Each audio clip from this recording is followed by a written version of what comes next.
I'm as ready as I'm gonna be. That's a good bit.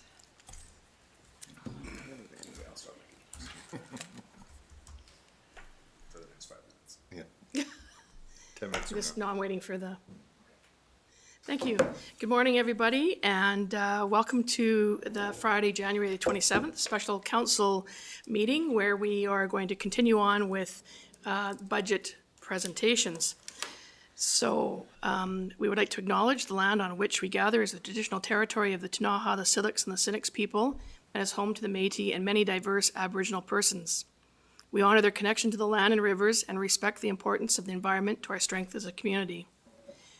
Are there any late items, councillors? Seeing none, moving on to adoption of the agenda. Can I have someone move the agenda as circulated? Councillor Woodward, seconded by Councillor Panero. All those in favor? Opposed? It's carried. And moving on right into the bulk of today's discussions, recommendations from staff.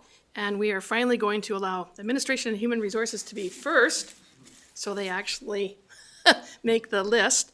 So I'd like to ask, are you going to go down, or Yep, are you? I'm gonna go down, and Gabe's gonna Okay. sit there, and I'm going to try and, So I'd like to invite Gabe and Sarah Winton to the what we refer to those hot seats, because they're red at the back of the room there.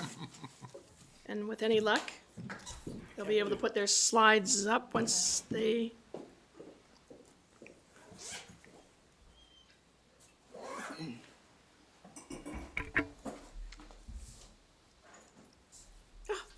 There it is. all right. Thanks for letting us go. Finally. Finally, I know you're all really excited about this So one. excited. So I think what we'll do is we'll start with the organizational chart, and I'll just give you a really high-level overview of the department and also of some of the our roles and responsibilities and things that we have accomplished and things that we are planning to work on over the next couple of years. So up on the screen is our org chart, and you can see that it looks a little bit different than it has previously. We've done a little bit of a shuffle, and we are still in the process sort of this transition. So we have moved our deputy corporate officer into the manager of human resources and regulatory services, and that is Gabe doing that work, and he has a department of 3 HR coordinators, and Gabe will get into that a little bit later on in the presentation. I also have the manager of youth and community programs, and underneath her is the youth center lead, the farmers market coordinator, and the youth action network coordinator. And then we have legislative, which you are probably the most familiar with. We have our ledge coordinator, we have our records management coordinator, and an administrative assistant. Also, that fits underneath sort of that realm is the communications coordinator, and that will be part of, along with the HR department and the comms, there will be a bit of a shuffle there. So we'll see our comms coordinator and the administrative assistant working very closely together over the next probably year.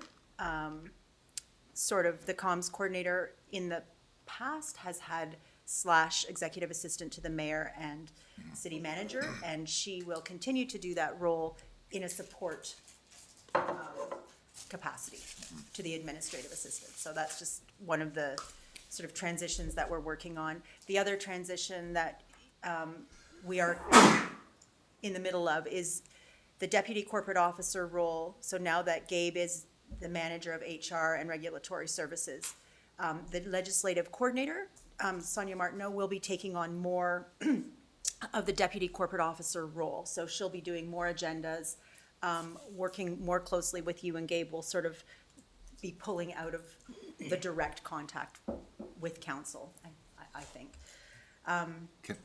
Can we still visit? Say hi? He's just across the hall. Okay.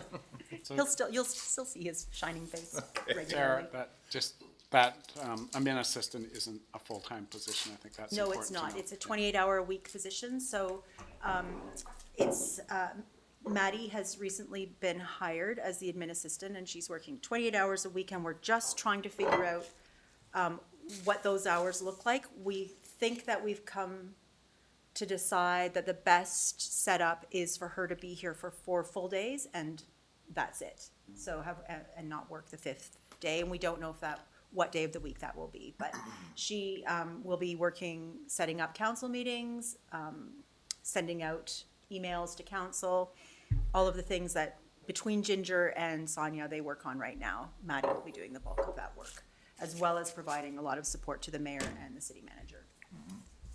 Question from And I Councillor Payne. understand she'll be doing any travel arrangements Yes, that she we will. will be. Yeah, but she'll be working very closely with Ginger, who is really very familiar with the policy, any policies around travel. So, yeah, again, it's all a big process for us, and it'll take quite a few months for us to transition, I think, just so everyone is aware. The other thing that fits under the corporate services umbrella is culture and Indigenous relations. So we do a lot of the committee work or work with committees. So we have a direct line to our cultural development officer, who is Joy Barrett. And the other piece that is relatively new over the past year anyway is our Indigenous working group. And that consists of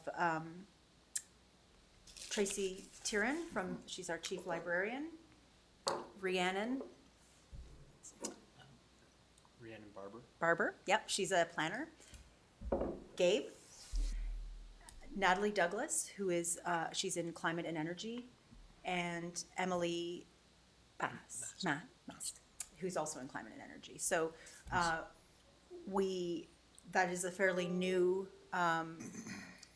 working group for the city, and it's really what we're doing is planning around September 30th and June 21st, and also just providing some educational opportunities for city staff at this point.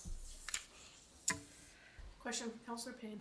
I'm just interested that there's 2 people from the climate committee on. Is there a reason that, I'm not seeing the connection and the overlay, because we know that climate is such a huge focus for us. Yeah, So well, this seems like an interesting way to utilize that pool so of resources. this is quite an informal working group, and really, it was sort of, it evolved. It wasn't like we didn't put out a call for people to sit on the working group. It was just sort of an organic evolution and coming together of like-minded people who wanted to see the city be able to provide some kind of learning opportunities and wanted to be part of that. So I'm sorry. Follow up, Just Councillor a quick Payne. follow-up. Yeah. But this is a paid working group. They're using city paid hours to Well, we have the tend to working meet, group. yeah, we meet maybe roughly monthly or every 6 weeks, and it's just, we're all doing it off the side of our desk, basically. Yeah. But as part of your job. Yeah, Awesome, thank you. yeah. Just wanted to Yeah, be clear. that's great. Councillor Lockenberg. So I'm trying to remember, Sarah, what the mandate from council for this group is, and if there's not, should there be? Because then it would sort of provide Yeah, sort of a stamp. we will talk, that's a great question, and we will talk about that a little bit later in the presentation, because that is on our work plan for 23 to 25. And I'm thinking, and Kevin and I have talked a lot about this, about it being included in the strategic planning session. And so we don't have any marching orders from council at this point in terms of organizational learning and also around your values as council. Yeah, I'd just add, this is professional development of our staff. I think where council needs to decide is, what council's involvement in that government to government relations with First Nations. So this is strictly implementing, the calls to action and the Truth and Reconciliation in UNDRIP for our staff to make sure that we're doing that, just making sure our staff is doing what has been called, as opposed to, and I don't see that any different than we have to, comply with WorkSafe or other things. So that's our focus. It's just internal, you know, that education, that certainly, as Sarah said, I think council needs to, you know, look at what your role and where council and the city of Nelson as an organization wants to go with truth and reconciliation at that level. Yeah, and on that, it seems to me with UNDRIP, it is a government to government sort of relationship, Correct. which would be between the electeds. Exactly. So all we're doing is educating our staff on what is UNDRIP, you know, what those calls or actions are, you know, how do we ensure our services are, you know, open and, you know, our staff recognize, you know, some of these harms that have been done, and how do we make sure we're providing services in a safe way to Indigenous. And we're also, you know, Sarah, I don't know if it's highlighted here, but we are also doing equity, diversity, and inclusion training for our staff with Selkirk College. So that's another initiative to make sure that we're, you know, that's part of the values and how we show up in our jobs. So that's another layer of education and professional development we're doing within our teams. Great, thanks. Okay.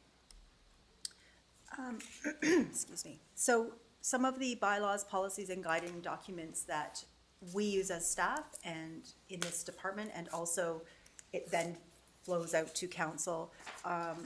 Obviously, council's strategic plan, council's procedure bylaw, the communications policy, council remuneration policy, workplace bullying and harassment and respectful workplace, the OCP and zoning bylaws, and Nelson Next.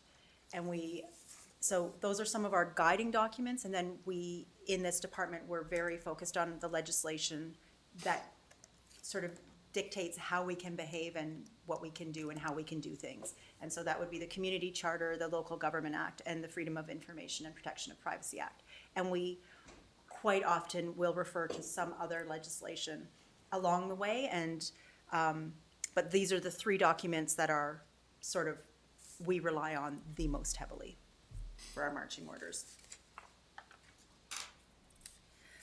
Some of the focus areas that we have in corporate services are up on the screen, and I'll just go through them really quickly. But I just want to point out that a lot of the work that we do is sort of invisible work. It's not sexy, it's not flashy work, but it is work that keeps the wheels moving in City Hall and for the municipality. So obviously, we do the agendas and minutes.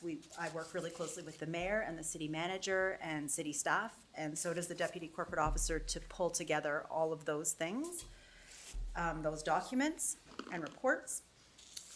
We assist with council meeting setup.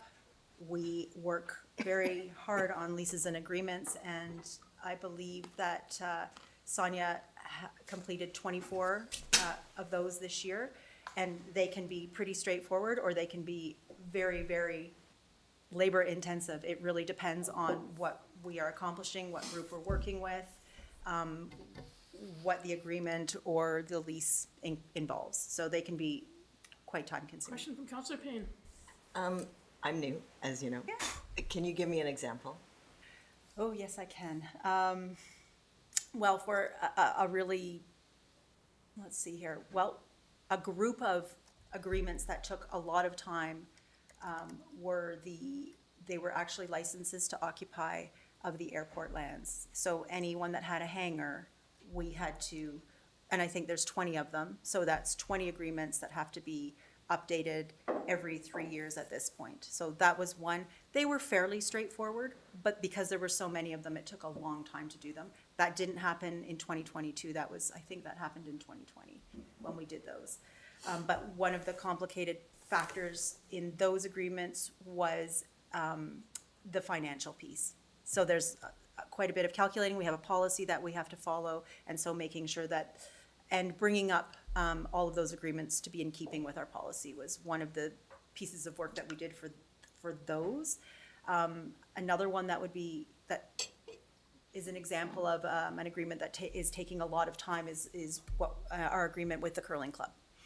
And because there's so many moving parts, to that one. And there are a lot of different departments and there are a lot that are involved and have a say. So those agreements take several meetings to firm up what we all agree on, along with the curling club board. Is there a list anywhere that I could just refer to I have a list increase and my knowledge?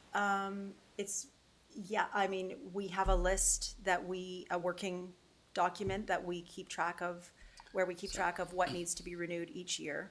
So we actually have 60 for 2023 that need to be, yeah, and that is a lot. And some, like I say, some of them, like a parking agreement for a business that has a couple of parking spots on Baker Street is pretty straightforward. That's included in the 60, you know? So half of those will be like, okay, we can bang them off, but half of those will require quite a bit more work.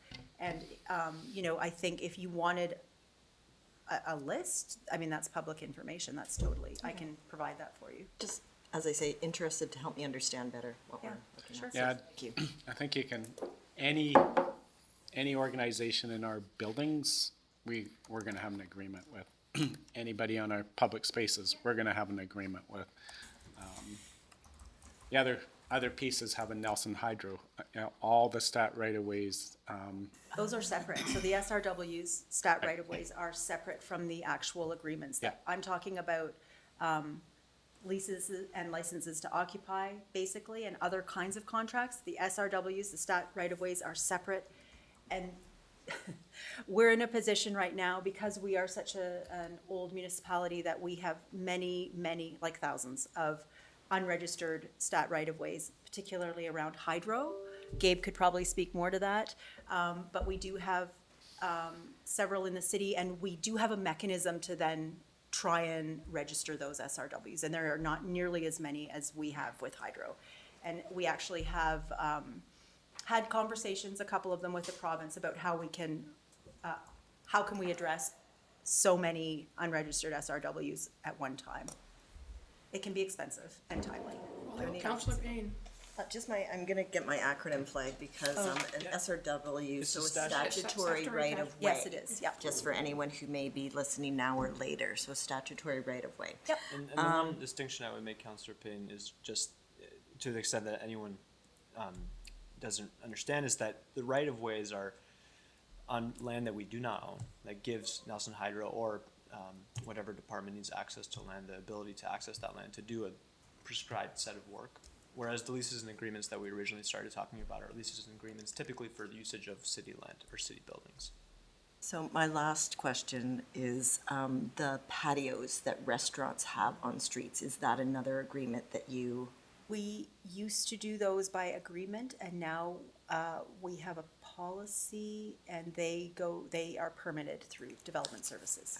What's the name of the policy? It's a bylaw. The bylaw. sorry. Fantastic. Thank you. Got it. Learned a lot. Great. You still want the list? No, I'll follow up offline. Yeah, a cautionary tale in terms of wanting to see 60 lease agreements. In terms of that takes some staff time to pull that out. I mean, if you want to have more of what the overarching policy or how they do it might be, would be Yeah, perhaps and of interest, but. And I was more thinking you were requesting what they are rather than the actual agreement. No, 'Cause I don't. And once I understood the scope, it became less important for me to, so I that's what I mean. I learned from that question that I probably don't need to see the list. Yeah, it's And just that they're making notes to do this, get this No. information for you, so it's just, Don't need to see the list. that's why I'm asking the follow-up question. Stop the list. Continue. Yeah, and I think the important thing, is those leases are based on council policy. Yes. So that's the role of council. Here's our policy of how, what we lease facilities out for, and the leases really are the legal document to reflect that policy. So really, council's work is, does this make sense for our community, that, as opposed to the individual leases? That makes sense. Yeah, that's what I need to Yeah, understand that's better. right. So I'll maybe just find out what the Yeah. policies are and what I Yeah, have to exactly. That's glance through them, so I understand the historical part of it and correct. what we look going Yeah. forward. And that's the general policy. We had, over the years have had a lot of sort of one-offs. We negotiated an agreement with, for example, Touchstones that, they're not, they aren't paying what they would normally pay, others would pay in a building. So there's a whole number of things that have happened over the years that are, don't necessarily conform with the And overall those are the ones policy. that are complicated and take time. Yeah. So, Selkirk College, we had an agreement with them, and there's, we're a complicated city. Continue, Sarah. Thank okay.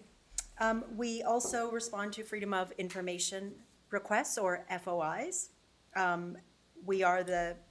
Our department is the FOI head. I am the head, and the deputy corporate officer generally is the coordinator and fulfills all of the requests. So again, those requests, we've had 19 in 2022. Oh, 23 sorry. So 23 in 2022, and a couple of them are very large, so very time consuming. So again, some of them are quite straightforward and fairly simple to fulfill, and others take a considerable amount of time to fulfill, and a number of documents. Right, Dave? Are we still doing a report at the end of the year on the number of those? Because we started that maybe 2 or 3 years ago. Yeah, we did start that, and again, maybe it is, and this is, maybe it's not worth bringing something forward every year, but at every year where there is a turnover of council would be more appropriate. But it's completely up to you. If you would like a report.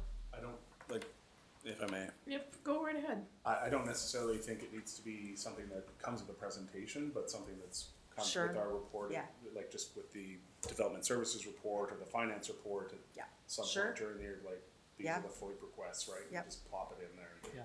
That's not a problem at all. And in fact, we do get an update, I think it's annually, from the Office of the Privacy Commissioner, OIPC. And we do fairly well. Like, our numbers of requests are quite low comparably. Yes, they are. And we haven't been in the bad books recently, so that's Recently. really great. Well, I mean, I'm not going back past 5 years, I don't think, when I say that, and Kevin, you would know, but, yeah, we do, I think we do a pretty good job of being open and transparent, and then providing any of the information that people request through Freedom of Information. Okay, great. We also, we try to prioritize and include on the agenda and communicate with anyone who would like, or any group that would like to be a delegation. And then we're responsible for communication and engagement for the city, and also records management. So, that- it's a full tree. I really just liked the graphic. But I thought it was important because we're not always aware of the work that we do in this department, so it's kind of nice to see it laid out for everybody. Work that we completed from 2018 to 22 included a local election and a by-election. We completed the communications policy and procedures. We did a new council orientation. We started our Indigenous relations work. We have seen new scoop podcasts and behind the scenes. We took on the management of the farmers market and the parkade. We created and developed the Sports Ambassador Program, the COVID Public Outreach and Recovery Grant Program, the Food Cycler pilot projects. 2 of those were, that began in corporate services with Ginger and Kevin. And then we also organized the AKBLG conference in Nelson. We completed a number of bylaws and policies, and I don't think I need to go through everything there. They're all of your bylaws, so those are ones that maybe you want to take a look at, though. So work that is sort of ongoing is our digitization project, which has to do with records management, and I'll dig into that a little bit more in the future, in the next slide. Our SIP grants, I've recently named that. I recently have come to know that the name has changed to REDI, which is resident directed. So they've rebranded it. It's the E though, resident directed initiative. It's REDI. Yeah, RATI. Resident directed. That was my understanding. I mean, we found this out about 2 weeks ago. Yeah, Oh, yeah. okay. And so The ready grants, yeah. every year we manage those and council makes a decision based on the money that we're allotted through CBT. We also work with the two committees, the Nelson Housing Committee and the CDC, the Cultural Development Committee. And of course, the Freedom of Information and Protection of Privacy requests, or FOI requests, and then the annual reception is something that we do every year. It's either an annual reception or inaugural meeting, depending on the year. On the Scoops podcasts, which are great, and I think like a great new medium to engage and inform, will we see more use of the library's tech space? I do find the audio specifically for podcasts Okay. to not be where it needs to be for people to want to download and engage on a regular basis.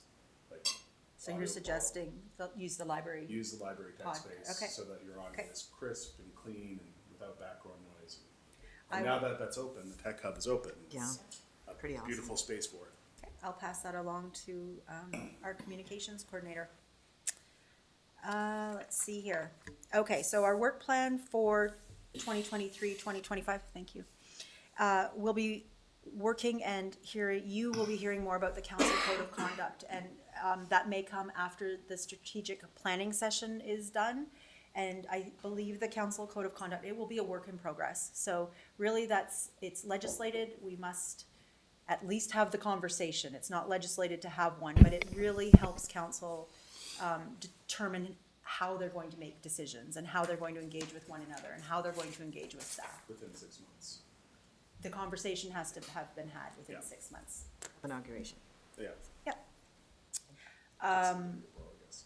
The other thing that we will be working on are service agreements for city-supported organizations. So that would be like the museum, the Capitol Theater, and rather than, we will have two. There will be a service agreement, which will have a base amount, which council generally has agreed to. It's basically a line item. Chris and I have talked about this. And anything additional would be, would have to be a separate ask at budget time.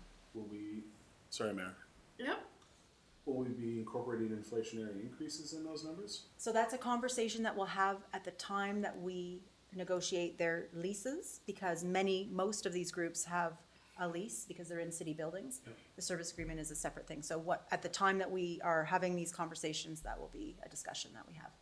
My understanding would be the service agreement would capture directions of councils in the past to support certain organizations. Like certainly at some point, the mayor of Nelson was like, we shall always have a Capitol Theater now that we've renovated it for the importance of our arts town.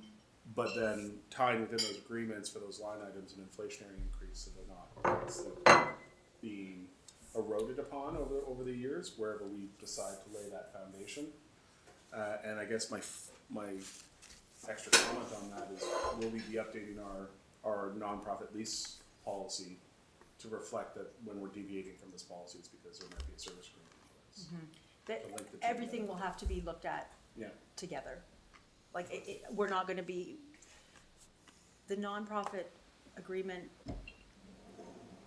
it's just we have these exclusions going on. And I think that most times when there is an exclusion to that policy, it's because there's probably should be a service agreement included, in yeah. place. And those are the older, like, those tend to be the older, longer-term agreements that we have with community groups that are in our buildings. Right. And we are, like, they're 30 years or 100 years, right? And so those ones do come to council. Yeah. The service agreement part are more, my understanding is that they are more for, to set up these organizations a little bit better for requesting grants. So they know that they're getting a set amount. Yeah. Council has made that commitment, the city has made that commitment, and it would be in keeping with, I believe it is right now, the amount that they get annually is in keeping with our nonprofit policy, funding policy. So it just stipulates it, and then they can use it, because right now it comes, they have to request that amount, Yeah. that base amount every year. Yeah.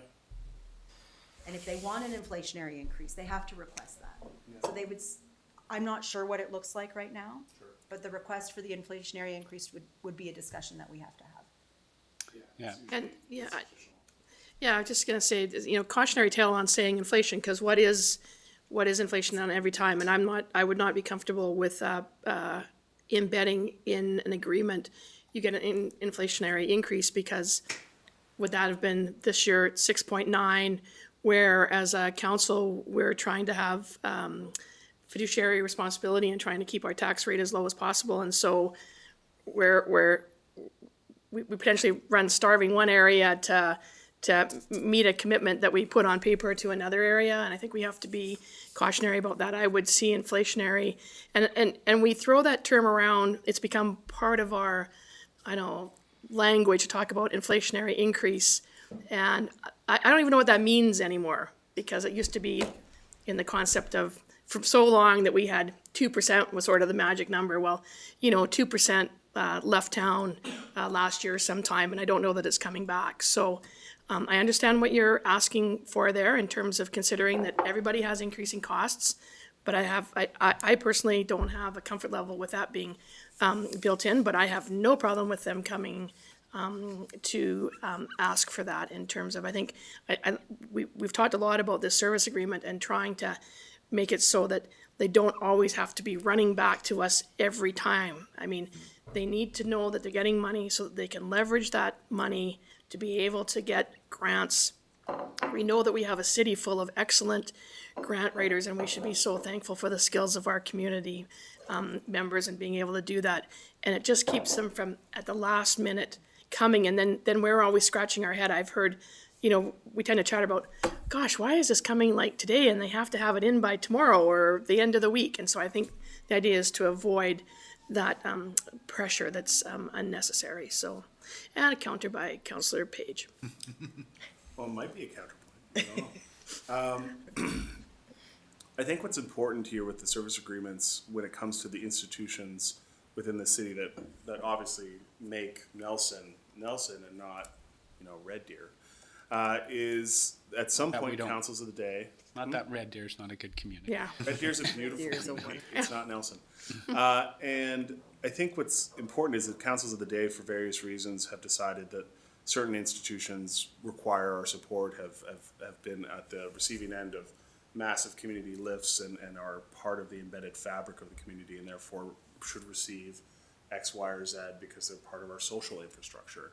And so I think when we think going forward and we ratify that into an agreement and therefore take it out of the malaise of just the general knowledge of the people of the day, that we do want to consider how that contribution relative to what we are doing with the rest of our finances does not slowly erode, therefore putting the pressure point. And we're very familiar with this at the library side of things, because of course libraries had set funding for the better part of 10 plus years, and so every year what they get from the province is less and less and less, and creates that pressure. So I think if the conversation we have here at council around these service agreements is that we are reaffirming those commitments to certain institutions to be part of the Nelson experience and fabric and things that bring people to the city, then I think we also need to say, well, it needs to stay relative to our overall finances as well, that we're always going to make a contribution and we will keep pace with the rising costs as far as we see it. And that might be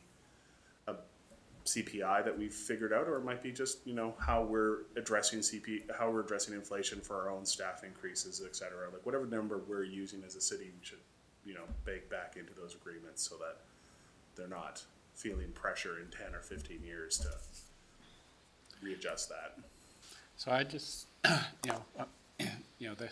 this meeting isn't to decide that, I know. but I think like we have done for what we do around our lease rates, I think we need a policy on service agreements, and those would be the factors in Yeah. there. So when staff can do service agreements without always Yes. coming back to council, and I think the other part of the service agreement is their side of the service. Yeah. What are they providing? Exactly. And what's the expectation of council for that contribution? So I think it'll tie those pieces together, but if we can do it under policy so that, we know, wherever the council settles on as, what the base amount is there a factored in for, increasing costs over the years, there's other factors, some we give space for nothing, others we charge for, some we give permissive exemptions, others we don't, so there's a number of factors, but I think we all roll all those into the policy that will drive the service agreement. Social infrastructure services. Councillor Woodward. Thank you. I'm just wondering, with the service agreements and, organizations that have been year after getting services from, or getting agreements from us year after year after year, and then maybe say a new organization comes in and wants to have a service agreement. I just wondered, how do we, is there a kind of grandfathering in of organizations, or just kind of everyone working on the same playing field, or are we? Yeah, I guess I'm just kind of wondering, where do we place the service agreements with new organizations comparatively to older organizations? Well, right now, the service agreements would only be with the organizations that are in our buildings. Right, of course. Okay, so only with the organizations that council funds a certain amount to and provides the building for them to be in, which is a city-owned building. Right. of So, course. Right. if I may, unless I've got this wrong, but I think in terms of what Councillor Woodward might be asking for, so if they're moving into another city bidding, the issue here, I believe, is in terms of trying to develop a policy, so a service agreement policy, it shouldn't make any difference whether or not you're tomorrow's organization or 100 years ago organization. The policy applies to you, and that's what we're trying to do here, is trying to level the playing field, bad pun perhaps, for all organizations. And so when you have the policy, then it's like, here you go, here's the policy that new group, that the Jesse Woodward group is gonna have to, does this work for you? Because here's the policy, formulate what you're gonna do on your end back. So I think this levels the playing field to have this policy, because we've done them all as one-offs historically for 125 years. Yeah. Great. So, yeah. Great. That's great. Thank you. Sounds like a fun one. Good. So am I. So we are going to continue with the digital transformation project, which is a lot about records management and a lot about transitioning to better use the software that we have in place right now more fulsomely and really understand it. So it's council supported this project for over a period of 2 years. We did quite a bit of work in 2022. We started piloting the project with development services and have completed digitizing all of their documents. That's where we're at right now. Mayor? Councillor Woodward. Thank you. So something I've read in the last little while is about this idea of how many programs and physical digitization, like actual technology, is just shifting all the time. And this is such critical record keeping. Like, how are we going to make sure that we're keeping pace with the changing digital landscape? We've been talking a lot about that. It's very tricky because we don't have the experts in-house, we just don't. So we have a records management coordinator who is going through all the records with each department to digitize what we've got right now and dispose of what we can dispose of. We do know that in the next 3 months, we will be going out and seeking a consultant or an expert in the field that can help us take a look at the system that we use right now, which is Microsoft 365, and help us implement a digital records management system or program. And it would include training of staff, but also hopefully, we haven't really had this conversation, but we've had it as a side conversation, taking a look at all of the software and pieces that we use to make the city run and function. And how do we just strengthen that? How do we consolidate, or how do we better train our staff? How do we make sure that everyone knows what we've got? Because we have so much that I don't think that we even know what we've got. So in terms of the digital transformation project, we're really trying to look at how we can use Microsoft 365 to its fullest. We have SharePoint and Teams, which we sort of use, but we don't use well, and we know that. And so the records management and use of Microsoft is all combined, and we really do need an expert to help us And then navigate just that. Supplemental. I guess somewhere in there to make sure that the type of program that we're using, like that might go out of date, and can that be, can we then transfer what we've done to like a new Yeah. program? Well, or- I think that's part of the challenge for us, is that we're pretty cutting edge, especially for a small muni. Like, we can look at, say, a Surrey or a North Van, and they're farther down the road than we are. But in terms of smaller munis, we're really setting the stage, and we don't know. Like, we know that we want to make sure that doesn't happen, that we don't, get 10 years down the road and go, we got to start all over again. Right. Because it's expensive and it's resource heavy, right? So we're taking our time, and we're trying to make sure that the steps that we take are the right ones. It's the right order, we do the right training, we have the right person in place that can help us, the right consultant, whoever it might be, that can help us take a look at the big picture of everything that we use. And I think part of that is using, those softwares that are, like the Microsoft Standard. products that they are continually evolving and growing their software versus going with a small vendor with a specialized software that may or may not last the test of time. And I think, we have transitioned from one software to the other. Our whole hydro billing system is an example of that. And, they can take the data out of one system and pull it into the next system. It's it's not cheap for them to do that, so we need to be cognizant of it.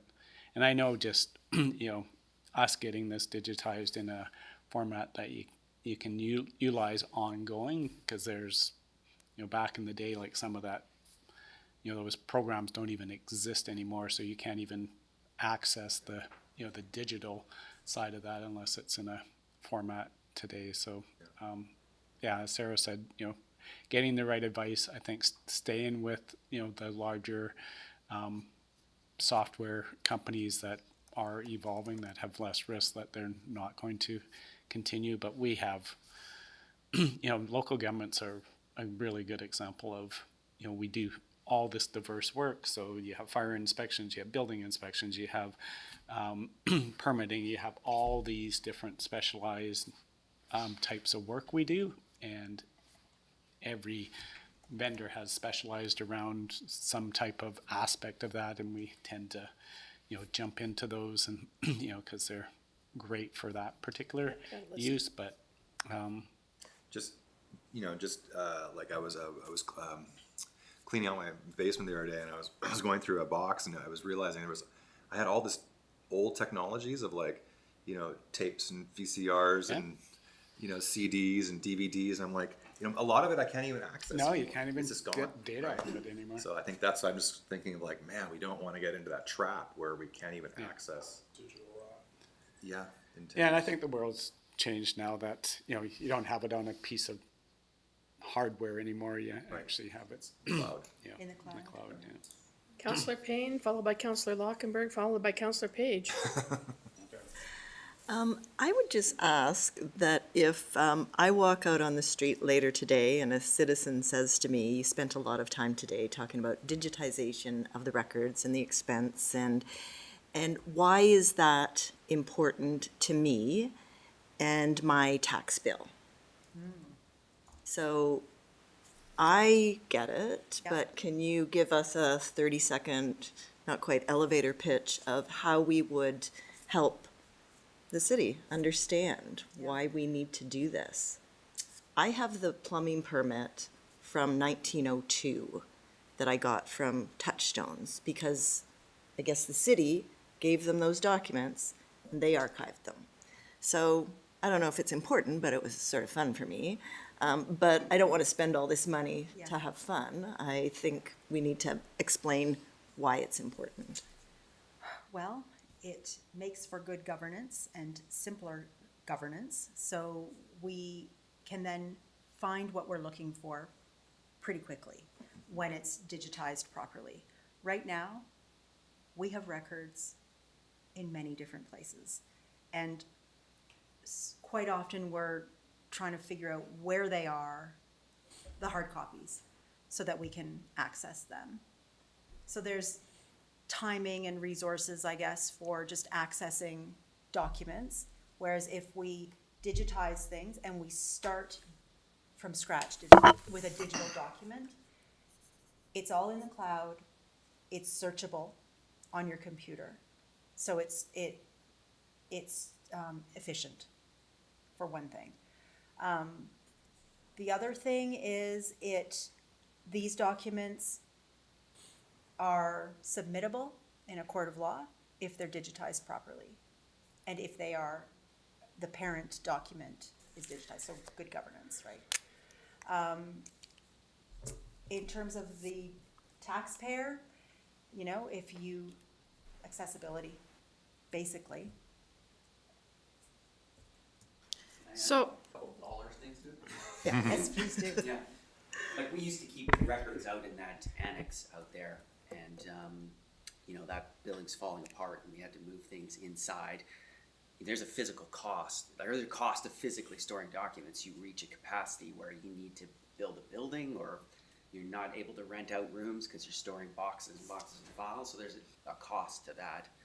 And then we used to send staff out there with a miner's helmet to dig around through boxes Sorry, I can of see it. paperwork and things to find something that'd been water stained, and so there's a time cost of having staff look through things. If we can have something digitally where you can just keyword search and find, the time you spend on FOI requests to be able to just go find documents instead of looking through physical paper, I think that's definitely going to save us time, human resource time, and just the physical cost.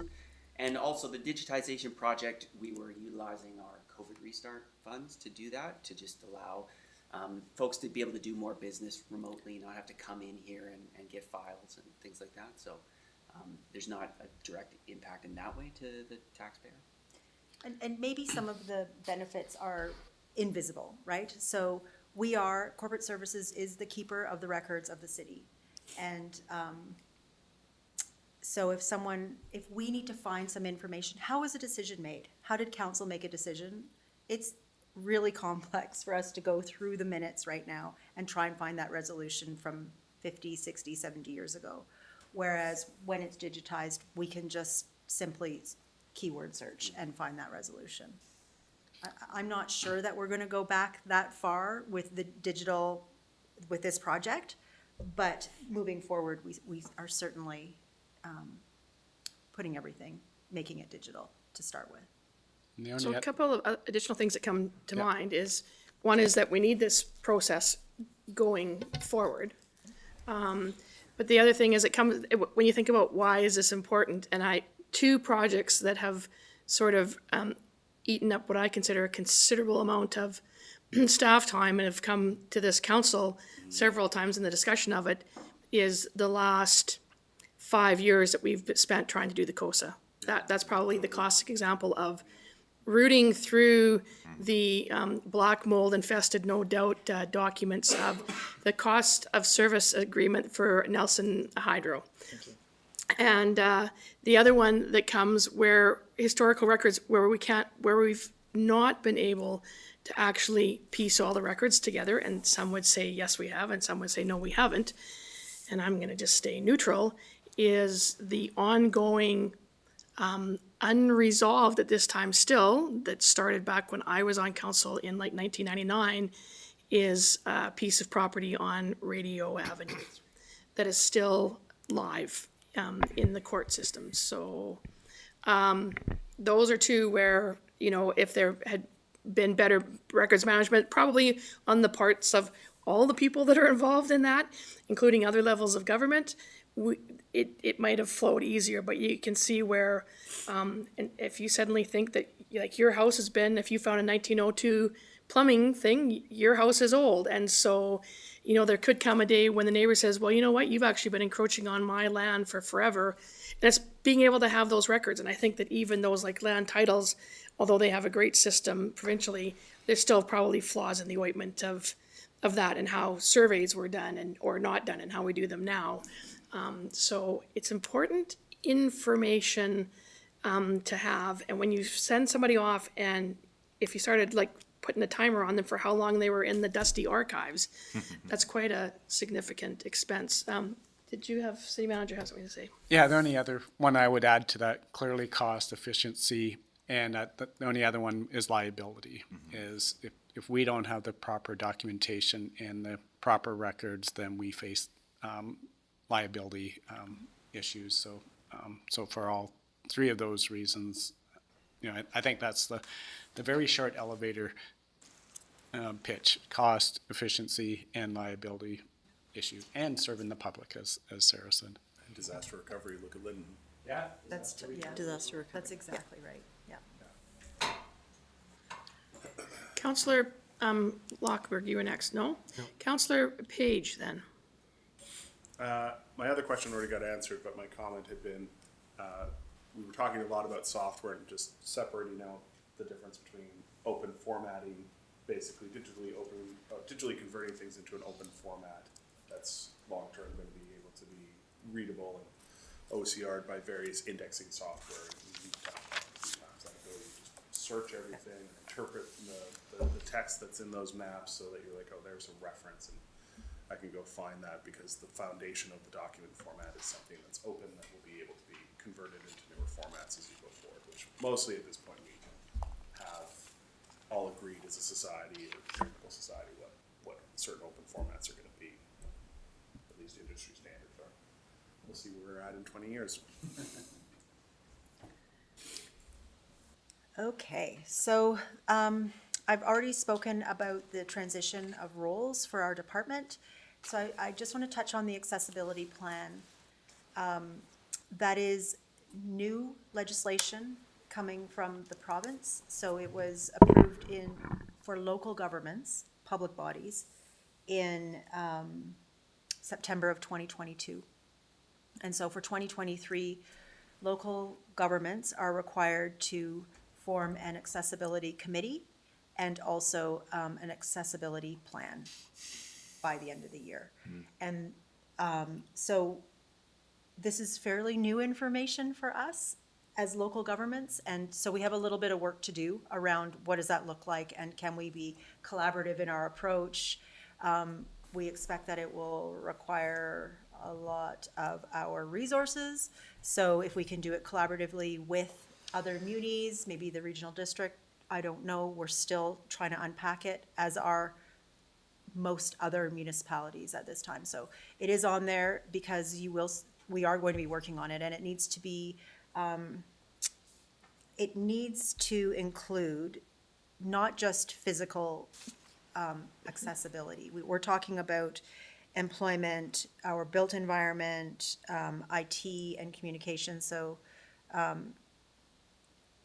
procurement of goods, services, and facilities, design and delivery of services and facilities, and also transportation. So it's big, but it's pretty open. So however we decide to do that is great. It's just that it's a kind of a living document. That's the expectation, and that it will be revisited on a regular basis and then changed to suit whatever the needs are of the community. So that's one big piece that we'll be working on. I've already touched on the indigenization policy development a little bit. One thing that is on our radar for the next couple of years is a website refresh. We were just talking about that today and what that might look like. We see a committee being a big part of that. We're not sure it would be cost neutral to the city. We do know that. And we just aren't sure whether it would happen in 2023, 2024, 2025. Counselor, ooh, geez, everybody. Woodward, Panero, and Payne. Thank you. So with the website refresh idea, so you're saying cost neutral? Yeah. So, because I was under the impression if we were gonna upgrade to a better website, it's gonna be a pretty Okay, well, big price tag. so if we did something like that, it would be a big price tag. The other thing to think about is, what does that mean? And what does it look like? I think a committee would help us figure that out. The other thing is, that you should be aware of, the website refresh is a refresh of our existing website, and it is included in our initial agreement with the website company. Okay, and the other thing that you need to be aware of is, most municipalities in Canada, and probably in the United States, although don't quote me on that, use the same platform and the same company that we use. It's just different configurations of the same platform. Okay. So, you know, there's a lot, I think, that needs to go into what we're thinking. And I think by pulling together a committee, not necessarily by department, would help us identify what is the outcome? Like, what do we want to achieve here with our website? Because I think right now it's quite broad. It's pretty tricky to navigate. I think we can all agree on that. There's a lot of information in our website, and, you know, is it a document storage center or is it actually for information? And do we want to direct people to certain things, or don't we want to direct people to certain things? Like, so there's a lot in that website refresh project, and I think it should be on your radar as council. Thank you. Counselor Panero. Oh, Can I just add that Ginger said we had 500,000 hits last year of or visits to our website. So I characterize that as we have 500,000 people in the store. And, you know, what do we do with those 500,000 people that open the door? And you know, we want them to, you know, visit our community. We want them to, you know, get involved in some of our programs, all those things. So I think that's really what we need to think about. You know, here's the front door. Once we get somebody in the front door, how do we make it easy for them to transact with us, get the information they need, and really, you know, be really hyper-focused on, you know, making sure that we're providing those services, and that makes us more efficient, allows them to get involved in the programs that we're really hoping people will embrace, you know, those sorts of things, as opposed to just this general, here's everything the city does. So that's kind of the early discussion we've had. Thank you. Counselor Panero. Yeah, I had a question about, I know you said you'd gone over it already, and I know you did, but the indigenization policy development piece, I hear that a lot these days, and I'm kind of curious about what the mechanics of that are for the city, and what an indigenized city Right. government would look like for you, or are you still figuring that out, or what are the mechanics of that?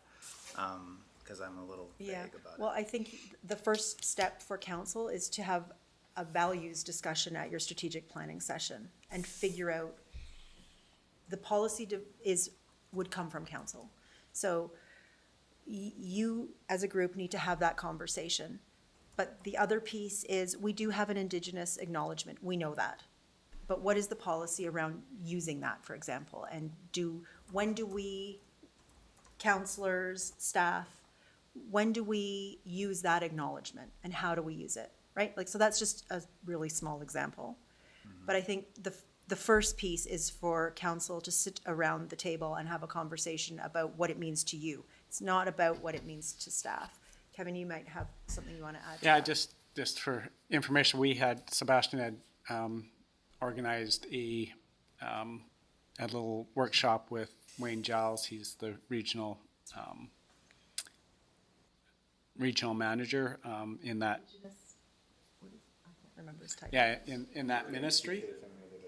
Yeah, and I think, he would be, we would like, council to hear that same presentation, and, they definitely would probably be able to answer those questions much better than we can at this stage, So until council has that direction, is our Indigenous engagement group just sort of waiting for that, or what are we? I think like, they're what two have separate they been things, doing? actually, now that we're talking about it. So the working group is really focused on what can we do to educate, or what can we provide to city staff? What do they want to hear about? What do they want to learn about? How do they want to learn about it? That's separate from council's policy setting around indigenization. Okay? Okay. And Okay. I will send out the PowerPoint that Wayne had for our small conversation that we had with him. But I think it just kind of it gives you something to think about. If there's appetite for that working group or for anybody here to learn about, I think, indigenization from the perspective of Indigenous people in the community, which I think is, we'll have that discussion when we have our strategic plan, but it's probably valuable.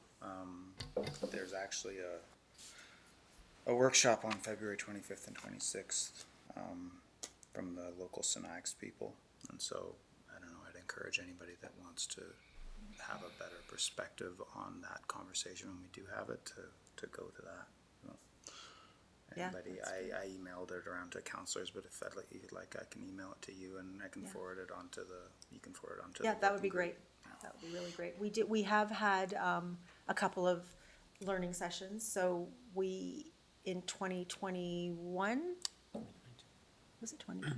and we've had two, We've had 21 two. and 22. So we had, in 2021, we had Shelley Boyd from the SNIAX, from Colville. Yeah. She came and that was our first stab at reconciliation. But it was, there was a group of 50 staff that participated, and Shelley gave a really great talk. And then again on June 21st, September 30th. that was September 30th. Oh, right, you June, did Sep- and then in on June 21st, we had Gwen Bridge come, and she is a scientist, and she spoke to two different groups of city staff about what do you want? What do you call it? Well, it was quite broad. It was very broad. But she helped us look at Western values as opposed to First Nations values and systems of government and how different systems operate or have operated in the past. She also presented it at KPLG Yes, that's right. at the convention, at the Prestige. That's right, she did. April. Yeah. And then we had Dr. Christopher Horsethief on September 30th, 2022. And he's from the Tanaha, and he's also a professor at Gonzaga University. So we're people keep saying, you're behind the 8 ball here, you're really behind, but we're being really intentional with how we do things. And Coins came last year for That's right. for lunch and learn. I think maybe it'd be helpful to clarify too. The working group that we have is more focused on organizing events where we bring an outside facilitator with some expertise to work with staff. It's not a learning group that is providing that to staff, if that makes sense. So it's more about organizing events and trying to find the right people that can come and provide some instruction that are experts on the subject matter. It's not like Sarah is leading those sessions and doing the learning. So just thought that context might help. So that's as we said before, that's the staff side of it, and then really council needs to really look at, where council wants to go. There's everything from namings to, what kind of engagement, government to government engagement on that truth and reconciliation side. And that's the piece that, like, basically all we council's done at this date is the Territorial Acknowledgement, and really hasn't done anything beyond that as the city as a whole. Certainly participated in events that have been in our community, but we haven't really had the discussion what we want to do around some of these other things. So just, Councillor Penrose, one of the issues that has been brought to my attention, and unfortunately my meeting with the Minister of Municipal Affairs was counciled very short notice last week, was the issue around the fact that we're all well aware that what we do in regards to truth and reconciliation and any kind of Indigenous policy development is that it needs to be led, as you're referring to, by Indigenous people. What do I know about being, like, it needs to be led by that group, and so that they're informing us, not us going to say, here's what we're going to do for you, so, hopefully you like it, right? It's that whole thing about if you don't see yourself at the table, you're probably not at the table. And so I know that staff has been very much about asking, can you come, because we don't know anything, and we need help getting a greater understanding. One of the issues that I wanted to bring up with the Municipal Affairs Minister, to get to the point, is the fact that what I am hearing is that there is so much demand because the provincial government, at least in British Columbia, has made this a top overarching priority of all the work that you do now in British Columbia, that everything has to touch truth and reconciliation and UNDRIP, and that's the overarching umbrella. And they don't have, these First Nations groups don't have the capacity within their organizations to help us all understand better. It's not that they don't want to, but they also don't have the capacity. So where are they getting funding to help with their capacity? So the government's saying that all government has to do this, and so you have to have this relationship. Well, if I'm already strapped, or my own community is in so many needs of other internal issues, how am I supposed to then lead to give these people the information? And so there's a bit of a mismatch there, and they are resource strapped, whether it be monetarily or in terms of capacity of human resources to help with us better understand what their needs are. And that was just something I wanted to bring up with the minister in terms of, yes, you expect the city of Nelson to accomplish all these goals. We can only accomplish these goals if we have the appropriate people at the table, and the people that we really need at the table can't be there because they have no capacity to be there. So we have to keep that in mind as well as we go forward, so. Yeah, so just to wrap that up, I think given the ambiguity of it at this point, and also the challenges that Janice has articulated, it's maybe, sorry. Speak up. Quiet. Okay. Yeah, you really need to speak up, because I can't even hear you. Because I can hardly hear you, and I can only imagine that somebody will be getting a note, Ginger, out in the other room again, going, nobody can hear when Jesse talks. Well, yeah, I think, what you said was probably right, and there's a lot of challenges and a lot of limitations that people's capacity for education and to move us forward on this. But I think also we need to be aware that since these recommendations came out, pretty much every public body just says indigenization and says UNDRIP and says these words, and then that's what we do. We say it and we move on. I think it's up to us, maybe as our staff as well as ourselves. I think we need to all take a little personal ownership of it, and when there is opportunities to educate ourselves, that we go and do that. Like, we can go to them, that we don't always have to wait for them to come to us. So I hope that can be, I know that that's not very official, but I think that helps further down the road. If we all have a bit of a background, I think we will make a lot more pragmatic and intelligent decisions when we do have those conversations, and we're able to use that education a little bit more if we have a background as well. So these are opportunities. There are opportunities locally in our community to engage with local people that just live here, and I just would encourage people to do so. Yeah. No, and that's great. And just a reminder is that we do all have a small amount of discretionary money to attend these things, and I realize that you're attending this session that's getting put on in February. And so you are more than entitled to be able to access your discretionary funds to pay for your participation in that if you feel it's necessary, or you can just use your own personal funds. I know that it's an area of interest for you, so, but just keep in mind, so we do have that ability. I think that Councillor Lockenberg put in to go to Climate Caucus, and yeah, so you do have some discretionary funds, so please feel free to use them as we all increase our knowledge on all sorts of topics. Councillor Page. It's gonna be hard for this term. Page. I think this is one of those places that puts in kind of a good relief the value that can come from the social infrastructure service agreements, right? We have both the institutions of touchstones and all the Nelson Museum. Hmm? Nelson Museum and Nelson Museum and Gallery. Thank you. it's hard. Yes, there has been a rebranding. And the Capitol Theater, which has led a number of community projects around indigenization and carrying that community conversation, which is Library. part and the library, obviously. And that's part of why we won't really have a service agreement with the library. But that's why establishing these service agreements, and as Kevin was saying earlier, establishing what is the value that those cultural institutions and social infrastructure is going to provide to the community, and why do we have that set amount of funding flowing to them to ensure that programming is running. So it's because we're activating their boards and their EDs to go out into the world and see the issues of the day and bring those forward to the community, have events, bring those kinds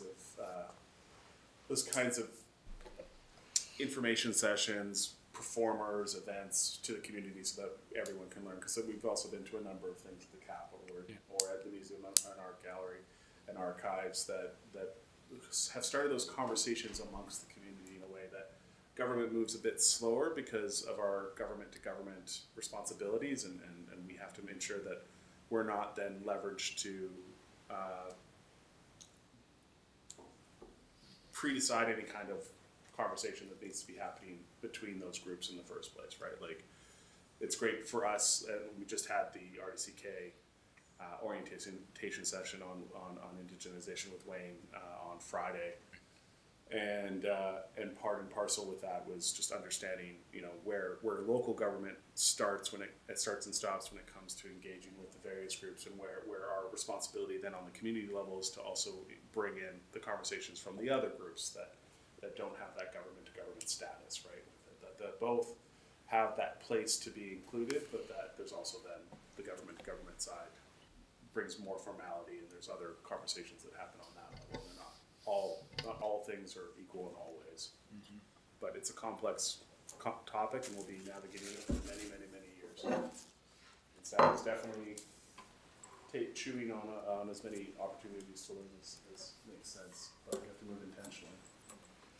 And I just want to maybe give a shout out to some, like, we reach out to the Capitol or the museum constantly, and always are supported by them in everything that we do. So we're not trying to do anything alone.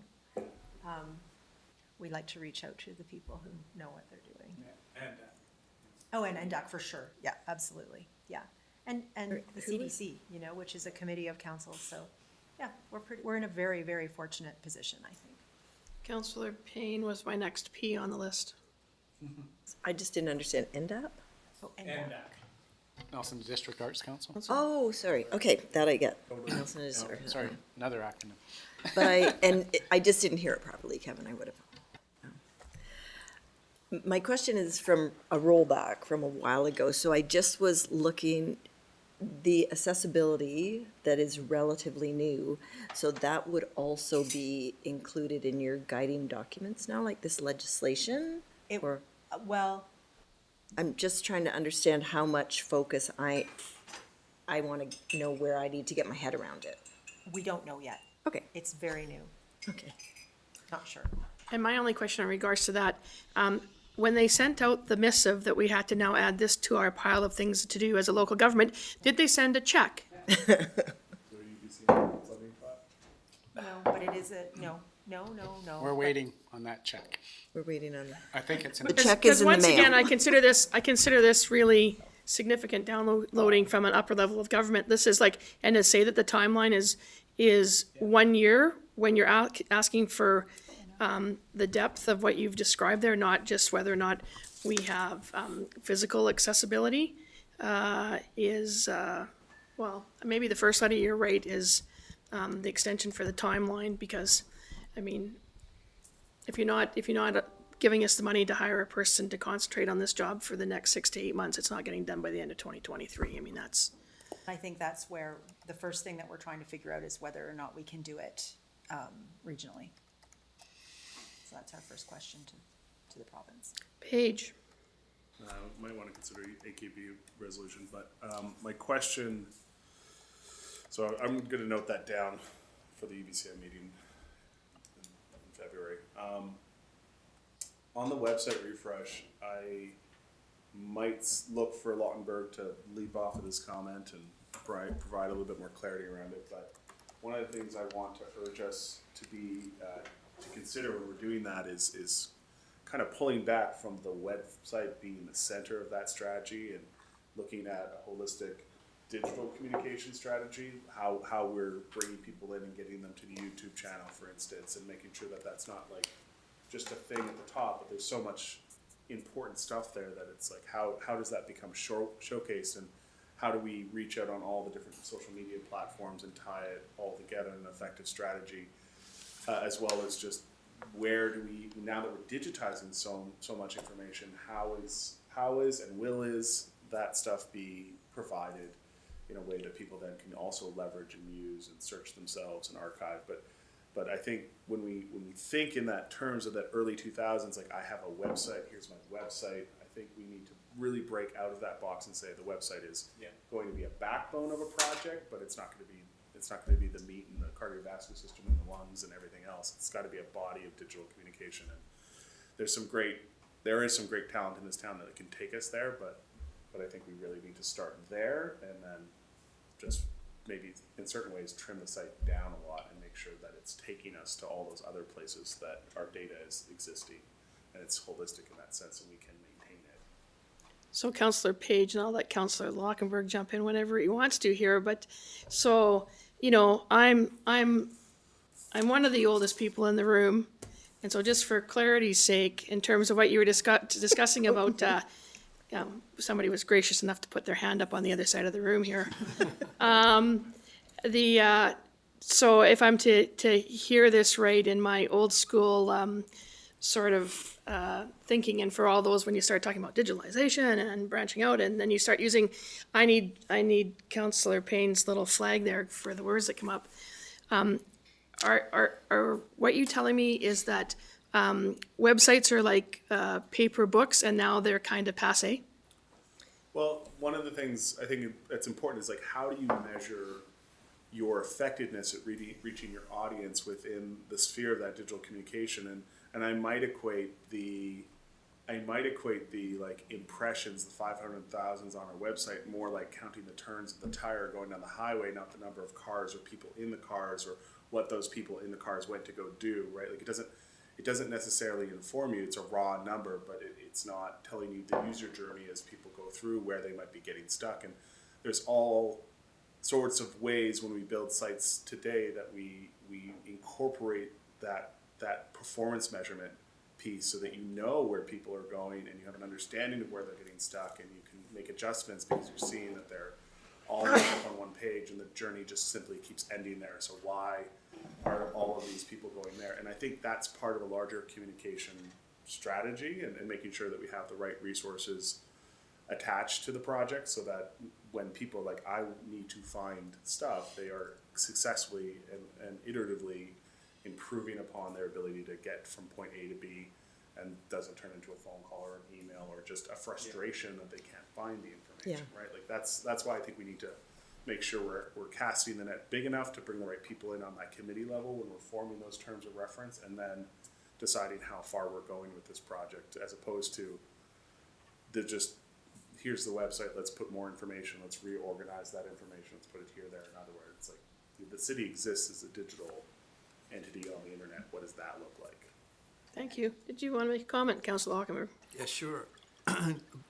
Diligent, who's our service provider, they're like a huge U.S. company with a branch in Canada that, unfortunately, we're paying, when we buy their services, we're paying for an enormous amount of overhead, like their New York City, Manhattan office and the infrastructure that goes along with it. And they're very legacy. They've got so much lock-in. They run not just websites. The website's kind of like the little surface on top of this whole sort of document agenda governance management system that they provide. The website's just a part of it. So I get the idea that we might as well, given how busy we are, just go along with their version 2 or their next free. upgrade.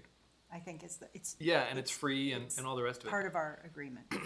But to Councillor Page's point, and I do not want to suggest this is something we should do. I just want to suggest as something to think about, which is our website and all of our sort of document management is being done in a way that is very legacy, very old, and it will at some point in the next decade or two become like archaic to the point of like DOS or something like that. Like it's not there yet, and it's free, so we should likely continue given our other priorities. But there is, as to Councillor Page's point, and just like some of the best talent in the world in this community, and who are working on sort of visionary data models that are decentralized. And like, for example, our social media, we have a tendency to fall back to Twitter, Facebook, YouTube, when Mastodon is where we should be. Like that whole world of decentralized, non-corporate, this is kind of a reflection of who we are as a species, kind of the next generation. There's people in this community thinking at that level, designing and architecting the social media of the future the way it should be. And the question, I think, always when we deal with this, should we kind of take the lead and be that procurer? Like as a government, we talk about, Kevin, you talk about this all the time. Part of our economic development is we buy local. We use our purchasing power to drive change. Well, if we were to apply those same principles, and if that was sort of a strategic priority, we would do that here too.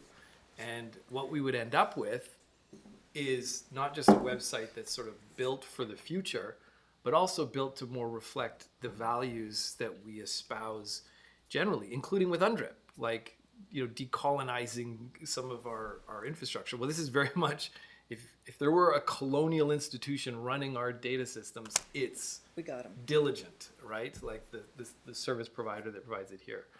I see, But- now that we're having this conversation about it, like, I see there's a few items, projects on that work plan that they're connected. So the digitization, the Communications. website, the accessibility plan, and strategic plan, they're all combined. Yeah. And really, it's gonna be a chicken and egg thing, like what comes first? I think it's the strategic planning, it's gonna come first. I would agree with that, and given our strategic plan is going to be more than just 2 days now, it feels like it's going to be 2 weeks if we're going to do justice to everything that needs to be done.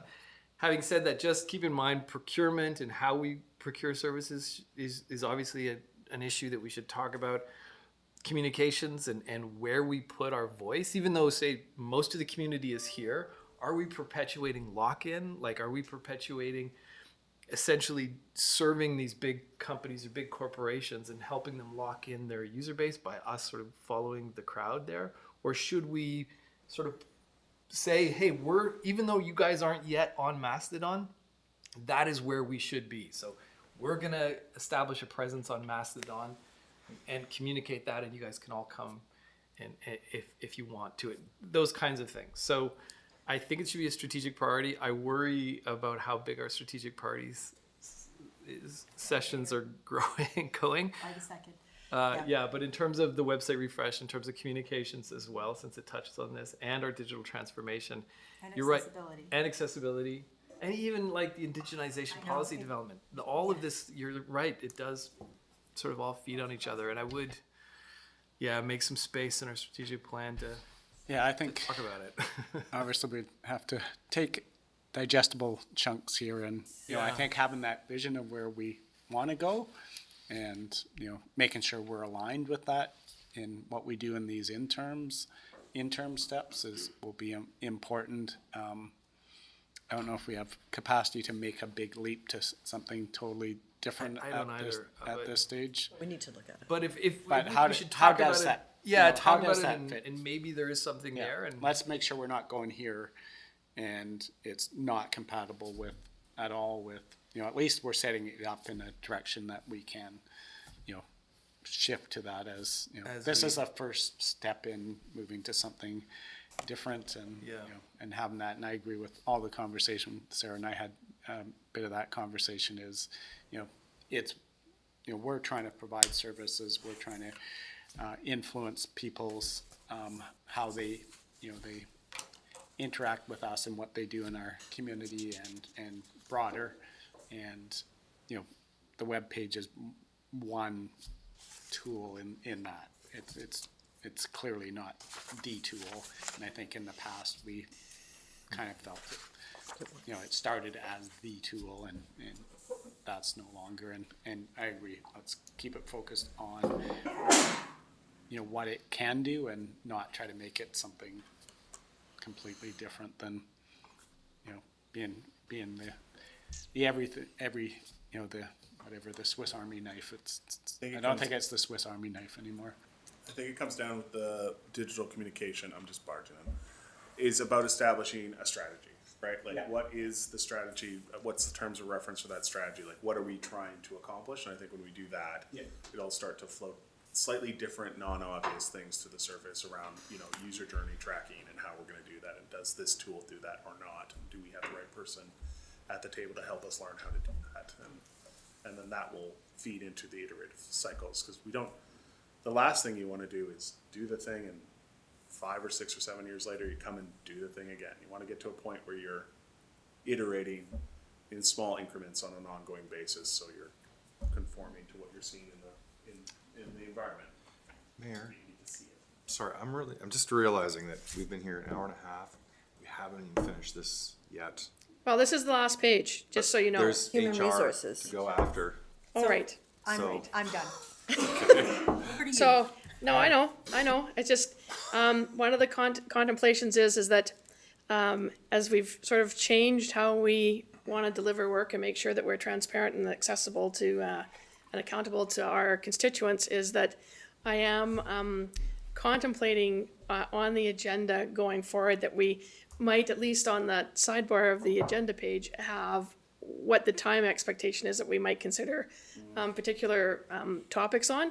It's not to say that we're locked into that, but it would perhaps tighten up the discussion just a bit. Don't ever want to keep people from getting to talk, but I always have to giggle is that every time somebody says to me, I heard Sarah, every time that we've put off her corporate services and HR, we only need an hour.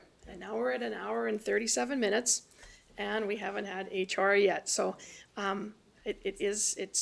it's for a little giggle. It's not laughable, but it's just like, I do realize, and you know what? And all these questions have been good.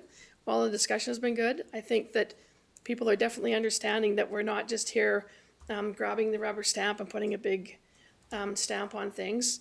I'm not too sure, Councillor Lockenberg, that I have time for a 2-week strategic planning session, but perhaps maybe as we contemplate the trip to Hawaii, now people will be really tuning in and going, and what budget is that coming out of?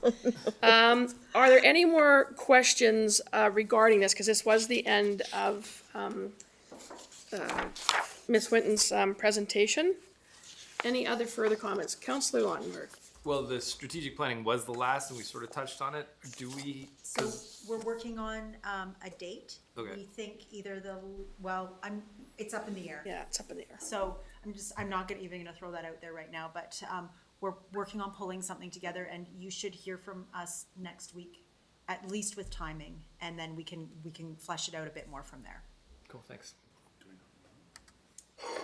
February, March? So- That's ideal, but. Yeah, I mean, we are trying to have it earlier than we did last year, but it will sort of depend on availability of, I would say at this point, a facilitator versus other things. We've got a number of balls in the air, but could be as early as February, could be as late as May. Yeah. And it will really depend on where the seven of us all are as well. Well, once I we would accepted. say, Mayor, that you should kind of loop council into some of that. Well, we will, planning. that's why we can't until, Yeah. you're gonna get some options. Yeah, including facilitator, I would think, because we've got some suggestions there. Okay. Yeah. Yeah, if you have suggestions, just Send fire them, them Sarah. to the mayor, Sarah, and myself. Yeah. Councillor Payne. This is a comment, and I'll try and be brief, but I think when you come into any situation, you have the opportunity to see something from outside eyes that hopefully will be valuable. This is, you've mentioned that this is sort of an invisible part that's not always seen by the public. So I would just ask that as the communication strategy goes forward in whatever form, and hopefully more, social media and all of the things that have gotten rolling last year, that some of these things are included, just so people understand. I think the more citizens understand where their tax dollars are being spent and why this is important work that needs to be done, they're not just looking up at this building and going, wow, there's so many people working at City Hall. What are they all doing? I think if we told people what they were doing, that would be useful. So Councillor Payne, one of the issues that we brought up in terms of changing the procedural bylaw, and one of my wishes as the mayor, was to be able to do that kind of work.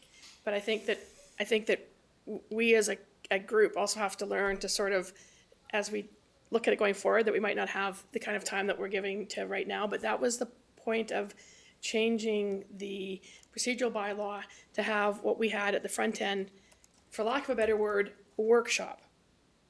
And that really is a time to allow, to pull out a hair and have that 10 or 15 minutes at the beginning of a meeting to either sort of give us an update, give us new information, perhaps ask to hear what the general conversation is around a topic.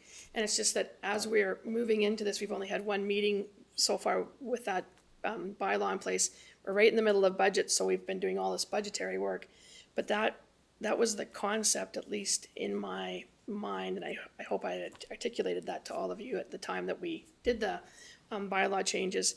That's what that front end is about. It was just, what do we call that item on the agenda? And that's when the words just, so that is sort of 15 minutes, it could be half an hour, depending on what the topic is, that we give at the beginning of those meetings, and then the CAO's report, and then our reports. And so maybe on those days, our reports are shorter, just so that we can make sure that we get into the time constraints. But that's the go forward, to make sure that, no, we're not just hearing from poor Sarah once, and then for 4 years, her department disappears.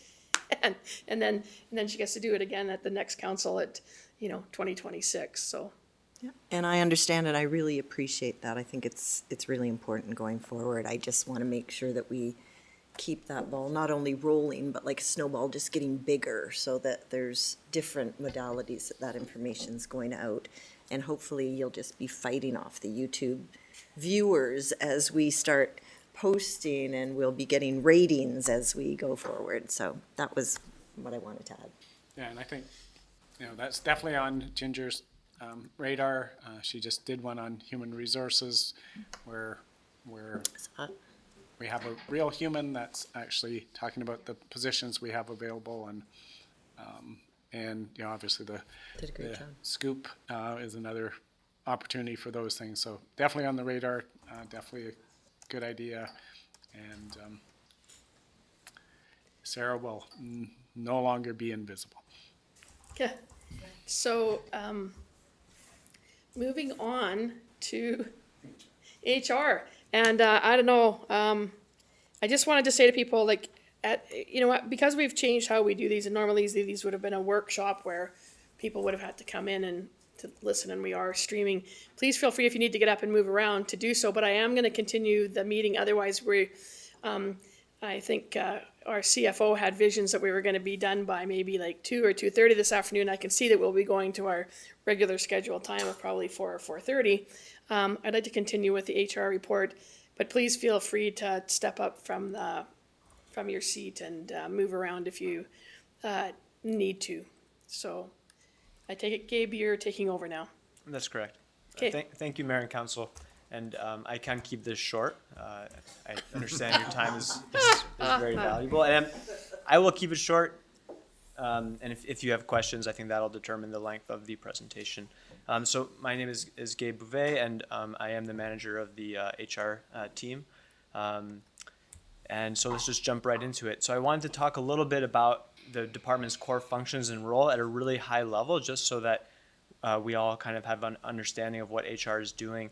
So HR supports all of our city departments. So it's not just the entity that operates here at City Hall. We're supporting police, we're supporting the library, fire, and obviously our operations team. And that is beyond just the departments, it's individual staff. So we have 157 full-time employees, 14 part-timers, and 50 casuals at last count. So that is quite a few employees. I'll talk a little bit about how we're supporting them.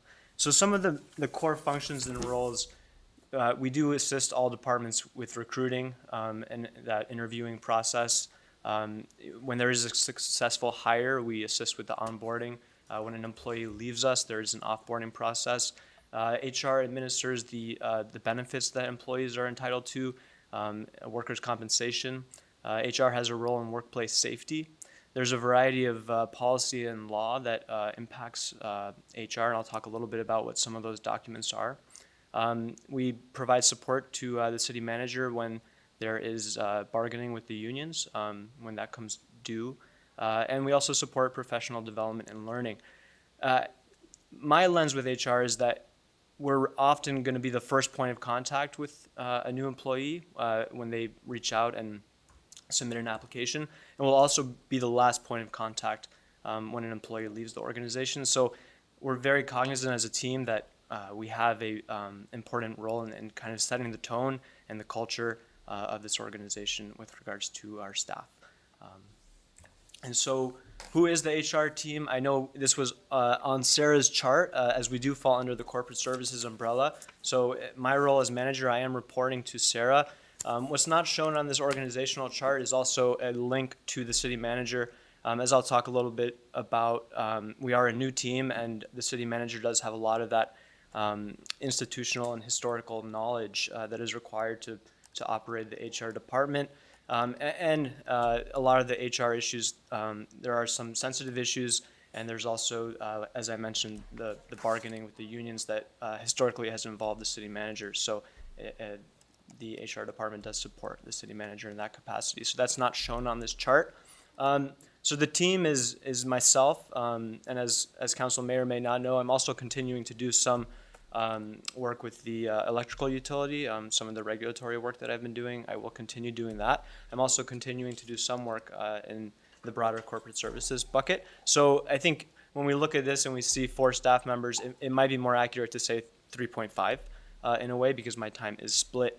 Underneath me is 3 human resources and occupational health and safety coordinators, meaning that all of them will have some health and safety responsibilities along with those core HR functions. That team is made up of Amanda Harder, Lindsay Henderson, and Jordan Martin. If you haven't met them, they are all very friendly and have some great energy. I'll talk a little bit about how we've kind of structured the department now. It is on a later slide, but I think it's helpful to have this visual.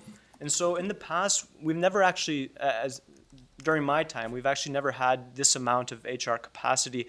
During my time here, it was typically a director and 1 coordinator. There was a moment where we had 2. Now we have 3 coordinators and a manager.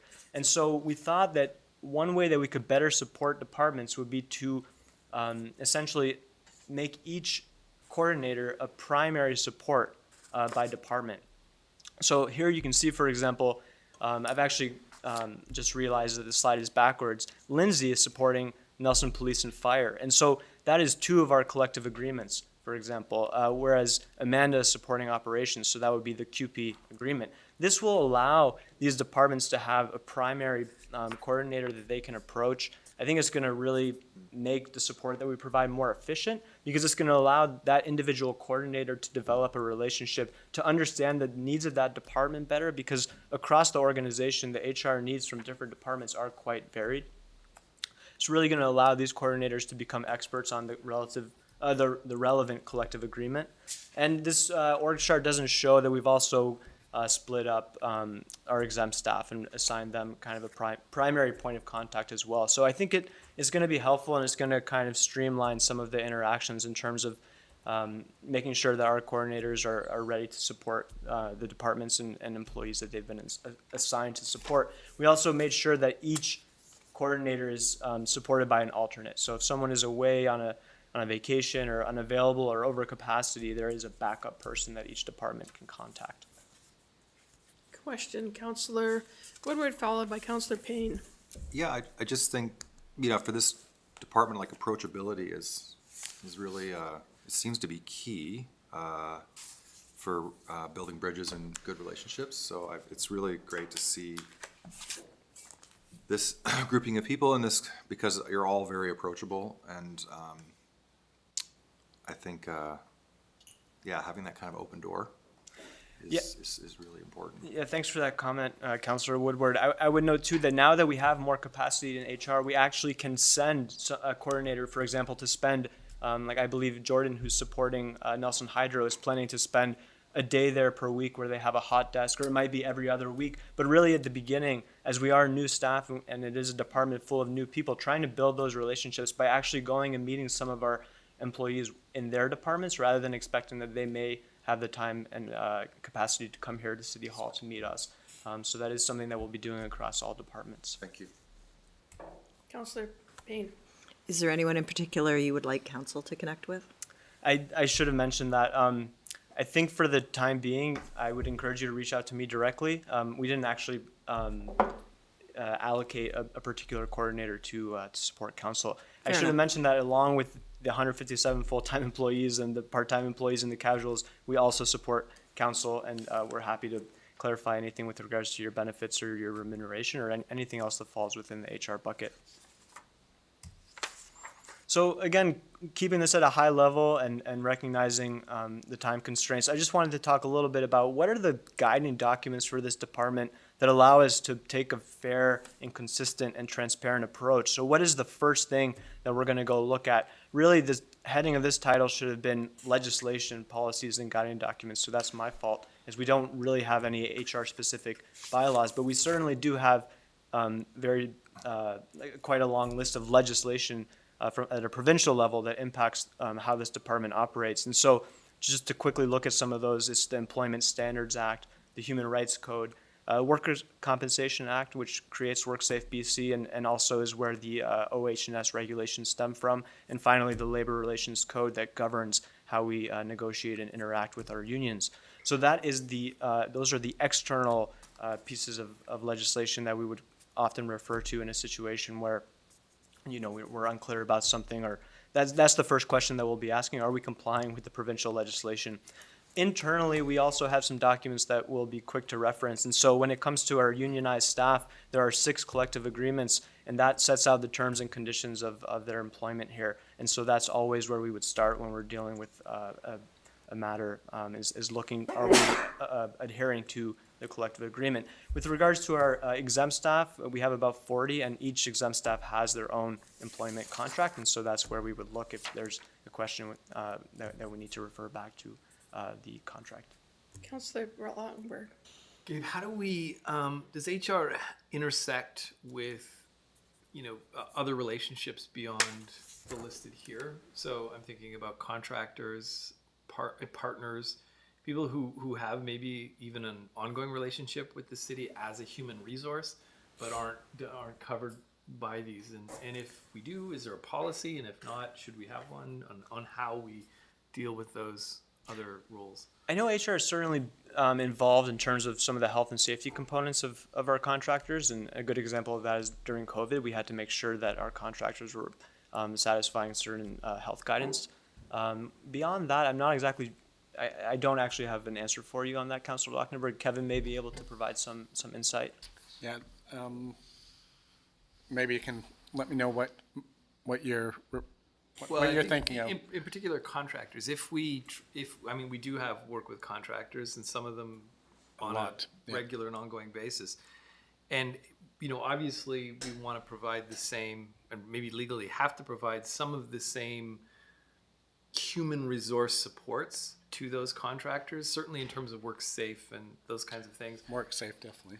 Definitely work safe. But I'm even thinking in terms of just general, like how do we relate to these people, and then do we and should we have a policy, set of policies in how we relate to those people outside of our groups? Yeah, I'd say, we have a contractual obligation, and whatever your contract that you have with that company, that individual dictates the term of that contract.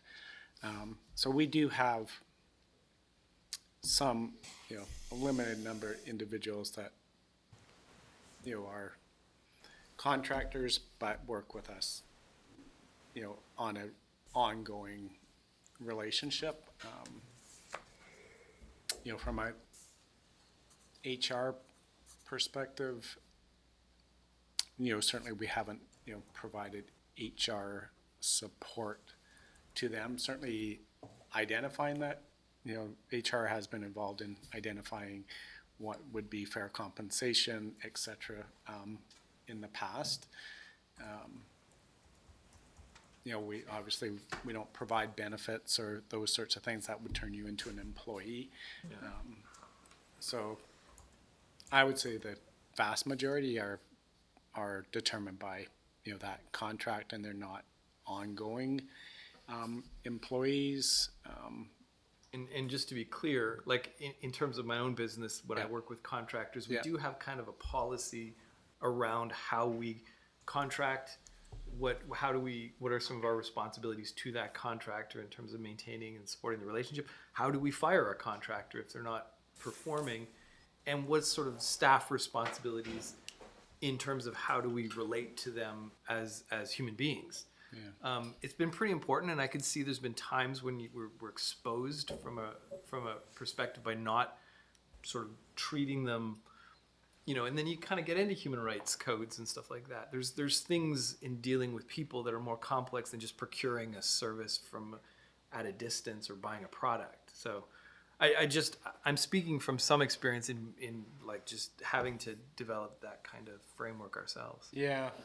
Yeah, no, we can look at that. I would say, I would suspect, in the type of work you're doing, you have this ongoing relationship with that are key to your business, and you're working with the same people over a period of time, and you want to build that, like, it's almost like a employment relationship, but you've Yeah. chosen to interact through, as contractors, Yeah. probably from a financial and tax implication or liability or all those sorts of things. I would say that's the exception in the work we do. We don't seem to, they're not integral to the services we provide. They may be, contractor A today and contractor B tomorrow. We have a whole procurement policy. We have provincial legislation of how we actually hire contractors. We need to be fair to everyone. We're not like you'd be in a much better place to say, I'm going to work with contractor A because they bring all these intangible things. We don't, directly, there's not a lot of those type of contractors that are, that are more on that service side. They're more on the, they're doing a project for us. Some custodial staff that we contract out, but for example, this building, that contract is with a large, through the provincial government with a large body that they actually hold the contract with the actual custodian. We just, we get the service. We do contract with custodians in public works and fire and police and some other services, so that could be one. I'd just say they're not, like I said, I can see them integral to the service you provide, not so much to the service that we provide. They much more, I do one task that's very specific and for that purpose. Okay, well, the reason, part of why I was asking, because I never really understood how we Yeah. did it. Like, we have design work that we contract out, and it's on an ongoing basis. And do we just say, well, Ginger, that's your domain, contract whoever you want, go at it? Well, Or we have is there procurement like policies. guidance? The procurement policy is an internal procurement It's an- policy for the city of Nelson that's quite Suzanne's here, I don't know if Yeah. she wants to. Yeah. based okay. on all those rules that he talked about, because depending on the size of the contract, then you get into all of those free trade agreements that we can't violate as a government. So we don't have the freedom, say, that you have as an independent contractor running your own business. It becomes quite constrained, like particularly the bigger the project. And in terms of when you write those contracts, I mean, we can put, like, you can put almost anything you want into a contract, within reason. I mean, the key point here is that we can't ever be in violation of the Workers' Compensation Act, no matter what we're doing. Yeah. Which is really key. But the other thing is, and I know that, and I only know this because we've written into a few of our contracts at the union. So you've got the private entrepreneur, I've got the union aspect, is that we have, in our contracts, actually included the fact that we have like a code of conduct. So if you're coming onto my property to execute your work, the thought is that you will respect our code of conduct, because now you're in my house. So Yeah. if I don't drink, I don't want you bringing a bottle of wine necessarily, so you can come to the party, but don't bring any alcohol, right? I mean, so that concept of a code of conduct, and I would see that those kind of things will probably over time become a bit more relevant depending on certain contracts. But that's just you've got your example, and that's example I can give in terms of something that we've added to some of our contracts going out.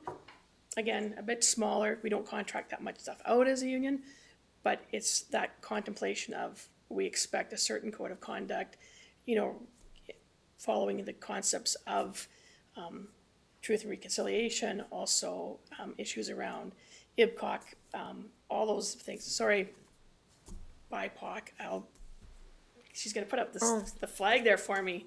That's not a city term, but okay. Okay, yeah. BIPOC, but we can go for it. But Black, Indigenous, and people of color, so that's just something as a union, because that's inherent in union values, right? Yeah, okay. So but either way, it makes sense that it's kind of all in Gabe's sort of domain, HR contracts. You're kind of making sure that we're not doing anything illegal or. I would say that with the procurement and the purchasing, that is a separate department. But from time to time, just by virtue of trying to support other departments, I'd say it's more out of the corporate services bucket. But like, for example, this week I was supporting purchasing and looking at an agreement, and I would note that one of the things we were looking at in that agreement with the contractor was exactly what you referenced, which is, how do we terminate the contract? How does it come to a conclusion? Under what circumstances can we end the agreement? So I think in the same way that we have, contracts with our exempt staff and collective agreements with our unionized staff, like the agreement that we enter into with a contractor does govern quite a bit of the terms and conditions of that engagement. And then, of course, we also have to adhere to the provincial legislation. Great. Yeah, thank you. That's helpful from you. And generally, the day-to-day work safe, is managed by our department. So if you're working for Nelson Hydro, the manager in Nelson Hydro is making sure that you're meeting the work safe requirements. You're having tailgate meetings, you're doing all those things, your work safe's up to date. In HR, they're making sure those policies are implemented within our departments. They might do a site audit to make sure that they're actually being applied in the site audit, so they're not involved into the day-to-day work with a contractor or even an employee. It's not the HR department's job to make sure our employees are working safe. They're making sure that we have the right process in place, doing audits to make sure that our departments are making sure those policies are being held, et cetera. So just to, their support, not the manager of employees. Right, thank you. That helps. And so, yeah, I just had mentioned that, yeah, we have the employment agreements with exempt staff. As I said, there's no real bylaws that are HR specific, and there are quite a few city policies. And so I won't list them all. There's, you can imagine they address, various different types of things that we provide to our employees, or like the bullying harassment policy that governs conduct. Janice, quick. Yep. Prior to becoming a counselor, I did look on the city website. I was one of the 500,000 visits. I probably went a few more than once. And I could not find equity, diversion, and inclusion policy. And I know there's a lot of work being done around it right now, but is that something that we are working in, once we've done our strategic planning, into creating a policy around that? Is that a natural assumption for me to say? Okay. I would Awesome. also know, Councillor Payne, as far as I know, I don't believe most of our employee-specific policies are on the website, and I think that's more or less by design, just because those govern employees to the organization. We wouldn't, for example, have, our travel reimbursement policy on the website. It doesn't seem that relevant to the public. Yep. They could always request it. Yeah. Thank you. So this slide is just to look back, and I have two slides left. So this one's looking backwards, and the next one is about looking forward. So, I wasn't a part of the HR department in 2021. I took on this role starting in October of 2022. So this is kind of just some big picture observations. What was going on in HR in 2020, 2021? Well, just by, way of observation, I can tell you that COVID took an enormous amount of HR resources. You can only imagine the constantly changing guidance from the province, major decisions to be made with regards to remote work, implementing new policies that would govern changes that had to be made, for example, like a remote work policy, a masking policy, trying to make sure that all of the right health guidelines were being communicated to staff and being followed. Big decisions with regards to, what positions the city may have taken with regards to vaccinations, a lot of mental health issues that surfaced during that time, and a lot of mental health issues, from outside, from the public that were impacting staff. So I can tell you just from observation that the COVID era did require a tremendous amount of HR resources. Starting in 2022, we do have all new staff to this department. So Amanda and Lindsay joined in the summer. Jordan started it in December, although she does have an HR background, and as you may know, was working at the Youth Center for the past 5 or 6 years, leading that department. So there's been a restructuring in the sense that there's no longer a director. I'm the manager, and we have 3 coordinators that kind of touched upon that structure. One significant change is with regards to our physical space. So you may know, but just yesterday, the renovations to finalize these offices over on the other side of the hallway there were finished. So Amanda, Lindsay, and Jordan will be joining me on that side of the office, and I think it's really going to be great for the organization to kind of give HR a more private space where they can kind of do some of that work that is very confidential in nature, and just not have to, they'll all be in closed offices. So I do think that will be a big upgrade. I think with new staff comes an acknowledgement that there may be a gap in some of the historical knowledge. We're going back and looking at certain processes and asking questions, and oftentimes there is an answer. It may take us some time to determine what was being done. But I think we have new eyes on practices and policies, and so there's an opportunity to improve as well. I think there's a lot of, I think you could look at any department and go through all the policies and realize that some of them are ready for a refresh. So that's some of the work that we'll be doing. I'll talk a bit more about that on my last slide. And I know in 2020 and 21 and last year, there were significant demands in recruitment and hiring. I think as our returning counselors know, we had a lot of retirements over the past few years, and we've also had an increase in certain staff positions like our climate and energy team, which has taken some HR resources, and right now we're doing the same thing. We're looking to, as council probably knows, there was a GM posting, and we are working, for example, to fill that role. And with the spring, there will be an addition of casuals down at operations and that type of thing. Councilor Woodward. Thank you. So HR does a lot of support work. Who supports HR? Well, I think it's, I fall under Sarah's department and the corporate services department, so I know that I always have, Sarah as a department head to go to and bounce questions off of, and the same thing with the city manager.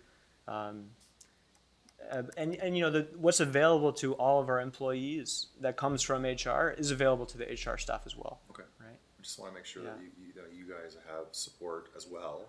Yeah. And you're not burning out or feeling overworked, or that you're actually just be able to do your job. Yeah, I appreciate that, Councilor Woodward. Yeah. And the last slide. So these are just some of the priorities for 2023. It might be more accurate to say 2023 to 2025. But these are some of the items that we've identified that we are either currently working on or hoping to tackle this year or next year. So I talked a little bit about the new support structure. That's just kind of how we've broken down the different assignments amongst different departments, and we're hoping that's going to create a more efficient structure. And I should have mentioned that idea actually kind of originated organically from Lindsay, Amanda, and Jordan, just kind of identifying a way to make things more effective. We are currently doing an exempt staff salary review. That's with the use of an external consultant, although it still does require a lot of work on the staff side in terms of filling in all the inputs, providing all the job descriptions, and providing information about our staff. That's something that we do by policy, that the policy prescribes we would do that every 3 years, and it's been some time since we've done that. There is currently some bargaining ongoing with the different unions, and so we're continuing to provide support to the city manager as he is looking to finish a few of those this year. There are some claims that are brought against the city, human rights violations or any other type of claim that may be brought as a result of an alleged violation of legislation. That is something that often HR is working with, usually in consultation with outside legal counsel. So we'll continue to provide that type of support. We're looking, as I mentioned, at some policies. For example, just this week, I was looking at some of our COVID policies that may be ripe for review, just given the changing circumstances. Likewise, with health and safety programming, we are trying to get to know our departments a bit better, spend a bit more time down there, and as Kevin mentioned, kind of audit the current practices and just make sure that they are compliant with WorkSafe. And finally, we're reviewing the interview process and looking to provide bias training to people that participate in interviews. And so those are some of the, and I should mention, not on this list, we're also looking to revamp our orientation and onboarding process for new employees. So that concludes my presentation. I'm happy to take any questions you may have. I think Councilor Payne is bursting. Not bursting. I'm interested, well, maybe, okay. I am interested to know, so the exempt staff salary review is legislated by policy to be done every 3 years. An internal policy, yes. An internal policy. So does that cover the benefits? It does. Do a benefits analysis of that? So that's Yes. just for exempt employees? Correct. And the benefits for the rest of the organization are all covered by the Union contract that they're union in, contract yes. that they have? Okay. So that'll go along with that? So Correct. not only salary, so just a general compensation then? So Yes. salary plus benefits would be compensation to me? Is that a proper way of saying That's it? accurate, yes. Thank you. And the other thing we're hoping to do use an external consultant is really look at our just really the relationship between positions. In the past, we've gone out and said, we have this position, what's our comparative municipalities pay for that position? And haven't always said, is that, does that make sense within the rest of our positions in the city? And I think we just have these differences, should, all the directors, be paid at a similar amount? Should all the managers underneath that, those directors be paid at a similar amount? How does a planner relate to some other positions? So we're trying to get some more internal consistency. It's been a lens, but we can do more to make it make a lot more sense of, as we have people in the organization. Why does whatever this position get paid at this level and this one get paid at a different level? And it's really, in the past, it's because we've gone out to our comparative municipalities and say, well, that's the medium of those other municipalities, and doesn't necessarily create that internal balance in our organization. And the only other one I wanted to just a quick example of how we're trying to at least start some things around equity, diversity, and inclusion is now when we're shortlisting positions, we take the names off those positions and addresses and all those things, so that we're only looking at the qualifications of that person, not who, whether they're female, male, some minority or not minority. So our first, obviously we can't do that in interviews, but at least our shortlisting, we only look at, we redact all the names and other information. And so trying to avoid, those biases going into that. And that's something we picked up from the college. The college does the same thing. Further, Councillor Payne. This is just going back to the policies. So when we do have an equity, inclusion, and diversion policy, I do understand that a lot of the specific policies relating to the workforce don't need to be on the website, but I do feel that a policy around that and possibly anti-bullying are relevant, so that, again, people can see that we do have that policy in place. I think it is something that people should be able to find and go, yeah, my city has looked at this and has a specific policy around it. Yeah, I agree. I think the distinction being that, yeah, it's Yep. more about the culture and Yep. not like the logistical, like how do I get reimbursed for mileage, but I completely agree. Yeah, That's a great exactly. point. Okay, thank And you. as I think everyone knows, bullying, harassment is work safe. That's a requirement of every employer to have a policy on bullying and harassment. And so that, of course, is available on the Work Site Safe BC site, their policy, because when it comes, comes down to decisions, that's the legislation and language that would be used, for sure. And it is part of the city's orientation. Yeah. Absolutely. Yeah. Just on the volunteer fire department, we definitely had, basically, I think it's annual, isn't it?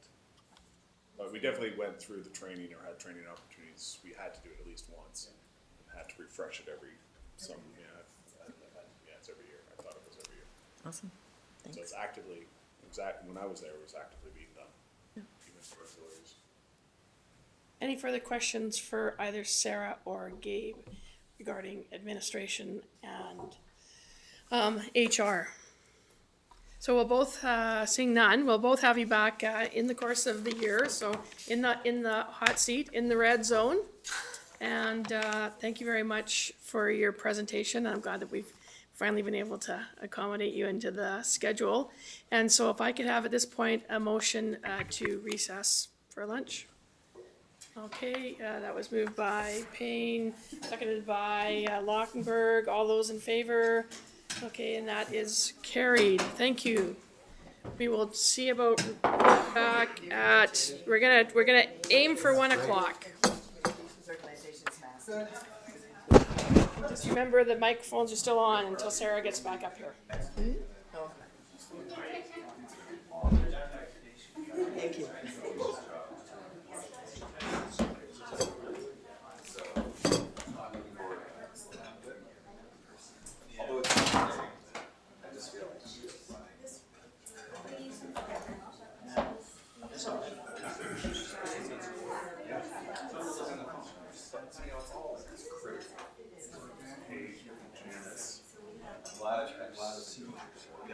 By all means.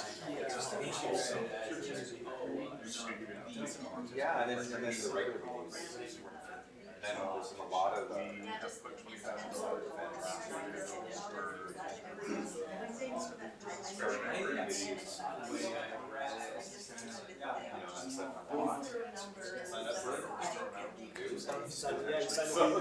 So then you're gonna get some terms of reference and everybody then decides who gets to have some of that money. So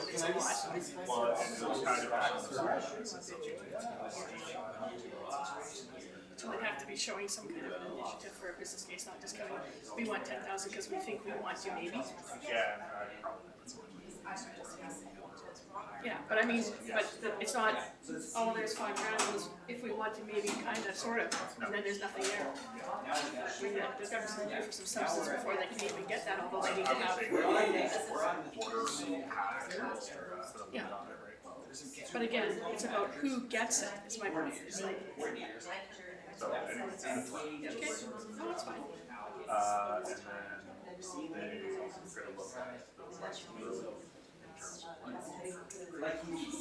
they are going to look at the have a contract with us and in the plan.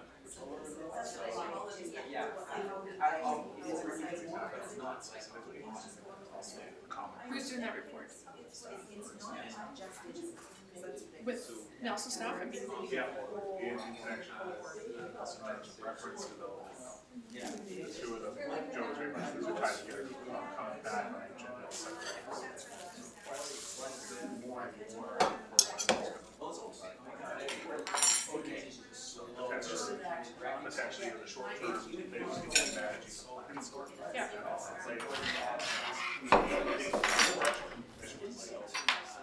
Don't take that on if we're not going to some sort of rate of plans in the long term. So kind of saying, is this feasible? Could we do it? We already know the number. Right. How long? How quickly?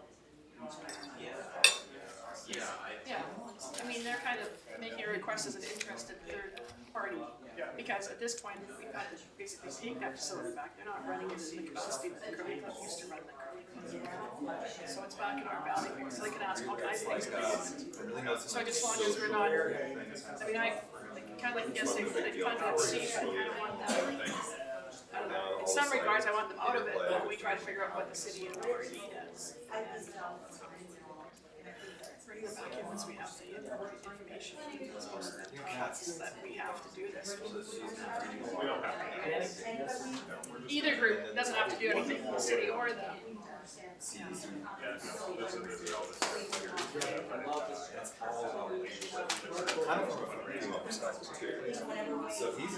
We can get to where it's so I think he's learning a lot. It's sort of old school, but at the same time, Yeah, forget that. Would we charge a year? We get that on the plan, assuming you did bring $4 million over cost of infrastructure grant. Refrigeration subsidy. yeah, I kind of feel like just having a great conversation. Those are the high level things. We can push out the plan for another year. And I kind of feel like it's more than ever. This ability to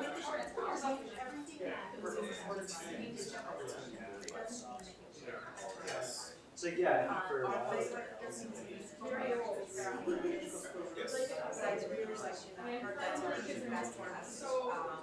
Okay, because technology is just kind of in the background doing a lot of work for us now. Don't even really notice it. But these complex problem solving that are intermixed with social. I went to Winton 12 years ago, and it was that. It was very new then, so you could like technically integrate environmental science, science in general, social aspect, arts, mixing them together, because that was kind of like the idea of the future of how almost every system, 10 or 12 years later, like it's even more pertinent now. It was like kind of ahead of its time, and people were looking at it. It was a new school at the university, and there was a lot of attention, like interdisciplinary, it was easy, like, wow, but now, hybrid. Yeah, because we need that hard data. Then you also have your labor. Factoring in, necessarily just like waste. It's very complex. Yeah. And I think you see as we do this over the years, like how that is actually starting to city operates. I think she just grew a tree.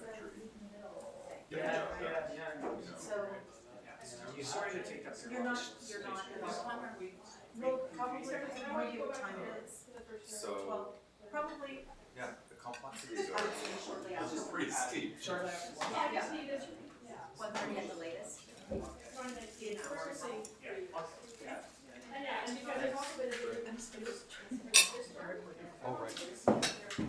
Mics are still on.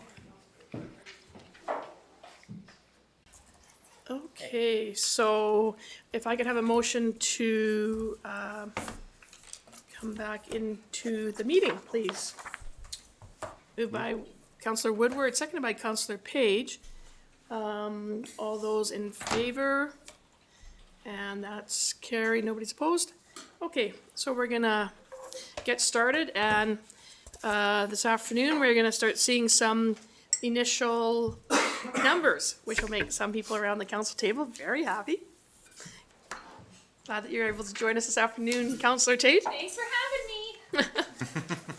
And so this will be handled by Chris Jury and perhaps his one of his staff members, Amy Mooney. Are you going to sit in the back there, Amy? Or are you going to come and keep join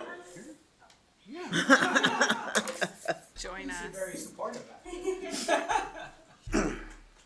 Maybe we'll have you come forward and share one of the hot seats with Mr. Jury, Director Jury. And periodically at certain times in the day, we've sort of arranged to have, you know, whether it's Sebastian or Sam or Colin Innes or something, to just be here as well in case there's specific project or specific questions about projects such as the pier. Or I know we've had the opportunity to hear the full presentations, but you know, there might be that kind of question that comes up that they'd be best able to answer. So. Right. Okay, so over to you. Okay, so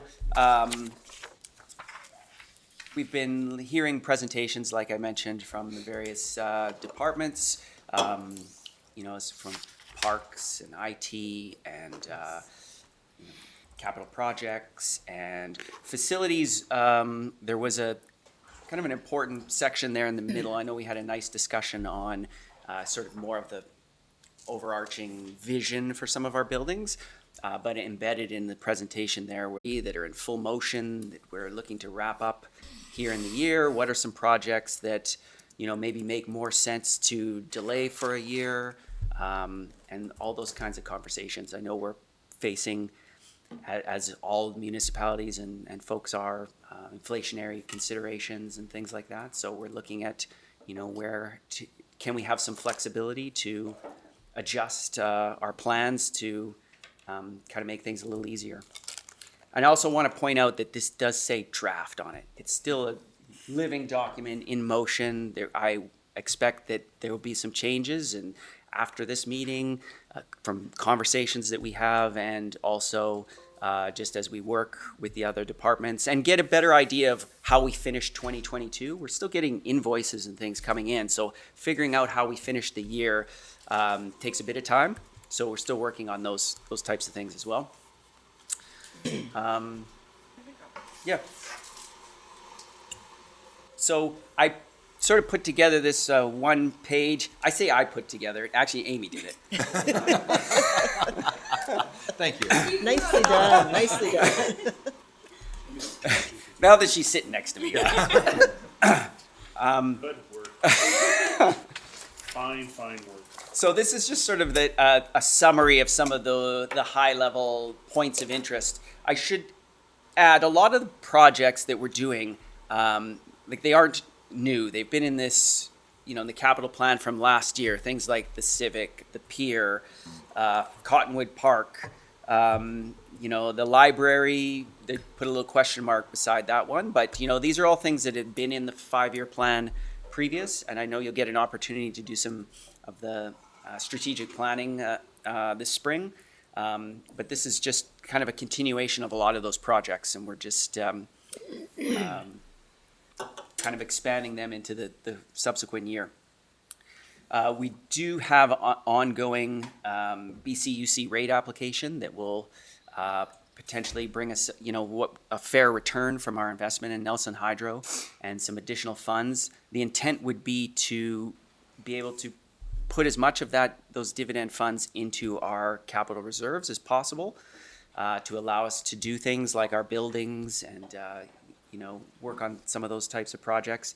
You know, it's a balance, of course, when we start to see the pressures we have in our operating fund, that, you know, and where we want to see our taxation for the year. You know, we try to shift as much as we can into reserves, but we also need some to cover our operating. So when we put that all together, we'll sort of have a bigger picture of how much we can put into our reserves and where that balance is. But the idea would be to increase our funding for buildings sort of indirectly. You know, I think in past years we've put just under $1 million sort of from our water license reserve and other reserves ongoing from operating to bump that up to 1.5 for 2023. And there's a lot of, like you say, or like you saw, and we'll see a little bit this afternoon, a lot of work that needs to be done on our facilities and a lot of projects that, you know, we should tackle in the near term rather than keep pushing off. Mayor Morrison, I don't know if it's Oh, got a sorry, question here. Yeah. Councilor, is that all? I'm looking at the Yeah. list here, just like ticking them off in my mind, and So, Yeah. Chris, can you just sort of describe the mechanics of when you say overall funding for building reserve increases from 955 to 1.5? Yep. What are the mechanics of like increasing that? Like, you're pulling it from somewhere, Yeah. and I just wonder, how does that work?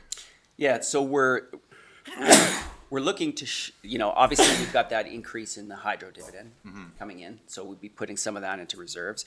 You know, there's other funding sources that maybe would have gone to a little bit more to capital projects or to other things, and it's kind of just focusing on a little bit more on the building side of things. So we'll see as we go through the later stages here, we have a lot, you know, quite a few reserves.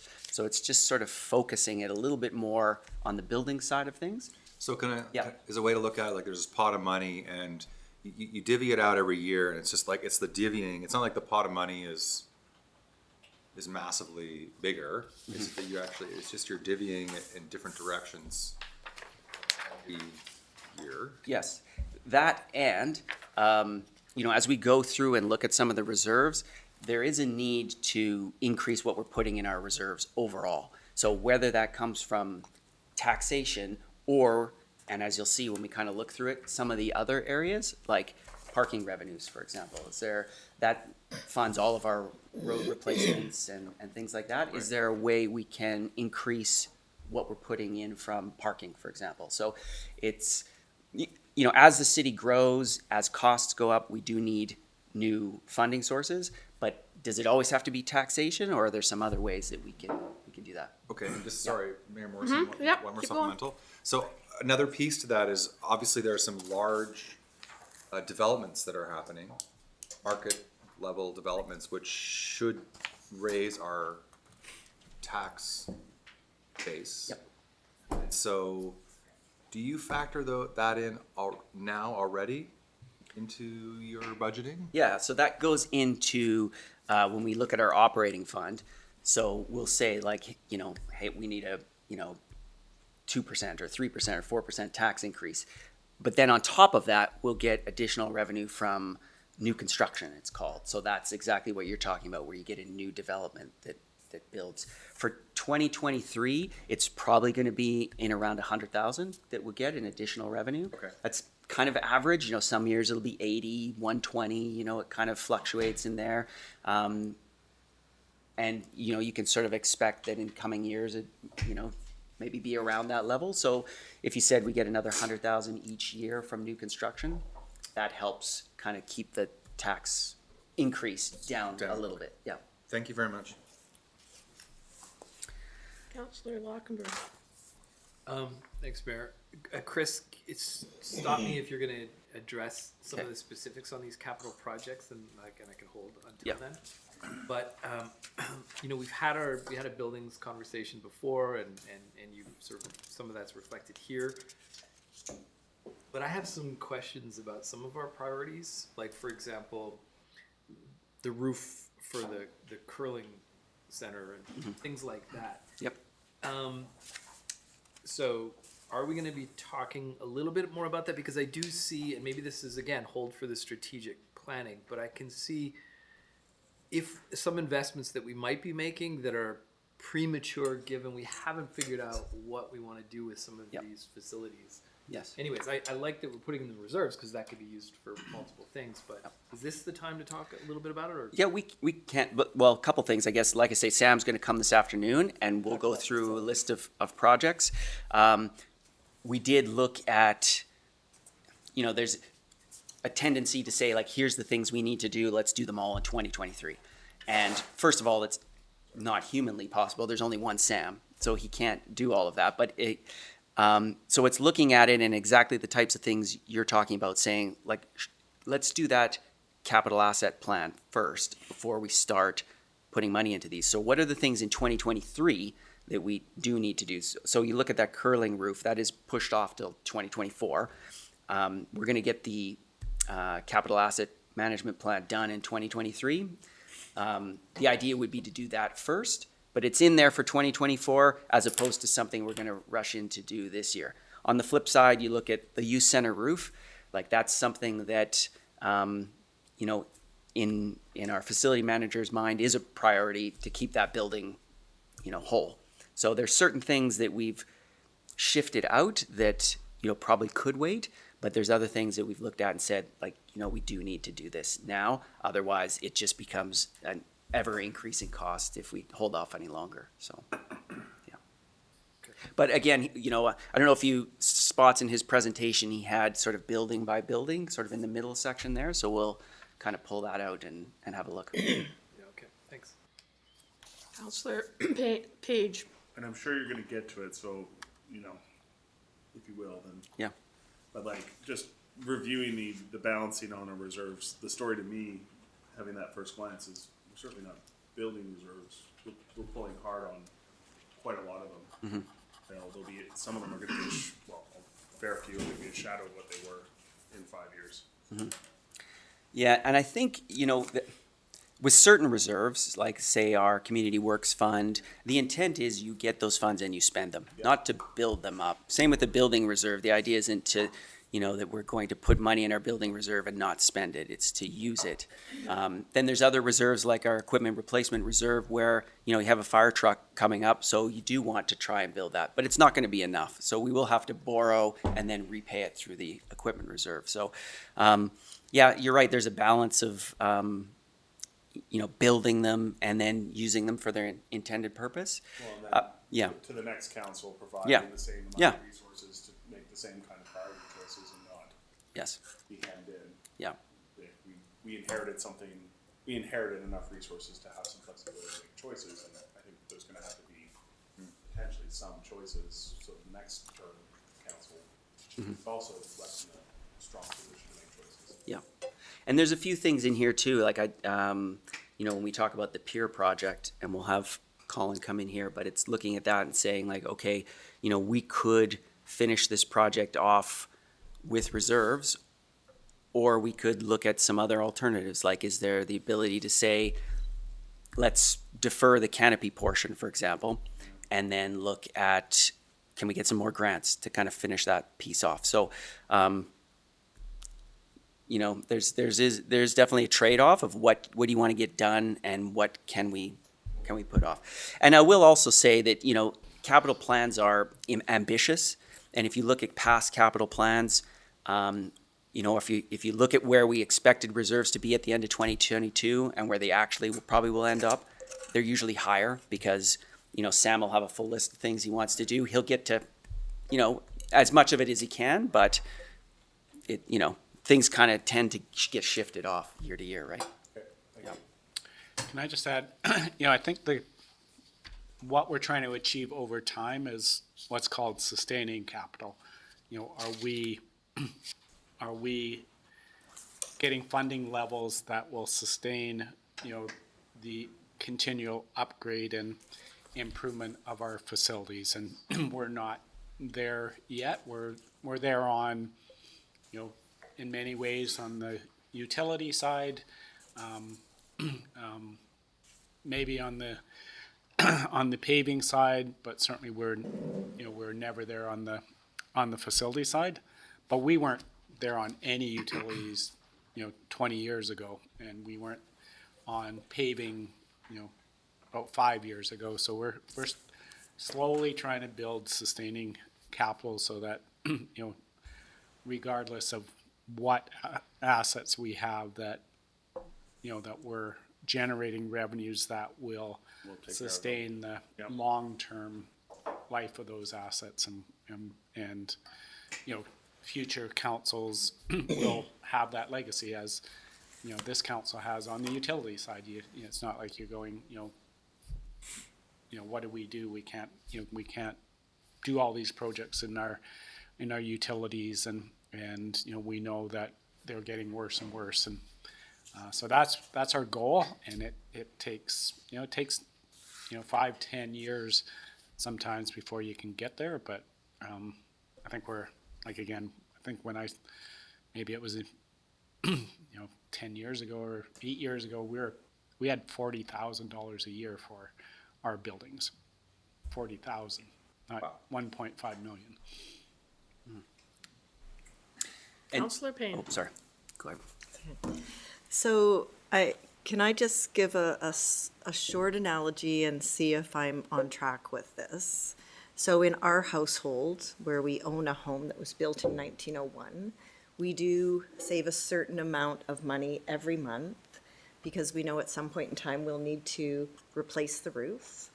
At some point in time, we know we need to replace our stove because it's 30 years old.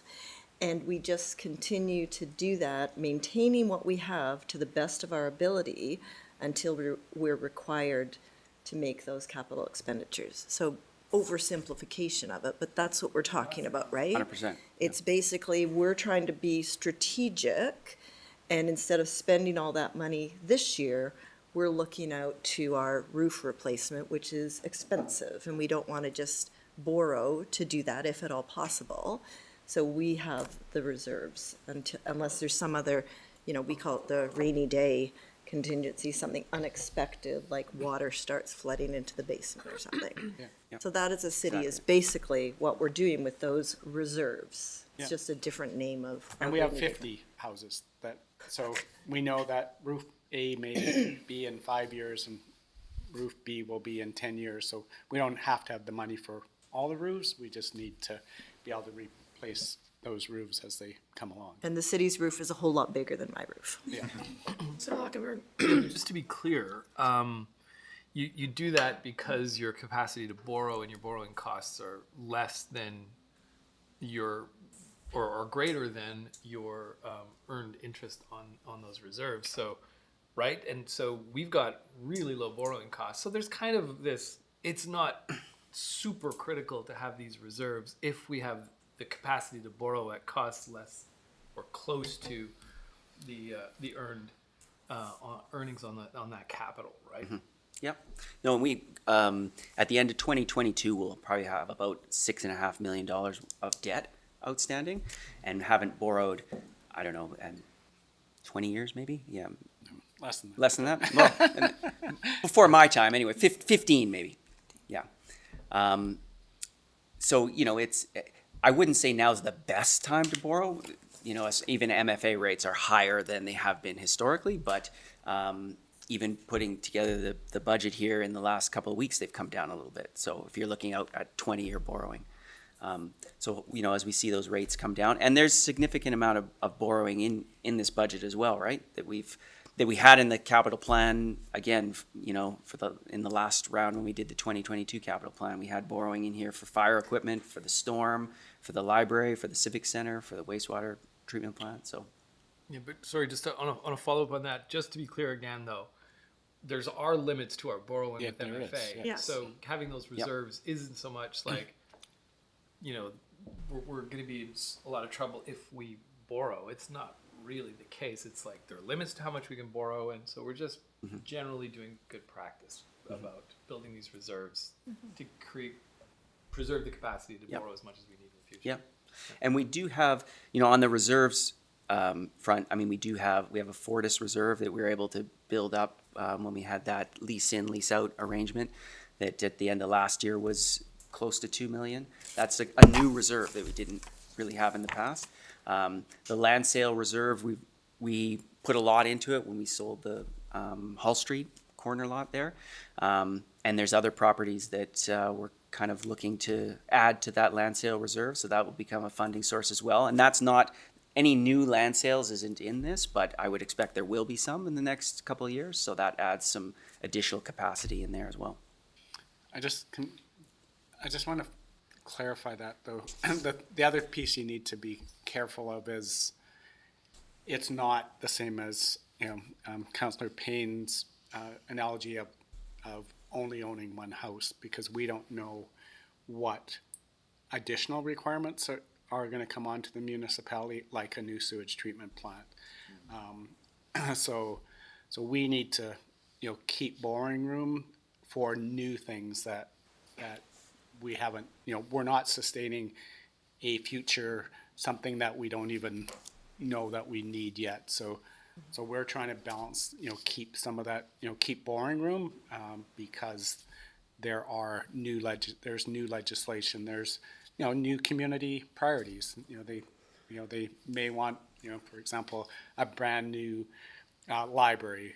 You know, we're sustaining to manage the one we have now, but certainly not, you know, to build a brand new library or a brand new fire hall or those things. So I think, yeah, really all we're doing on reserves is can we maintain what we have now? And we're not there yet on that side of it. But we need to, again, just keep that capacity for potential new things, or otherwise if you borrowed all against trying to sustain what you have, you would never be able to do anything new. You would never be able to, you know, manage a new legislative requirement.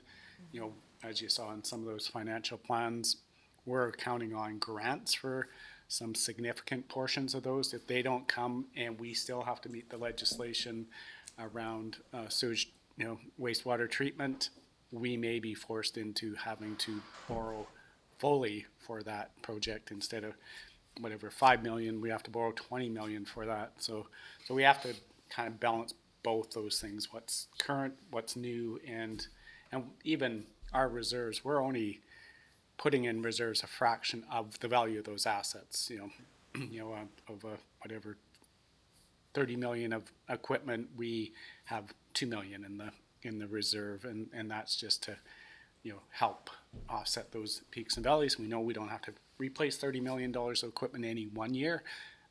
So I just don't want the public to get a false impression that we have reserves that, you know, we have $100 and $200 million worth of assets that are, you know, depreciating significantly, not just with wear and tear, but technology. You know, we're not replacing that sewage treatment plant with the technology that was there when we built it. The standards are much higher, et cetera, et cetera. So we're trying to manage both the future and the current. And I think one of the key things, just to finish off before I go to you, Councilor Woodward, I acknowledge that you've got your hand up, is that at the end of the day, when we look at this, and we tend to pull these things out, capital over here, operating over here, and kind of make them all seem like they don't have sometimes any relationship to each other, is that by provincial law, we're not allowed to run a deficit. So the other thing is that we, unlike the provincial or federal government, can't decide that we're going to do something and just let the debt pile up in a big pile over in the corner here, because that's not allowed. So this is where our fiscal responsibility is key, and to take that fiduciary care when we're making these decisions over the long run. So yes, we have room, due to good financial management, we have room to borrow. So we can kind of have a little breather. We can practice our mindfulness and take couple of deep breaths. But at the same time, when you look at projects that are coming, particularly, I guess wastewater would be the big one, is that potentially could, if we were legislated, that could suck up all of that room very, very easily. So keep in mind that we can't pile up the debt, nor do we have a printing press in the basement. But I'd be interested in investing in that over the long run. Councillor Woodward. Well, I guess I'm just struggling a little bit with like this idea of debt because, you know, on a personal level, you don't want to pile up a huge amount of debt unless, like, let's say your house mortgage, which has an asset attached to it. That appreciates. Right. So I guess my question is, what is the relationship between a city and borrowing, and is it something to actually shy away from? Is it like a healthy? Is it a healthy aspect that you are borrowing sometimes and that you're paying things off and that it's going back and forth? And as what you're saying, Kevin, it's like we really need to make sure we have the ability to borrow for the critical pieces. I don't know. I just feel like I'm still a little bit unsure of like how borrowing fits into. Yeah, and I don't know if this is sort of what Kevin was alluding to, but you'd want to be putting enough into your reserves to replace those assets when they wear out. Right. So into your building reserve to be able to replace the roof, into your equipment reserve to be able to replace the equipment. When you're talking about new assets, maybe there's an opportunity to borrow there for something new, and then you start putting enough into reserves to maintain that. So the things that we have in here, like the library, storm upgrades, civic center, these are sort of new builds. We're not borrowing to replace a roof on a building. We're borrowing for something that's kind of an expansion of our assets, if that makes sense. Yeah. Okay. I guess it's just like any individual, you have to be hyper careful that you can maintain those borrowed amounts of money. And Yeah. I guess for a city, it's like we don't want to get too spend happy and borrow a bunch of money to build a bunch of assets, and then, as Kevin was saying, not be able to have the money we need when we really need to replace those, like a wastewater plant. So Yep. I feel like let's not borrow. Let's just keep building capital reserves. But I'm not sure. Maybe I'm looking at it the wrong way. Yeah, again, I think it's a balance. If we are at sustaining capital levels, then, as Chris said, then we're really looking at new assets, but we're not at sustaining capital levels. And again, things are changing. The stormwater master plan is about, increasing storm events, increasing flood events. So it's not that we don't have storm in the streets. We don't have storm that can meet the capacity that we're predicting. Right. So and storm is one we have never had reserves and we have never built there. So that's one that's a deficit. So either you substantially increase some fees to start to build that reserve to replace it, or in that case, I think as finance staff, we believe that, borrowing that case makes sense. It's a longer term asset. The person that's going to get value of that asset is over the next 20, 30 years. So it's reasonable that they're paying, that debt service cost over that length of time versus, taxing, the current person today that may move out of town tomorrow and and have a flood event. Storm. Don't flood your computer. Stormwater, yeah. That's an asset that we More can't. about, we need those. We do have reserves, Kevin, but So that's right, because that's the other balancing factor. Who pays? Who pays? Yes. Yeah. Is it the person today, or is it the person that gets the value of that asset over the next 20, 30 years? Mayor, if I may, I have a Yeah. response to that. I think that the challenge I have in this term, and this relates directly to our capital budgets, this is in my mind a term of transition, we are, if we're maintaining the status quo, we would be taking a different lens on how we invest to maintain our assets and what's our borrowing capacity or what's our borrowing tolerance and all the rest of it. Or are we trying to change now in a significant way? And then in the next term and the terms beyond, we're just going to sort of maintain the course that's set by this council. And given Nelson Next, given all of the work we have in front of us, to me, this is a time of change, in which case this is the time to borrow. For example, there are two examples to make this concrete: active transportation infrastructure and transit infrastructure. Delaying 6 to 8 years to take on this new asset that's a depreciating asset, so it's effectively a liability. You would in a status quo or stability term, we would not do that. We're like, well, we'll delay it 4 or 6 years because we don't really have the reserves to do that kind of thing. Whereas I would argue, at least put forward to council in general, that now might be the time to do some things to take on additional financial, debt, really, to do these things, because it's kind of sort of a down payment on the future. Yes, the cost ultimately might be bared by those in the future, but so will the benefit. Yeah. So that's the principle I want to put to Councillor Woodward's point. Yes, maybe now is the time to borrow more than we would otherwise, and take on more of those debts. And I think that's a very good example of why you create capacity to be able to make those decisions. Because if we had borrowed fully Up to this prior point, to, you wouldn't be having this discussion, because we'd say you're at your borrowing capacity. Right. Okay. So you have that. You now have a policy choice.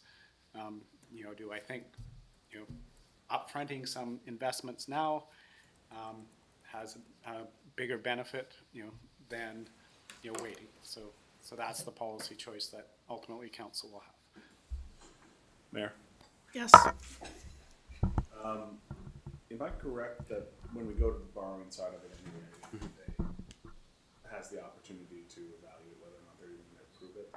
They do their own diligences in terms of what they believe to be our carrying capacity of that debt. And then the secondary question is, when we look at borrowing on large capital expenditures and with the absence of a reserve to fund those expenditures, do we bake in the building of a reserve to be left over at the conclusion of the borrowing cycle?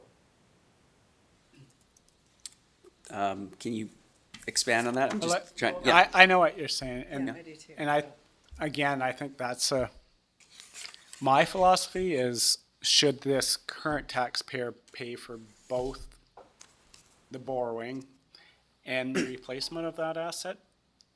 I think that's a lot to ask for one taxpayer. So my view is you can. I'm just saying that's the balance you're trying to find, because I'm paying the debt service cost on that asset, plus I'm paying for its replacement in 30 years. Should me as a taxpayer pay for both? Because past taxpayers never paid for that at any time. So now I'm stuck with, it's end of life. No one's contributed in the past. Now you're saying you should pay for that. And if we borrow, you're paying for it through debt service. If I'm also charging that same taxpayer to build a reserve for that, I'm paying twice for that same asset. Again, finding a balance for that. That would be my only comment on being careful about that. And, the rec center is a good example of that. No, there was no funding that, no reserves were built when that came to the end of life. In fact, it was a new facility, right? And the only choice was to go out and borrow, which went out to borrow, and us as taxpayers are paying those borrowing costs. So should I also pay for the replacement of it? I think you either get into the borrowing thing, because when that debt service ends at the end, you can borrow again and build a new facility, and the taxpayer keeps paying the debt service on it. But we are making an assumption there that the borrowing environment will be the same in 20 or 30 years as it is today. Hasn't historically been.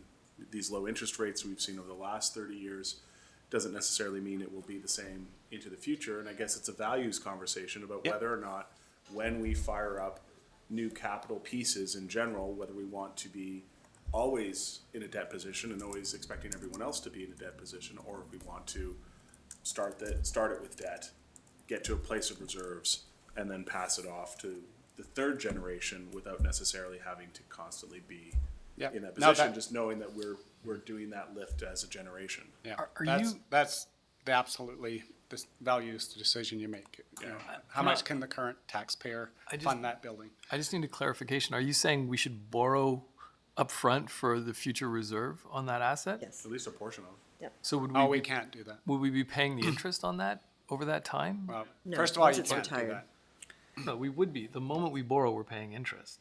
I think he's saying once the debt's retired, there'd be some left over and that would become the Yeah, no, reserve. but that left over, you borrowed up front, so you'd be paying interest until so you're just basically paying interest on money you're not using. Yeah. So as opposed to just borrow it when you need it. I get that. And yeah, like Kevin's saying, like you have to borrow for a capital asset. So I don't know that you could borrow more than the cost of that asset to have some remaining for operations, but yeah. Your fee structure could basically be building reserves at the same Yeah. time. Yeah, your fee structure, Yeah, I can once see that. once you've paid off the debt in 20 years, you do want to make sure you're putting something in there, because you're right, the roof's going to start to go on this building and things like that, and you don't want to be in a situation where it's like, okay, now we have to borrow just to maintain this. So there's probably a balance there. Yeah, it's finding that balance. We should keep going, you guys. Okay. Sorry, mayor's not here. I'm acting mayor. Deputy mayor, so. Yeah, so I don't know, just kind of looking through to see, some of the things that we'll talk about as we kind of go through. And I wasn't going to go through every line on every worksheet there. I was just going to look at, some of the major areas and some of the significant projects, maybe refresh your memory a little bit on some of the presentations that were done, and kind of go through there. So we'll talk a little bit about the Pier project, of course, Cottonwood Park, the Civic Center, you've probably heard quite a bit about. And we're continuing to look for grants in that one. I know there's a green and accessibility grant that Colin and Sam are looking at to see if we can get something going with that. So there's still opportunities to maybe try and finance that, not as much with debt, but to try and get some grant funds to do that. We had the library project in here, and we talked about that a little bit when Sam presented earlier in the week. That was meant to be funded with a grant, which we didn't get. And I believe it was to start in 2023. We've just shifted that out a couple of years to give us some breathing room, again, to look at a facility master plan and sort of what's our priorities. There's discussion of potential for a fire hall as well. So is there some housing opportunities? And then just sort of in that other section, again, these are some things that we'll kind of discuss. And you can see, youth center roof, elevators here in City Hall has sort of been on the docket for quite a while and keep pushing it off and off. And, I know one of our cleaning staff was stuck in the elevators for quite a while. One out of them shut down on them. So it's just kind of, keep making sure we maintain that. We do have second round of food cyclers in here for 2024. If that project, a pilot project that we're doing now, if that is successful, we have the opportunity with our contract to be able to go out again and go for the second phase of that. Colin Innes will be here if we're looking for a refresher on what the storm upgrades would be, but they're really just capacity building for dealing with the more frequency and severity of rainstorms and things like that to be able to handle all of that. When I believe police and our deputy chief came and talked a little bit about Next Gen 911, the NG 911, Next Generation 911 project that's we need to complete. So we're just sort of starting the initial process of getting an RFP out for that. We do have the transit exchange as well, and that was an 80% grant funded project that will start this year as well. Councillor Woodward's going to Taking the chair. direct the chair there. Okay, Chair. I was gonna sit here, I'm the deputy mayor. sure. Counselor Tate, you had a, Oh, yeah, sorry. You just skimmed over the Next Gen 911. Yes. I didn't think that was a go. Yeah, well, I think it's something we need to do. We're kind of putting out an it might be an RFQ process to kind of get some, not RFQ, sorry, RFI, to sort of request for information, Yeah. to get some, potential vendors and other interested parties to see what solutions they could offer us, whether it's partnering with somebody or just offering us an IT solution that would satisfy that. Oh, I thought we Yeah. had talked about reaching out to the other small municipalities that are in the same ridiculous boat as us, and maybe back to the feds and the regulating authority that has imposed this upon us. Yeah. Is that in progress as well? Well, that might be part of the RFI process. We do have a time consideration, so we don't have, if we are going to make a move with something, I can't remember what the deadline is for that, but I think it's 2025. Oh, Nathan's here. I was just saying, and Yeah. through the chair, Councillor Page? just because of the CRT regulation and the provincial pieces, there's no way this, and the length of time this transition has been going on already, there's no way this is stopping. Right. No, I understand that. I just Like- there's very few municipalities that are in the same boat as us, and so there's an opportunity to say, hey, we're a There's special egg, and we would Yeah. like special consideration and/or So funding. city manager would like to speak? Yes, please do. Yeah, just to clarify on the other smaller municipalities. So right now, they're all e-com customers. Yeah. So it was really, there was a dissatisfaction with what e-com is providing, but they're all in contracts with e-com. So the discussion was, if we go ahead with NG 911 ourselves, could we, we'd look at this in terms of could we bring on other smaller municipalities, such as Oak Bay or, other policing municipalities that decide not to renew with e-com and, would be the software that we purchase scalable, that we could become a provider for some other municipalities. So it's a future opportunity, not a present opportunity. Okay, I remember it differently. I remember talking about other municipalities federally within the entire country, because this is CRTC, right? Yeah. So for some reason, Owen Sound is coming to mind. Yeah. And so so maybe doing a bulk buy or something like that, not just within BC, Yeah. but if this And is, the RF, we all have that capacity in the RF when we go out for tenders Okay. or requests for proposals. I mean, it's a huge imposition. It's not small, right? It's a Oh, huge no. imposition. And that's exactly what I was talking about before, right? Senior levels of government regulate, change regulations, and we just we have to comply. We have, that's the reality of Right. of being a local government is they change work safe regulations. They play, well, as Sarah said, this new thing on, you weren't here this morning, but there's a new accessibility. I know all about it. Right. I know From all your- about it. Right? So again, that's been legislated on us as public bodies, and we have to go implement it, right? And lots of times, and the mayor brought that up, where's the funding that goes with this new requirement that you have on it? And unfortunately, this is one where new funding did not come with this, and that's an area where council lobbies, ministers and the provincial, federal elected officials. Federal, we don't have much access to federal officials, but certainly provincial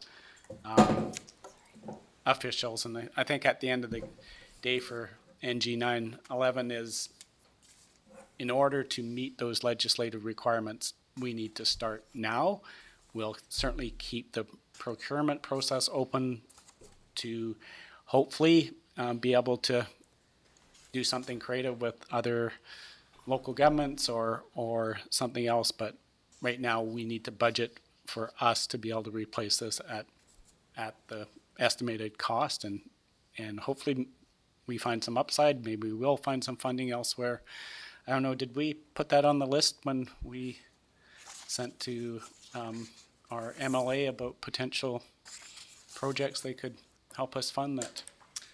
I was Next Gen on there? I Yeah. believe it might, yeah. Yeah. That was Yes, my- it was. Yeah, So there was a number of yeah, things so there. there was, our MLA said there's up to $150,000 of one-time grants that are available, and we put a list of a number of projects. So we'll definitely, we're always keeping our eye out of, what could we get to help fund some of these surprises, but this one, we're not gonna meet the timelines unless we Yeah. sort of. So Councillor Page had a question. Can I just quick follow-up? If we were a member of ECOM, in addition to the regular operating cost increases that they're passing on to their members each year, double digit, we would pay for this as well through that contract, that capital cost. They have to also do the same build out of Next Gen, and they would pass that on to their members as well. So whether we're doing it on our own or we're doing it through them, there's still that capital cost that all of the first, what do they call them, the primary access point providers would have to incur. Okay, and it's not on here, that 500,000, like in this particular, It's spread over 2 years in the IT budget under special projects. thank you. Yeah. Okay. So we'll get started on that in 2023 and expect that it would carry forward into 2024. And then I noticed that there's 911 reserve, is that like a whole new thing? No, that was always on there, 911 Okay. reserve, yeah. That, I think there's about 90-something thousand in that reserve. It's not a lot, but it can pay for some portions of what they're doing at dispatch. And this is another area where UBCM and elected officials have been lobbying, because that's a charge that goes on landlines. Yeah. And as I gotcha. everybody's going off landlines, we're not collecting that same revenue anymore. And, that the lobbying is they should put that charge back on on cell phones so that we have this funding source. And that's how we were replacing this type of equipment in the past, is through that levy. Gotcha. Okay, thank you. That was me. I was Yeah. next. So it sounds like we sent the letter to the MLA specifically around a number of projects. Did we articulate or send something to the MLA specifically around the implementation of an increase to the cell phone 911 fee that should be flowing to the 911 providers to make this more sustainable because of the attrition of the landline portion of it, which is where it's been sitting now? Okay, so just, as you saw, I had to step out. I had a call I had to take that was kind of urgent. Yeah. And are we talking about the Minister of Municipal Affairs, or are we talking about letters to, our local minister? I just, when we're talking about ministry, because, it wasn't a letter I sent. I had, developed briefing notes with staff to have a face-to-face meeting with Okay. the Minister of Municipal Affairs, that the Minister of Municipal Affairs canceled 1 hour before our meeting was scheduled for. Sure. So there's nothing been sent. Sure. So I just want to be cautionary on that. I have not sent anything, because that would be something, of course, that if I was sending things, you would have probably all gotten a copy of it as counselors. So nothing has been sent to any ministers. Was that levy, because I know that that's a constant AKBLG issue that we always bring up, and that, it would have depended on the depth of conversation. It was more about the changes to 911 that was on my list to be like a touch point with the minister in terms of the going down the list of things in regards to that. I still fully support, and I think we all do, that the government needs to look at how we transition that thing that used to be on a landline to cell phones, potentially to help with offsetting the cost. I would encourage that we continue bringing that motion forward, both at the AKBLG and at the UBCM, to see if it gets some traction. As we know, it's gotten very little traction in the last 4 or 5 years, but I think it's a motion that needs to be kept on the table. But was that in what I was gonna raise with the minister? Not to that detail level, just to be clear on that. So I'm still hoping for a rebooking with the minister. She did come and go to some other local communities, so still trying to figure out what just all went askew there. So, Okay, so you were intending to have that as an in-person. yes, Thank no you. letter has been sent.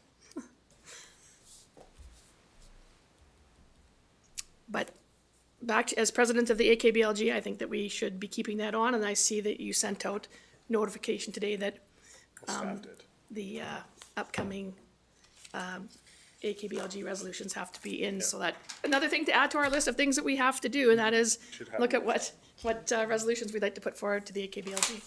Should have- Councillor Lockenberg. Did we agree on that as a council to put or ask for a levy on cell phones? I think that we've had that discussion a number of times here around the table. Now, I could be wrong, but I know that we've had that discussion. I think we've had the discussion, but I don't know if we agreed, because I, for one, don't necessarily agree. I think it's a regressive tax on. Yeah, That's when we had the discussion, so we didn't agree. yeah, I think we didn't agree. But I mean, like, we've had the discussion, and I know it's gone forward to the, it's gone forward to the AKBLG before, not necessarily from this table, but it has, and I know it's been a hot topic of UBCM at many UBCMs that I've been to, predating your being on council the last 4 years. So I mean, like, that levy, as we saw that sort of disappear, and more people have gotten rid of landlines and stuff, that was when you think about, that was a lot of money that was being generated by having that small amount of taxation, or whatever you want to call it, on user fee on that. And to be clear, it made sense to me as a landline, because the dent was sort of attached to a household. But yeah. once you put it onto a cell phone, then every member of that household, especially families with kids who have Potentially, phones, yeah. It But that's hits a those formula. people a lot harder than it would if it was maintained on, say, income tax or property tax. It feels it's like much more regressive than it would be otherwise. So, still an open conversation. Yeah. I just wanted to clarify that there was no letter sent to anybody, Yeah. more so than anything else. Okay. Any more questions? Moving on then. Yeah. Just last couple points, the very bottom here, not included. There's a couple of things that aren't in here that at some point might be something for discussion, is what to do with this building. There's some creative thoughts around housing. There's some thoughts of moving, offices we have the 5th floor up there, which is primarily unoccupied. Moving some offices up there and having some rental capacity here to be able to lease out some space, how to make best use of this building. We have some major tenants in the building. Is there room to have more smaller tenants, which kind of diversifies a bit of the risk as well, should you have a significant tenant, decide to move out or something. So there's options here in this building. I think it's not being used to its full capacity, so there's more that we could do to generate revenue from this building to, again, be able to put into our capital reserves. Right. Chris, sorry, Mayor, we're also missing KSA on this too. So right, as far as to maintain, or, Yeah, to maintain and, so right now, Selkirk is maintaining KSA as their teaching space. They are going through forget what the term they use, but whatever facility usage plan, and I think that's gonna happen over this year. And at the end of that, they will look at whether that is something that they still need as part of their, part of their teaching space. So they haven't given, initially they kind of indicated they were gonna move out, but they need to do this usage plan and determine whether they can accommodate those programs elsewhere. There's definitely the difference between the folks that maintain facilities and have all these cost discussions, and the folks that actually provide the programming and need those spaces. So we're waiting. We'll be at least a year out before we know what their plans are. but there is a chance that if they plan to move out, we're gonna suddenly learn the state of that building and what sort of liability it represents. Yeah, well, fortunately, Selkirk has done a pretty good job of maintaining that building. Yeah, they've upgraded it substantially from when they got it. So Do it's, not review that every 5 years or something? Should we not like just get our own facility index? Yeah, I don't know why it sounds like we didn't include that on the facility index, probably because it was being leased out to another party. It probably should have been, at least from the building envelope point of view. So we can, put that on the list. Like I said, that building is in much better shape with Selkirk owning it than when we had it, so But we should keep track of it. absolutely. Yeah. Further questions, councillors? And yeah, sorry, last point on there is, we mentioned last time as well that the fire hall feasibility study is occurring right now, so the results of that unknown, but that's another piece that, while the feasibility study's on there, there's no, consideration for what that might look like if there was intention to do something with the fire hall. Yeah. Okay, so as I mentioned, I'm not going to go through everything line by line, but maybe just as a general, maybe starting with the IT one, what's the layout of this? We have our budget column for 2022 in column F, and then the E column is sort of where we project spending for the year to end up against that budget. As I said, we're still kind of working through a few invoices and things like that, so I expect those numbers to move a little bit. For some of those projects that straddle 2 years, it's just a case of, we spent more in 22 than we thought, so 2023 will be a bit less, that type of thing, just shifting between the 2 years. Then in the green column there, that's your 2023 budget, and then, of course, each subsequent year after that. Then just down below, I've highlighted what are the funding sources for the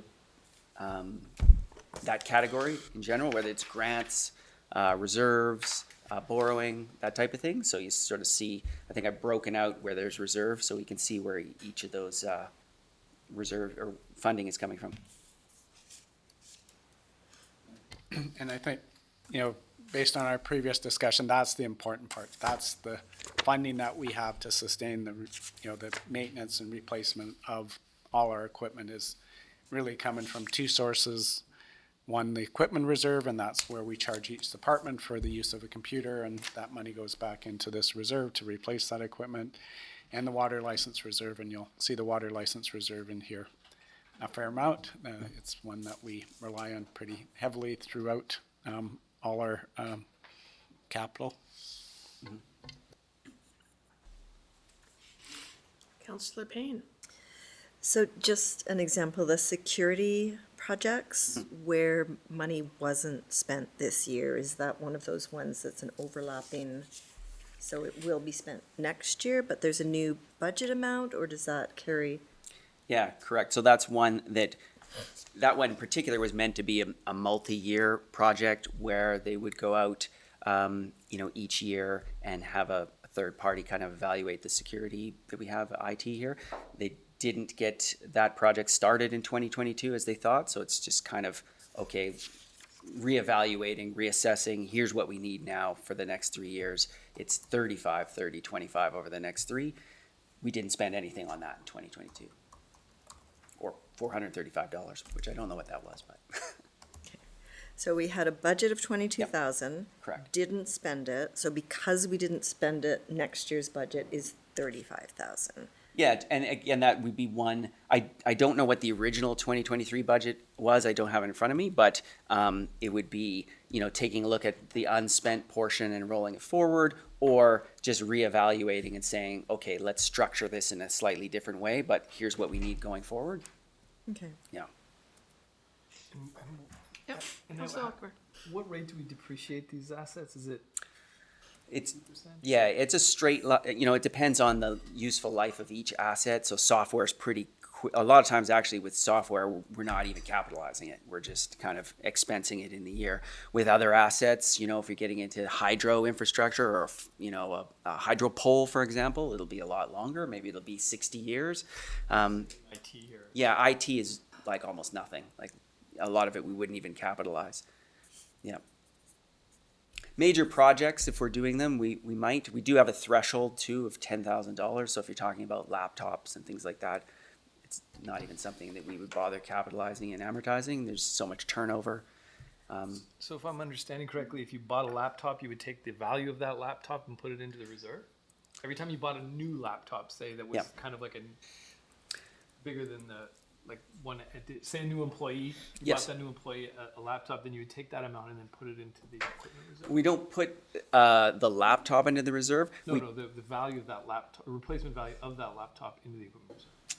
No, we charge each, similar to what we do with the vehicles, so we charge each department sort of an IT cost for that, and then that goes into the reserve, and then we use that to replace the equipment. Okay. Comes out of the same equipment reserve I for see. for the So hardware. reserve has nothing to do with the depreciation. No. No, not yeah, at we all. just use the reserve to fund that. We don't capitalize it and amortize it. It's, Got it. for that type of thing, it's usually just expensed, yeah.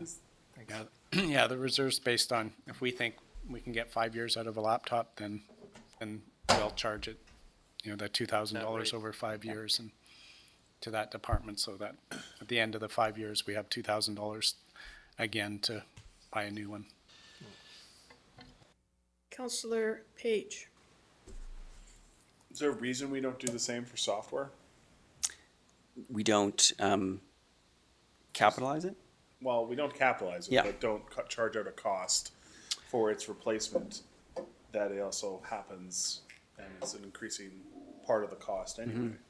Right? Yeah, I mean, Little machine. software is an interesting one, and with Nathan being on board now, I think that's one that we're going to evaluate a little closer. But there's some software that's specific to hydro, for example, and they just have it in their budget. It's a license fee that they pay for CIS, and it's a certain amount each year. There's other software that maybe we use in finance that sort of benefits the whole organization. So how do you, rather than have an IT piece, an expense that's part of general government, does it make sense to allocate that out? We'll probably get a little bit better on that. The whole model of software has changed so much too, that it used to be go out and buy a software package, and it really was capital. I mean, there's PST on it, things like that. Now it's really just an agreement that you pay a fee every year for using software, right? So it's almost a different type of thing. But we charge pieces of our finance software out to different utilities, to hydro, to water, to sewer, but within general government, we're not as accurate with that type of thing. Okay, so it sounds like you guys will wrestle with that in the coming year. Yeah, for sure. The other thing we want to revisit is just those charge out rates in general, not just for IT, but for equipment. Yeah. I think you'll see when you look at the equipment reserve, a few pages down in the back, we need to evaluate, especially with big equipment purchases coming, like a fire truck. Fire should clearly be paying more for their vehicles. So increasing that charge out rate, and also just the cost of maintaining equipment, and Jody's budget for the garage. I mean, that's increasing all the time. The cost of parts, of fuel, that type of thing. So having enough of a charge out rate for us to be able to put some aside and be able to replace I'm this good. equipment. Yeah. Thanks. Any other questions, counselors? Okay, carry on. Okay, so not a lot to say on the IT side. I think we talked a little bit about the computers. As far as software, a couple of smaller projects, and they're not large dollar, like I say, projects, is to do something here in the finance department as far as getting some budgeting software. I think we've done a pretty good job with the spreadsheets and the pivot tables, and they're great tools for us internally, but to have the tools for our other departments, our department heads, to readily access their budgets and be able to see things a little more clearly. So not so finance oriented, but more organizationally oriented software. So they can kind of better manage that on their own as well. There is some work being done by our payroll vendor to get electronic timesheets. I don't know that that's something that'll happen in 2023, but when we get that rolling, there'll be a bit of an upfront cost to that. So we can get away with the paper and just have things done digitally. And the third thing I think is, as far as the parkade, moving to a model where we can have online payment software for parkade, so folks can book their monthly stalls and things online rather than coming into City Hall and dropping off a check or paying through accounts receivable, that type of thing, to be able to manage the parquet digitally.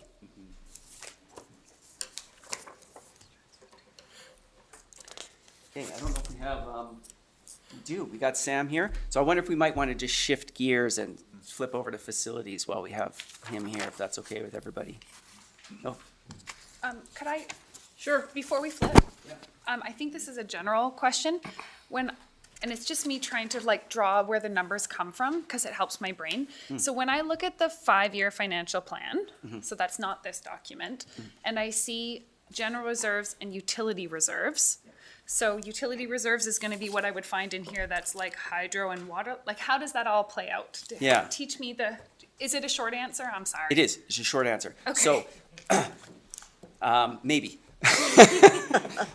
So we did at the first thing we did back in October is we took a look at our hydro rates and we did the hydro utility. So it's almost a standalone piece of hydro. I got to. We did water and wastewater as well at the end of the year, and that was a standalone piece. It collects fees, it has operating expenses, it has capital, and that goes into its own reserve. So that's a utility reserve there, hydro and wastewater. Right now, we're doing sort of our general reserve, so that's your general fund, that's your roads, your parks, your buildings. When we do the 5-year financial plan, we mash it all together and we have one financial plan. So that's where you're gonna have your utility reserves, your So general reserves, So these everything. ones are coming from that one? Yes. So when you say hydro and water, on the financial plan, that's utilities? Correct. And when you say like general or equipment Yes. and capital? That's all. And active transport and all these different ones, those are all general? Correct. Okay. Yes. Thank you. The Yep. water license one is a little bit deceiving, it's not utilities.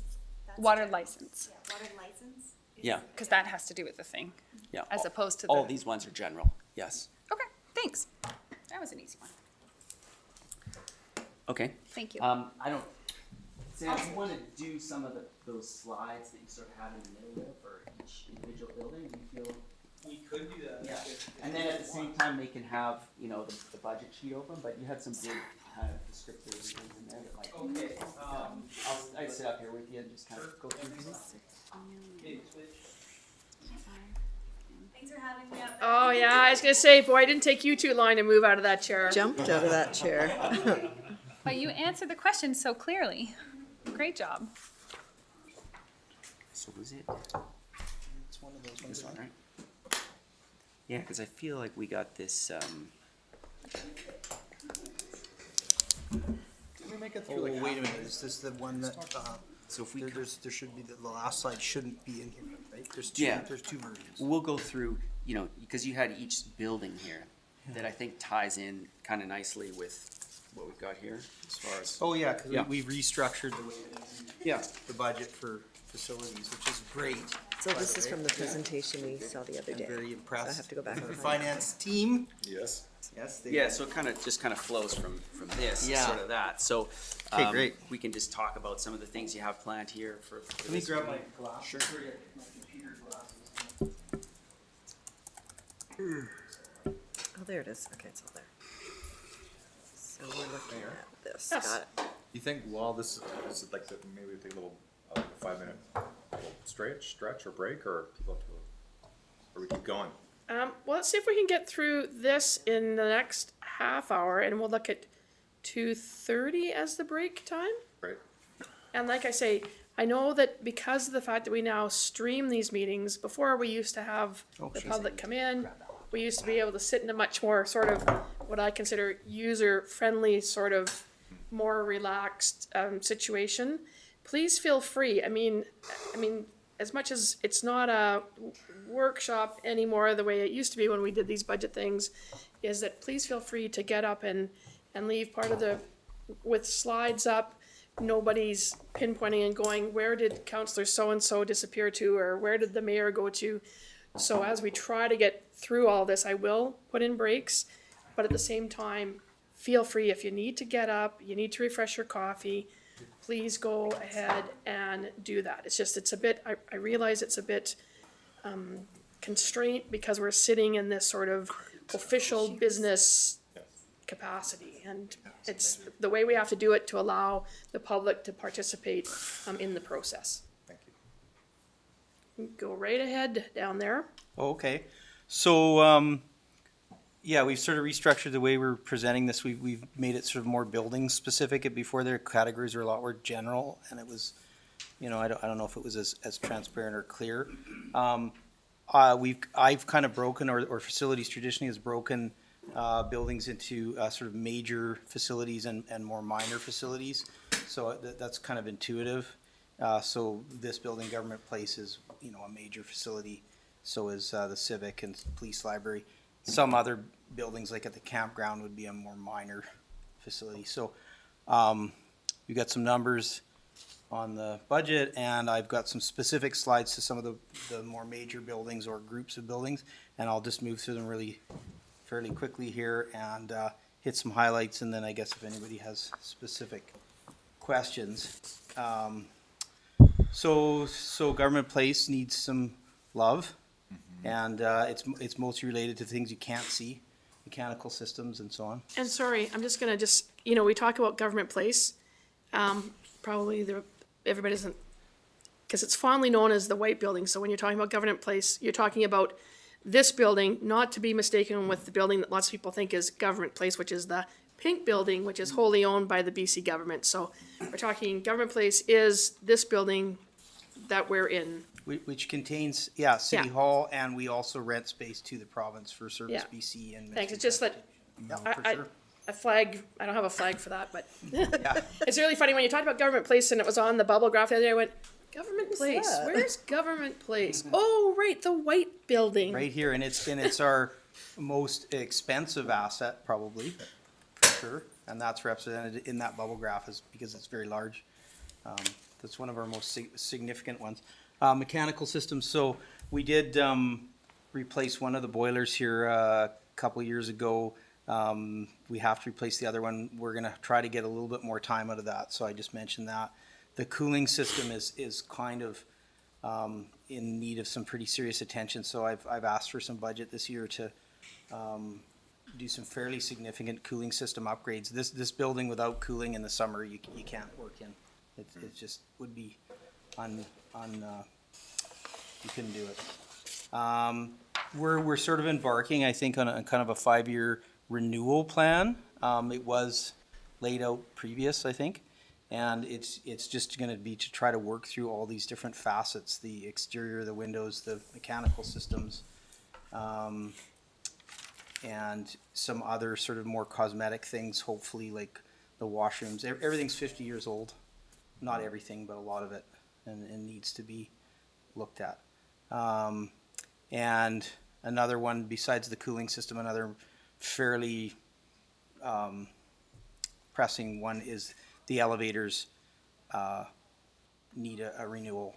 The transmissions, the main working gears of the elevator are 50 years old, and they're worn out.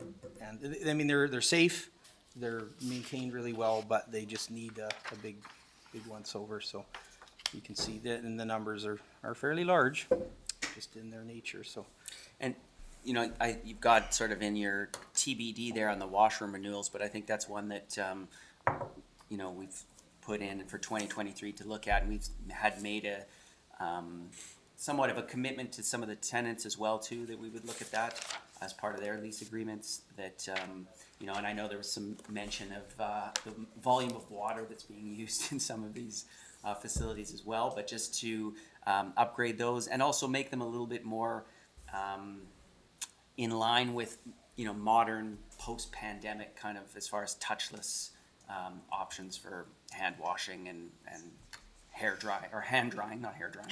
Something like, I don't know. you don't need that. Sorry. Thanks. He said it. He said it. Moving on.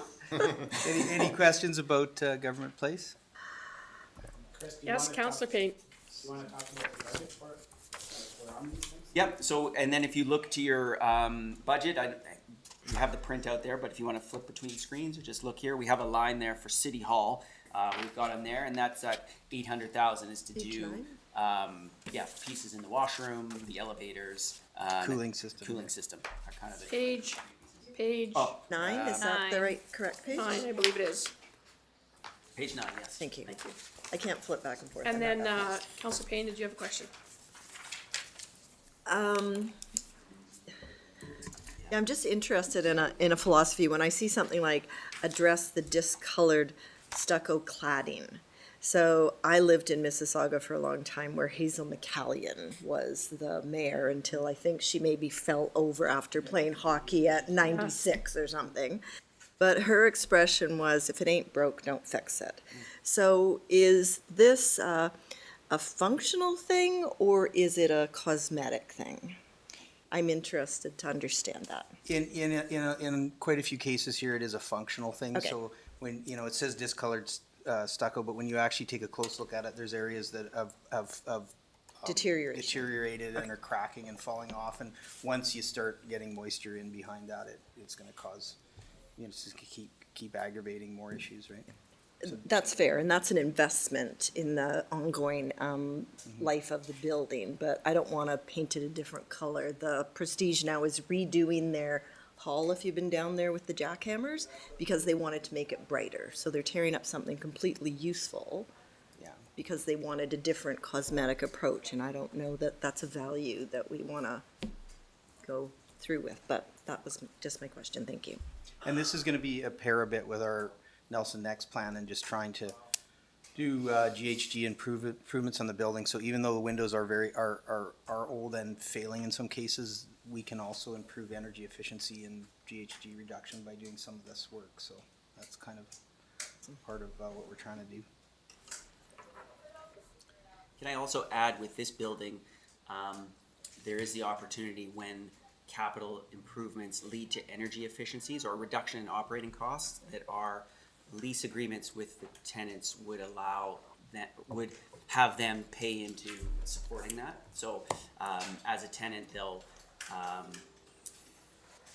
pay for on an amortized basis. So let's say it's a 20-year life, they'll pay their portion of that capital cost over 20 years if it leads to a reduction in operating costs. So it would have to be that type of thing that, we're saving energy or replacing some equipment that, is not as energy efficient as others, that type of thing. Yep. Okay. Which is pretty easy because a lot of it's old and not that efficient. So. Police library building, it's actually one of the better buildings currently in the portfolio.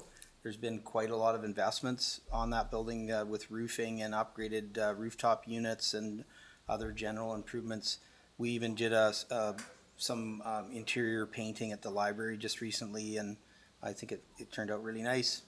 We're gonna, and they've done other improvements at the library. A lot of those, I think, though, were paid for under specific grant funding. One of the things that's on the agenda or budget for this year is to do a bit more work in the police station to upgrade their front end to prepare for this 911 up required change, and so they need a better dispatch area. So that's the bolded one there. I think on that note, bless you, some of it is related to ergonomics too. I think those dispatchers work 12-hour shifts and they have, a setup there that is not optimal for working that long period. So just looking for something that'll reduce, injury, work safe type issues. So. Councillor Payne? Oh, sorry. Is the accessibility going to factor into that as well for the police station? That's a good question. So I've just been answering emails today in regard to the Accessibility Act, BC Accessibility Act, and so I was just reading that just before I got here, and we're required to come up with a plan, and definitely that's going to be a consideration is making all of our buildings more accessible, and that's one of them for sure. Okay, thank you. So I haven't really figured that one out yet, but I know it's there. It's a lot and it's new. I know that. I just want to make sure. Yeah. And then there's just another note about eventually potentially upgrading the lighting in that building. It's fluorescents and they're sort of on their way out, so haven't really fleshed that one out yet for sure. But. Yeah, and as far as the budget, again, when you look at your worksheet there's the police library building, but on the police side, that's accommodating the 911 upgrade, and there's a little bit there for the electronic door controls. As far as I will say, you know, I mentioned this was draft. There's a few pieces of this that still need to be revised. I would say the aspects related to police. We've had a few budget conversations, of course, that had to be delayed over the last month. So we're hoping to connect next week to kind of get a few more details from them. But, you know, we've just been giving them a bit of space this month, and we'll kind of catch up a little bit more next week to add some things. Forward. Thank you, Mayor. Just curious, are there special grants for libraries or police buildings out there? Library more so than Yeah. the police, probably. And a lot of the capital work the library's been doing, and the tech hub, for example, I mean, that's all grant funded. So yeah, they've done really well at that type of thing. Yeah. Great, thank you. Yeah, for whatever reason, police station seems to be excluded from certain grants. They don't Fire like and them. library, nothing for police. The fire hall, we're in the process of connecting this new large generator that will completely power the fire hall in case of a major emergency. That, if we do ultimately build a new fire hall, that unit could be easily moved to a new location, so it's, you know, a portable asset that way. The plan was to do some continued exterior improvements on that building. I don't know where we're at on that. Yeah, I don't think we slotted anything in for 2023. Again, just waiting for, you know, some of these things like our capital asset study, as well as, you know, the fire hall location study, which is in the budget for 2023 to complete that location study. And the generator install, of course, is in there as well. One of the things that I asked planning to do was look at this building and increase the protections it has as a heritage building, to make sure that if, you know, ultimately that we repurpose this or something else, that the core building is, you know, protected as a heritage asset to the city. So that's something I asked and hopefully will happen. Mayor. Yes, Councillor Tate. Hi, through the chair. Further to Councillor Payne's question on when we were looking at IT, I must have misunderstood. So when there's a difference of what didn't get used in 2022, I think in IT it got shuffled to 2023, but here it doesn't look like that's happening. So for example, it's hard to tell. Coke and gas, is that the one that had $250,000? Yeah. But then the next year is only $50,000. Yeah. So that didn't happen here. Correct. Teach me. Yeah. Teach me. So, so that's one, and maybe Sam can elaborate a little bit, but that's one where there was some thoughts of maybe doing some paving in the back of that building. Well, the money was earmarked to do some environmental remediation and a subdivision and sort of future stuff. That's changed, and so we're just kind of reinvestigating how to proceed on that one. So we haven't. Cool. So further to that, we have like a $4.4 million, $4.5 million almost difference. Where does that go? Like that didn't, do I understand correctly that it's not getting used in 2022? When you look at the total for facility, yep. Okay. Yep, just stays in the reserves. So that can be used the following year, or some of it will roll forward. So, Okay. yep.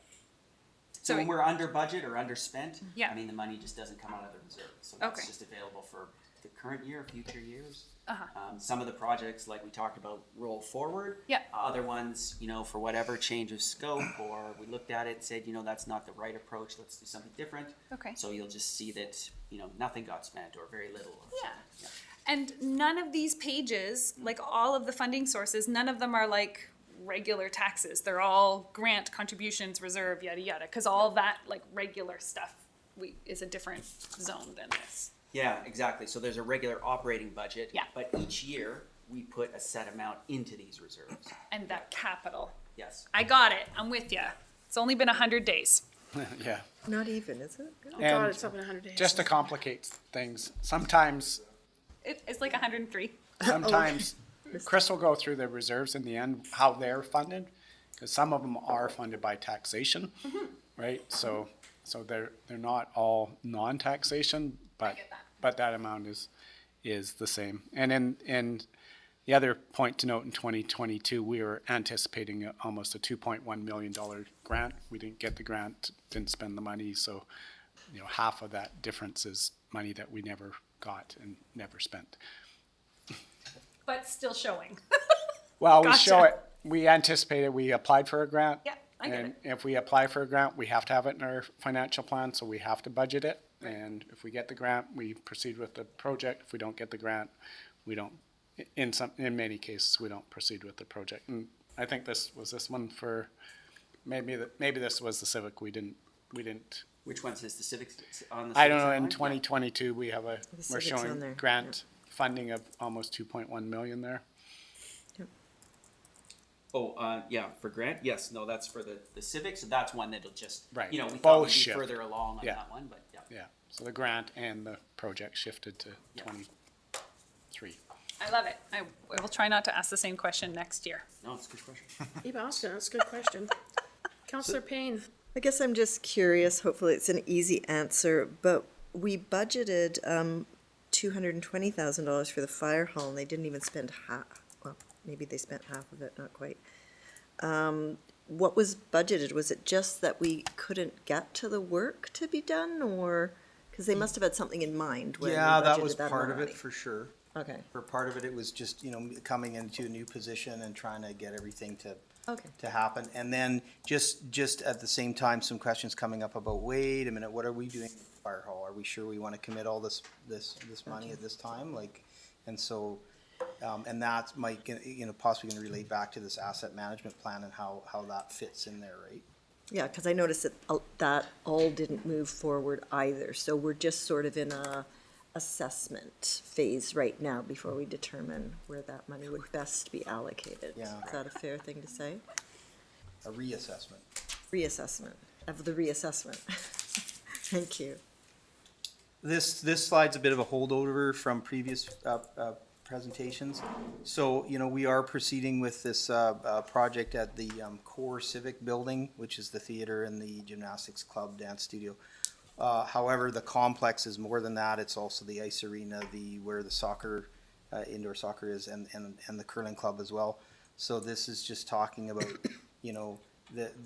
although there's been a fair amount of money spent on the civic ice arena on kind of, immediate required repairs, it's still a facility that needs attention and not really sure at this point where we're going, and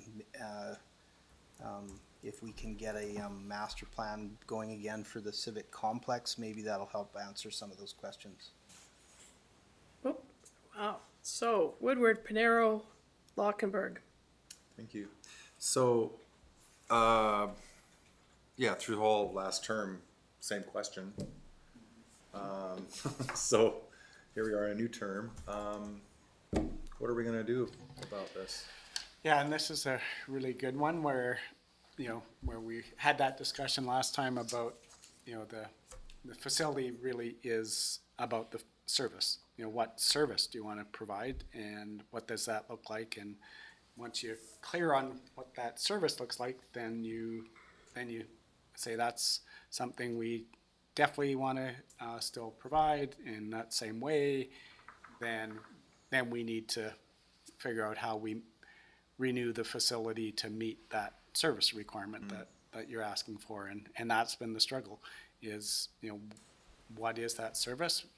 As we know, the RDCK had done a rec master plan with a vision for that, and it really never got off the ground. There wasn't buy-in from the rural partners to help fund that, and it kind of sat there. And now they've come back and said, we're not funding that, so it's really back in the city's court, whether city residents want to fund it themselves.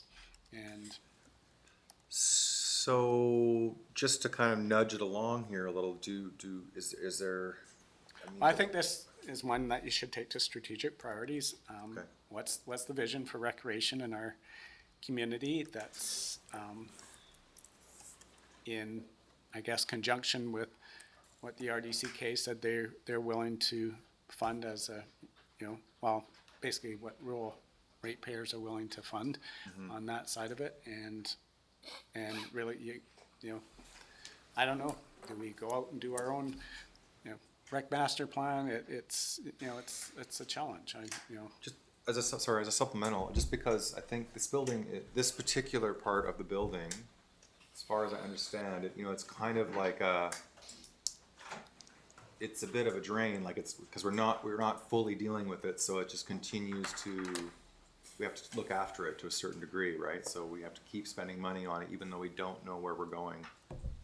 Yeah, and correct? again, any of our facilities where we're not clear on what the future use is, we are trying to at least preserve the building so Yes. that it can be used in the future and it doesn't become a huge liability. And as Sam said, that, we made a number of investments in this building to preserve the building, but ultimately you have to place roofs and things like that. And, unless you're thinking you're gonna tear it down, then our recommendations are always, let's at least maintain the building shell, or I forget what the term for that is, and that buys you time to, to look at the future uses of it.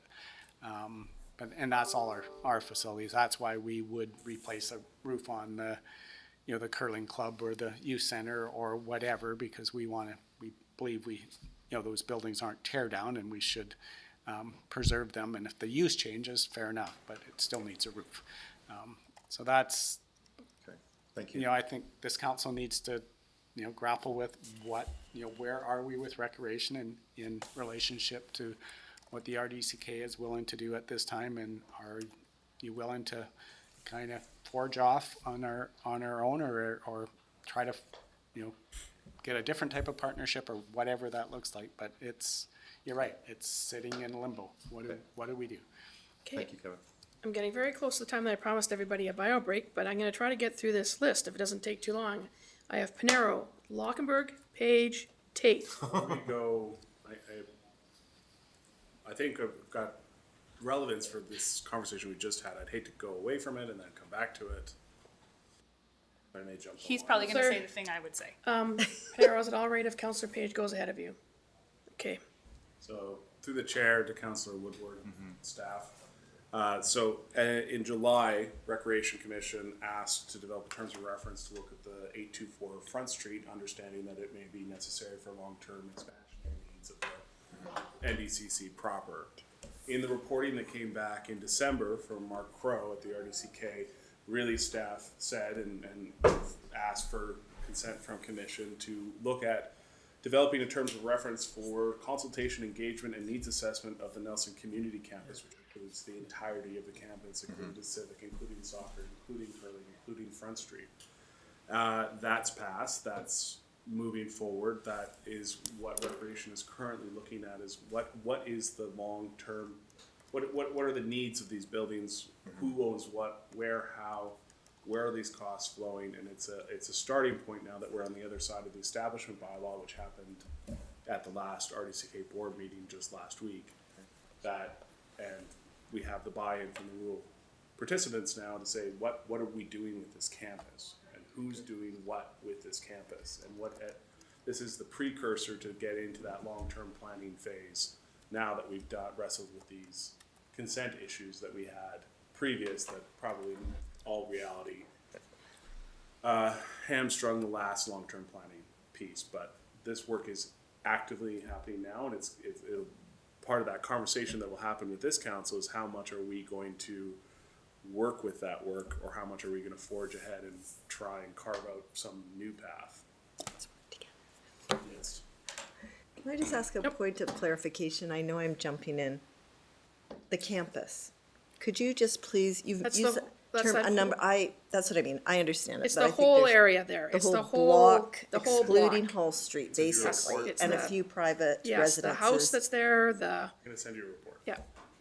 Thank you, but I think it's important for anyone Yeah. watching to understand when that term is utilized, what it refers to, because campus is generally, in my experience, an educational Yeah, post-secondary. it's a bad name, actually, but it's the name that was used in the master plan, and that's what we keep working off of, unfortunately, Yeah, for as much that's what I as. mean. I understand that part, but I think it's helpful Yeah. for people, that- especially around recreation, to understand Yeah. that.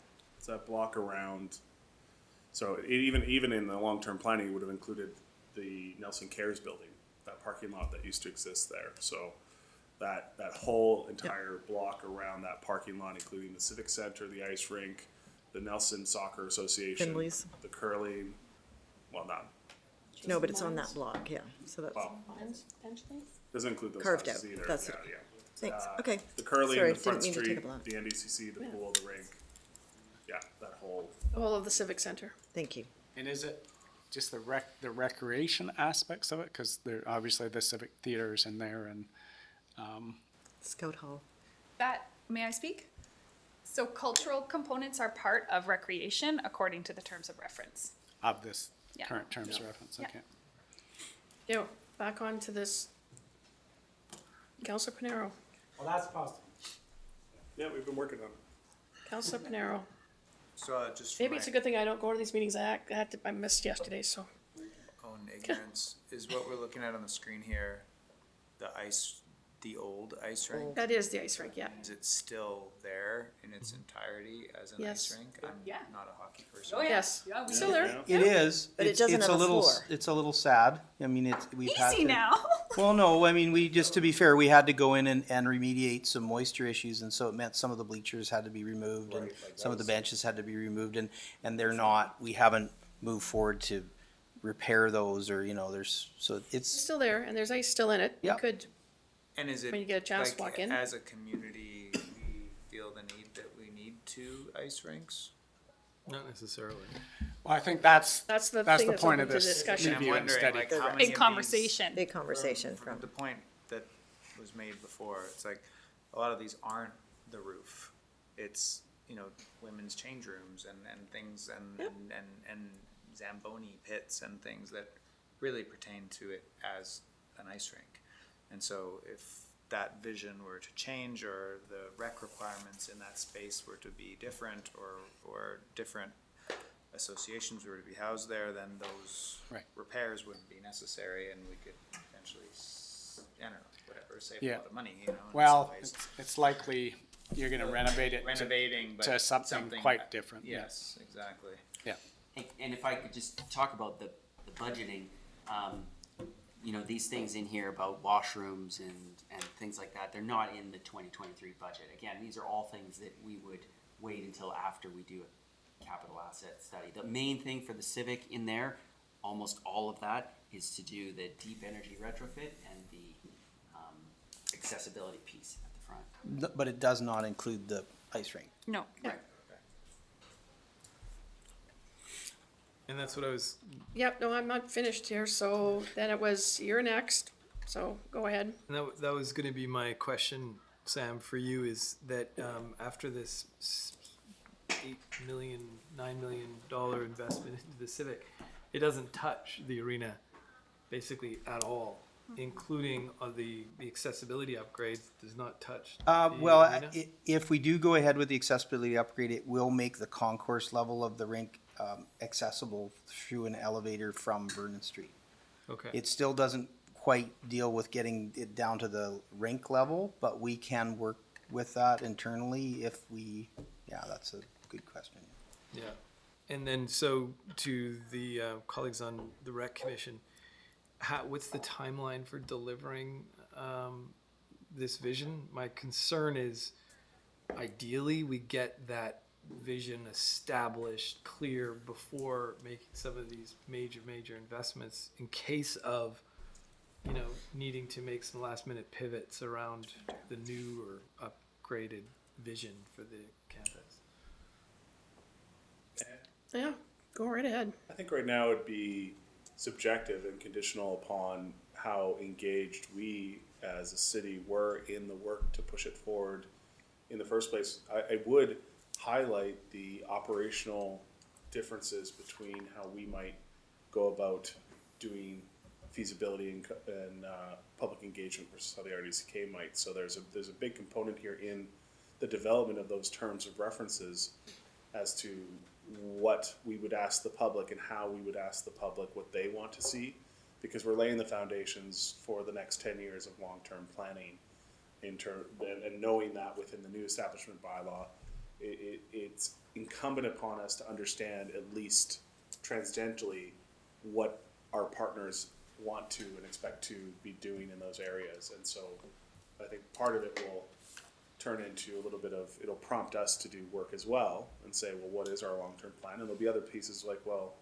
is there opportunity to collaborate? And so we'll want to try and stay in some sort of lockstep, I think, with that work, so that we're both moving the whole project together, the whole campus forward in some way.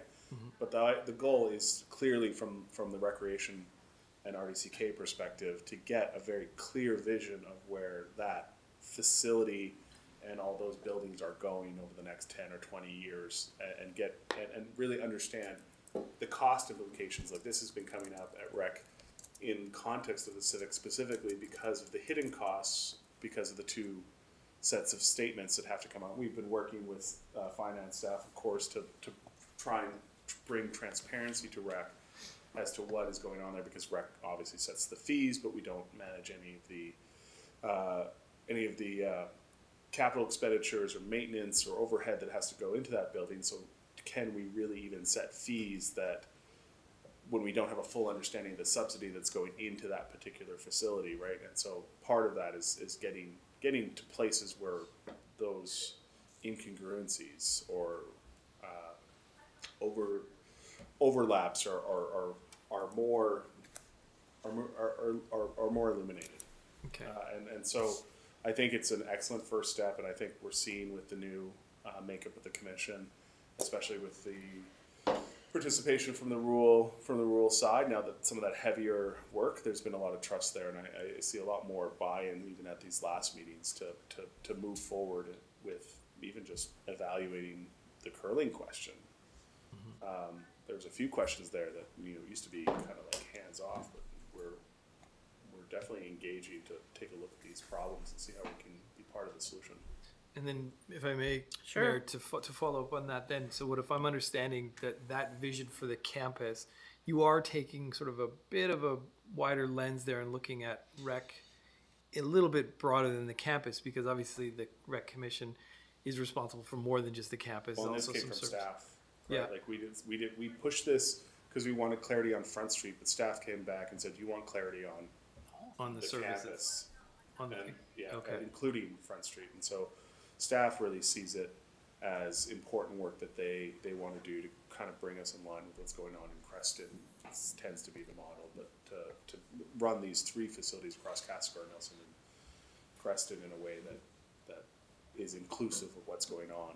In the region. And then, if I may, connected to that, because this directly relates to our facilities as well, what you said I think is important to understand, which is we pay, or the service fees for the hockey to use that arena don't go to maintain the capital costs of that facility. So the city taxpayer, It's a hidden subsidy. it's a hidden subsidy from the city taxpayer to minor hockey and to pay for the maintenance of Well, that facility.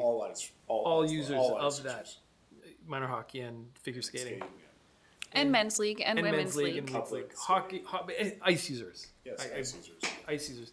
And then, so as a part of that, you'll reveal that. We'll start to. Well, we're already revealing that now, because we've already been asking city staff to bring forward, to provide reporting that we can bring forward every summer now. We've done it 2 summers now, where we report on the Civic and then we ask for numbers from the city to bring to that meeting to say this is what the capital expenditures on that were. Not that they get incorporated into the fees, but that they become part of the discussion, and we start to have those discussions on the operation agreement side of how can we incorporate these costs over here so that we can then charge the fees that appropriately pay for them. Yeah. Even if it's just an in and out, and whether, those are different conversations, and I'm probably not giving them their full due, but the goal is the same, is to get to a place where, we are providing, a subsidy to all the users in a way that's in alignment with our fees and charges bylaw.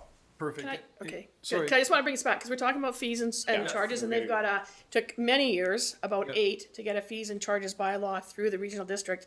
We're trying to focus on, I don't want to, this is an important conversation, Yeah. but we're talking about capital. That's, yeah. I mean, and fees and charges, obviously, if all the fees paid for the use of the building, then capital would be less of a discussion, but, yeah, that was a long, I get it, Mayor. Thank Road you a hole. for the patience on it. Yeah. But it is directly related to capital, because what I'm trying to draw attention to is that the city taxpayer pays for the capital, the maintenance of these capital infrastructures when the use is clearly and mandated to be broader regional use. So the fees are kind of, there's this hidden subsidy. We want to capture that. You are capturing that. That's great.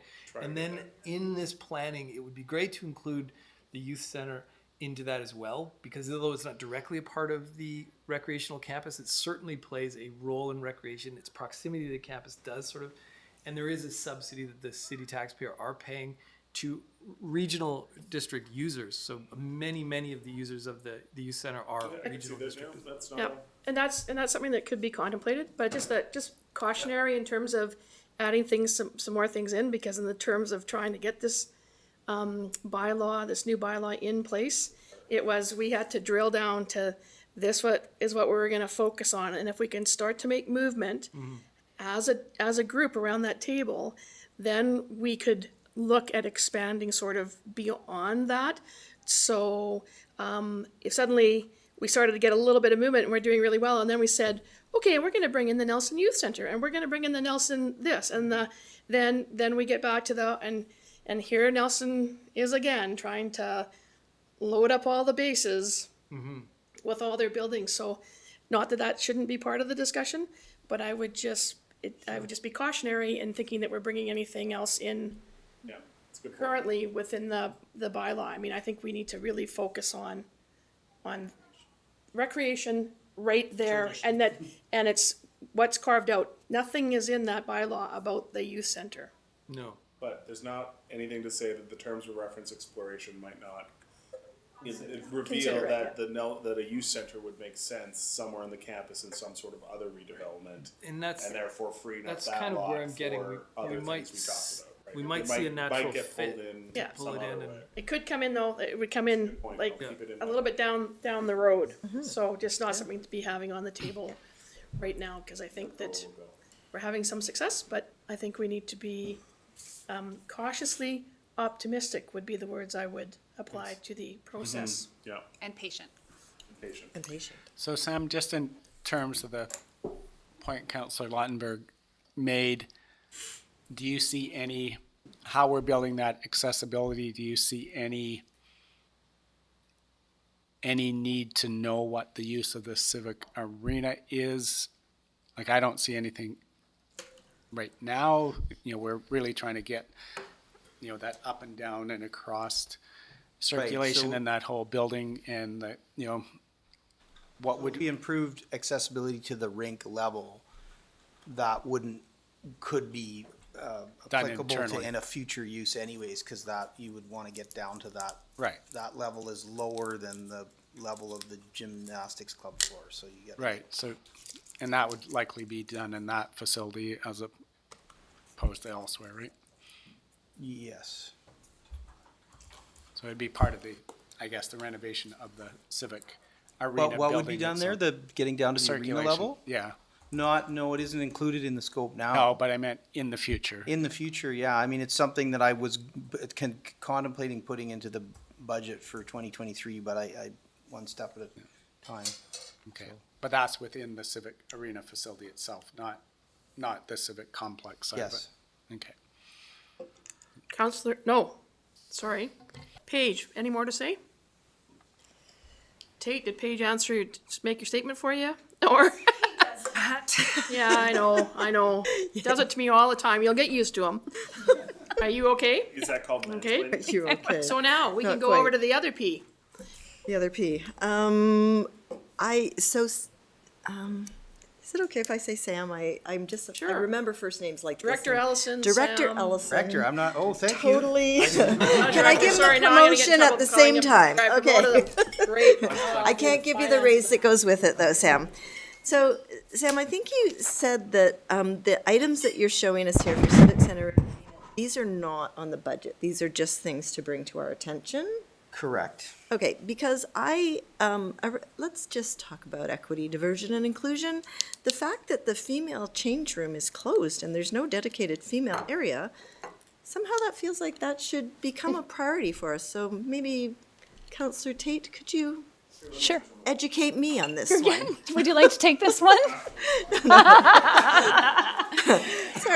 It's true. If you look at this photograph on the left-hand side, there are 5 functioning dressing rooms. None of them are designated female dressing rooms. On the right-hand side, 30 some years ago, there were designated female dressing rooms. There's also washrooms. 1, 2, 3 sets at the lower level, 1 on the concourse, and what we call the designated female dressing room, which is up the stairs that often the female players don't use because there's enough dressing rooms to segregate if you want, and often it's not segregated. So, yeah. Okay, and I'm totally fine with having a more, as long as all users are comfortable with that, having a more open model, sort of like the Broken Hill washrooms. It might be an example of how that can be integrated more fully. Yeah, you can But assign one of those 5 as female only. It just doesn't say female only on the outside of the door. It gets assigned as the user groups come in and out. The arena attendant assigns the dressing rooms. Perfect, thank you. We appreciate that clarity.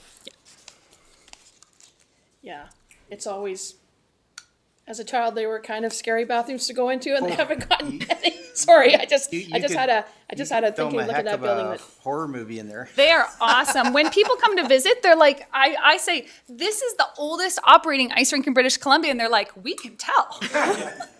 But you know what? And there's a little romance with that, because there are still a lot of people that want to play hockey in the oldest functioning sheet of ice in the province. So, and so you come prepared for that. Any more questions about the rink? Because I'm gonna call for the break, because I've got through my list of speakers, and I'm gonna call for a 10-minute break if we're okay. Yeah. You want to come back at 3 or? Yeah, I would say 3 o'clock. I'm not.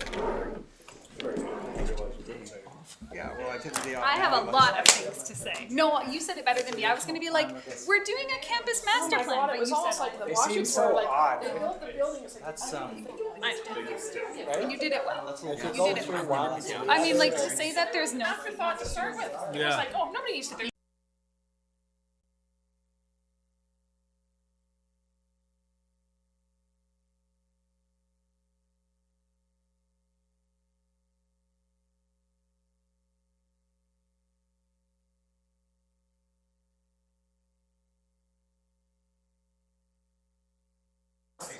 Janet's not sticking around, Janet?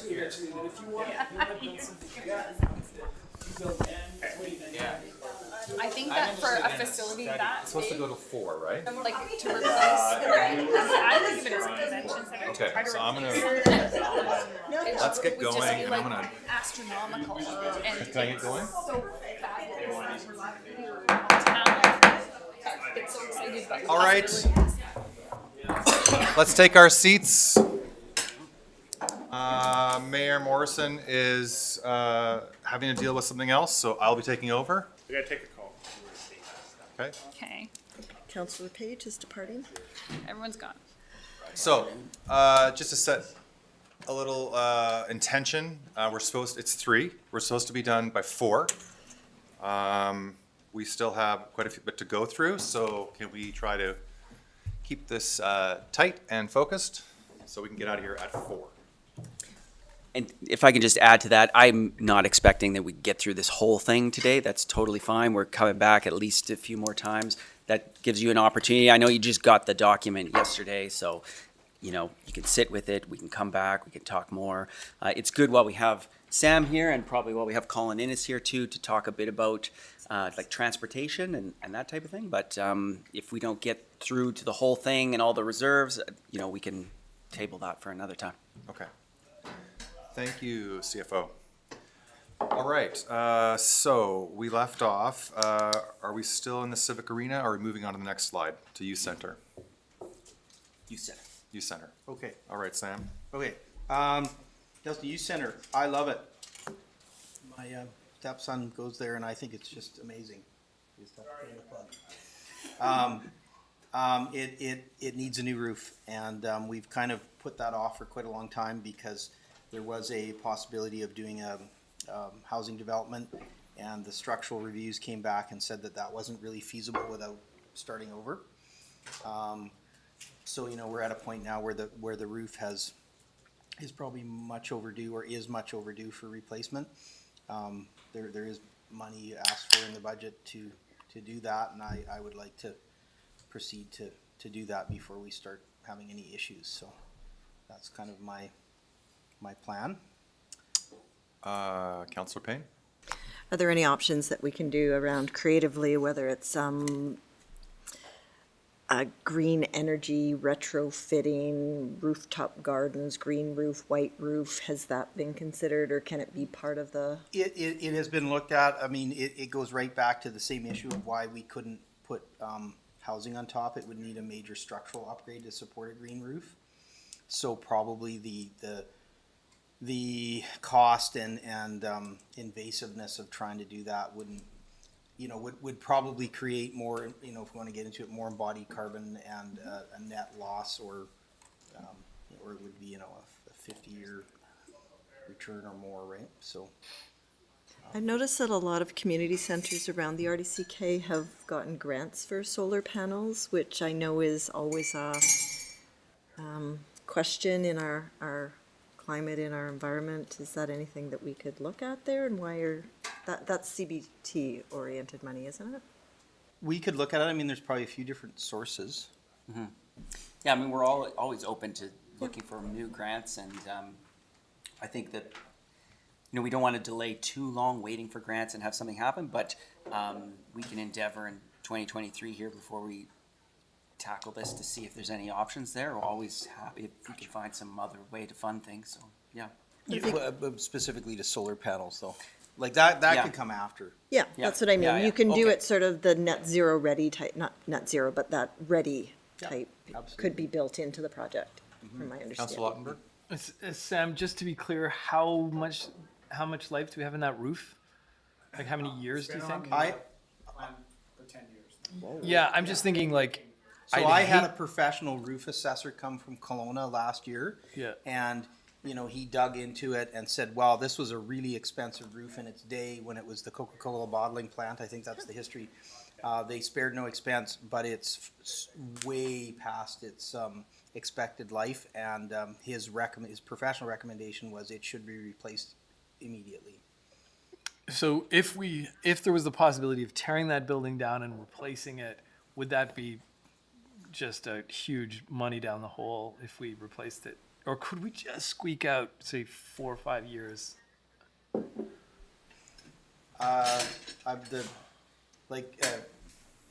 Kevin mentioned it, it's been flagged for replacement for 10 years. The report says it's critical. Damn. The problem is when they leak, they start leaking in the middle of winter when it's just about impossible to do anything. And at that point, then you're in big trouble. Yeah, I've had a chance to really look at this building, and even though it's a old concrete block building and was built as a warehouse, it's a pretty decent building, and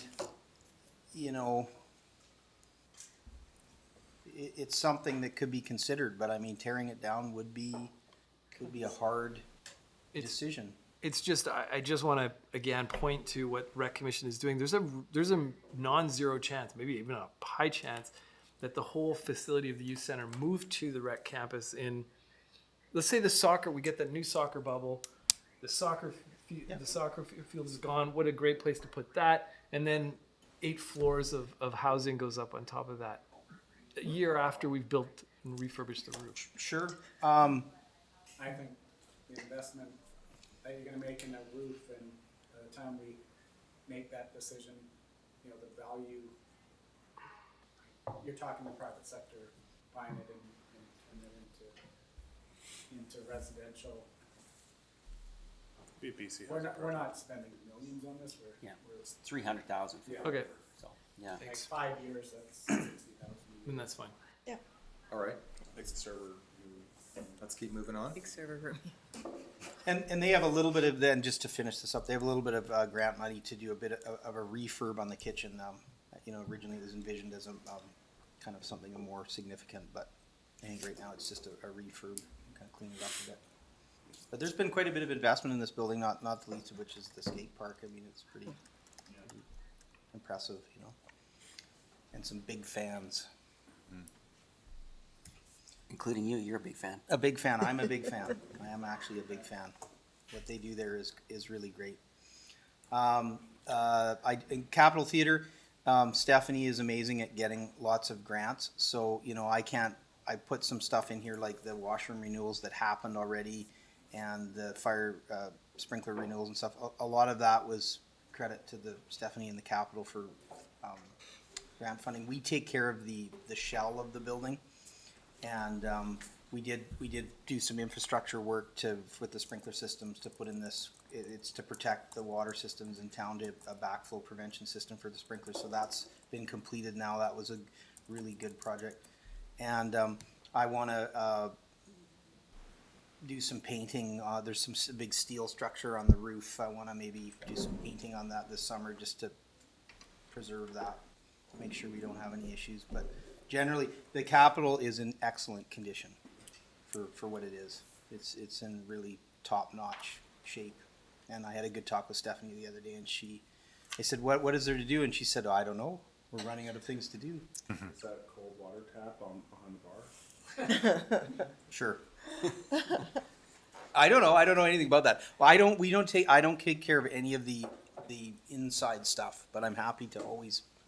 Next time you're in there, just see what we're talking about. I'll let Terry know. Terry fix that tap. So yeah, the Capitol's great. This is a bit of an interesting discussion. We have a lot of parks and we have a lot of structures in our parks. I've been having a few discussions about where do those facilities lie within the facilities portfolio, and is it a parks thing? Is it a facilities thing? Good news, we built a new washroom building down at Cottonwood Park. It's just about done. So that's great. The concession is there, but it's not complete, so we're gonna have to go back and decide how we wanna deal with that. We built a new equipment building at Lakeside Park to house some of our equipment so it doesn't sit out in the weather. So I think that was a great thing to do. There's an old warehouse building at Lakeside. It would be great to get some siding on that. We're talking about how we can do that. And then there's just some other buildings in town, like the building up at Lions Park. You know, it really needs to be redone, possibly either renovated or completely rebuilt. And then just to kind of really open it up. And I know this is a bigger discussion, but like the building at the campground is quite old and distressed. And I think part of that campground building, I believe when we discussed it was, is there a way to make this operational 12 months of the year so that you could have, winterize it? So I think there's some budget in 2023 to look at that and to maybe do something in the subsequent year, but would that allow for? I don't know if it's practical to make that building an all-season building, just due to its age and condition. Mm-hmm. But a building in that spot. Oh, a building in that spot. Yeah. Yeah, I mean, if we want that to be the campground, it probably should be a Yeah, new building. and the bigger question is, is that still the right location for the campground, or should it be somewhere else and that be turned into residential and multi-family residential? Also, I just was wondering, on here, I don't see the washrooms at Lakeside are. The Tyler. They're in pretty old shape. You know, the ones near the. The Tyler Field. Tyler Field ones. Yeah, that building's in good. Hold on. No. Not the soccer I know fields. what you mean. One's Yeah, by yeah. the beach, right? By the Right by beach. the- Oh, where you the- rent- yeah. the rental. The authentic The ones that were there when I was a child. Yeah, that's a building that we probably need to, when we look at our asset management plan, it hasn't had any real investment in it in years. Is the structure of it okay? Could it just be like a paint job and a retrofit of some of the inside? Yeah. Probably. You know, possibly. I mean, that's, you know, yeah, for sure. I'd have to look back at our facility condition index, you know, and see where it lies in there. It's because second the lowest. closer you get to that red line, you know, that's how you start making decisions about Third whether to replace lowest. it, right? Okay. Definitely in the brown Ish hue. way, yeah. Yeah. Yeah, it's like at a 0.5, 0.5. Yeah, which is pretty, you know, it definitely the decision needs to be made soon Okay. to either retrofit it or just look at something different. Okay. So Thank you. that's, Chair. Yep. When we're talking about Lions Park, are we engaging the Lions Club for fundraising to maybe help with that building? Like, not all parks have a user group that's like fully engaged and in charge of, but Lions are really active right now, and that's their park. And would they maybe, if engaged, partake on a fundraising endeavor to help get that building where it needs to be?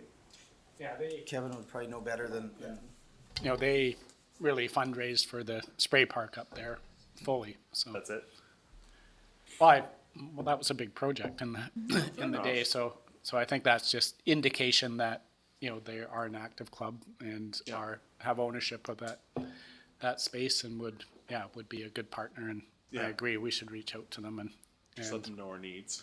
yeah, work with them on what that could be, and maybe there's some, you know, it'd be a good chance what else is happening at that rink. Obviously, in the winter, they have the outdoor skating rink. Is, you know, how do you improve it as opposed to just, you know, the current facility. So, no, I think they'd be a great partner. Okay.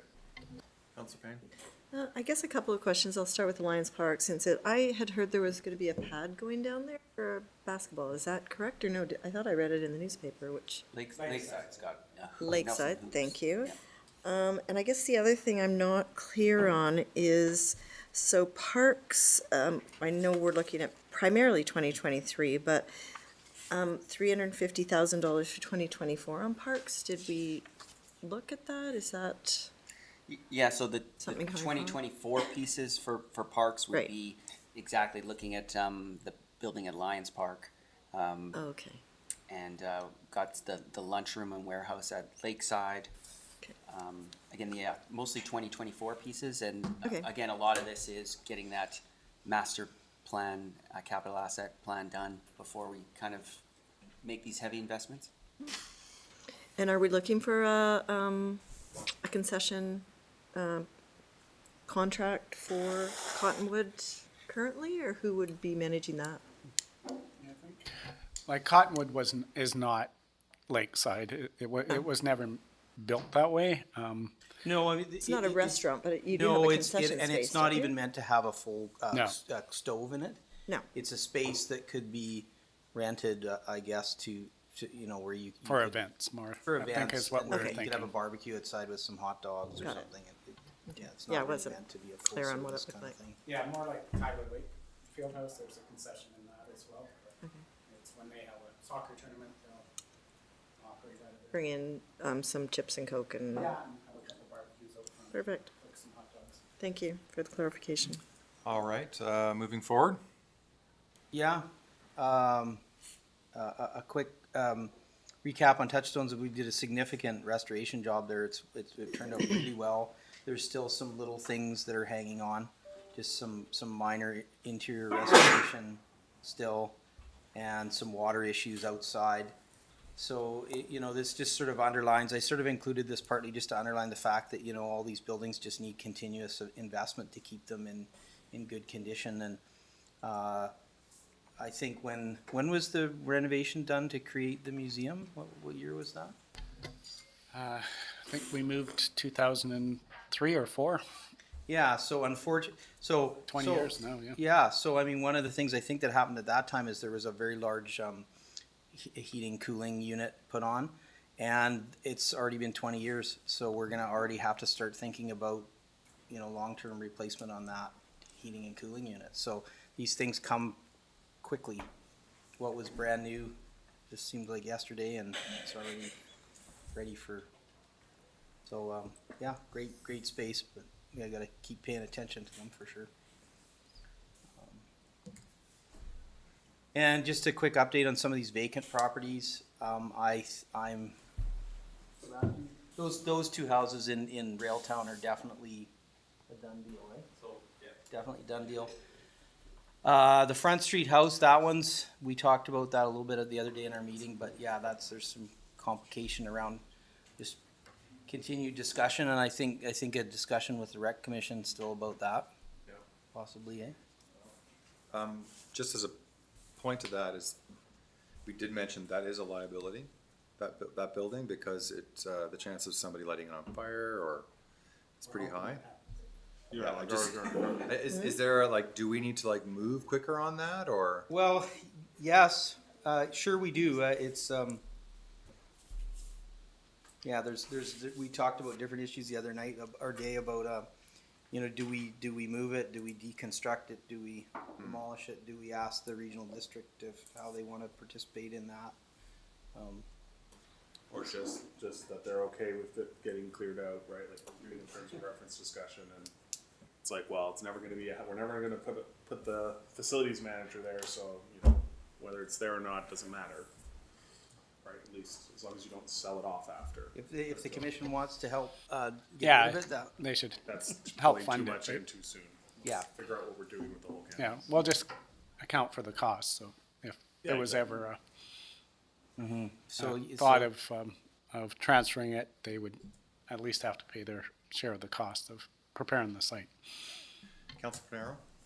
When was the last time that house was a house? Cause it looks like a house. Not that Just long hasn't ago. acted like a house in a while. It's, well, Sam, I think it's Yeah, highly damaged. It's, yeah, yeah, it's about 4 or 5 years at least that It's it's been been empty. taken, and there's plywood on the windows now, so it's probably in a more. It was broken into a few times, and It's got to be closed down for 10 years. has it been 10 years? Did we rent it to close to somebody years. or like was Yeah. that always It's our? not habitable. It wouldn't be. It's got mold. But that's what it was before. Yeah. It was just a house that the city rented to We- private people or what? city staff, City staff. yeah, Okay. various times. Any update on the old museum building? The old museum, I think we're just negotiating. Not sold at this point, but yeah. Yeah, it's not, Not so. the people that made an offer on it have backed out of it at this stage. Okay.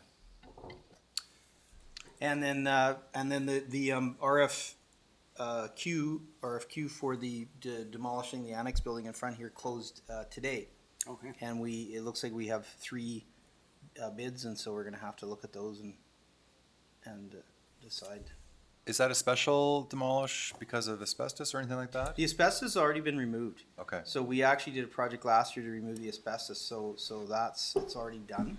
So it's basically just a shell of a building now, but it's a lot of concrete and concrete block that needs to be moved out off-site, so Okay.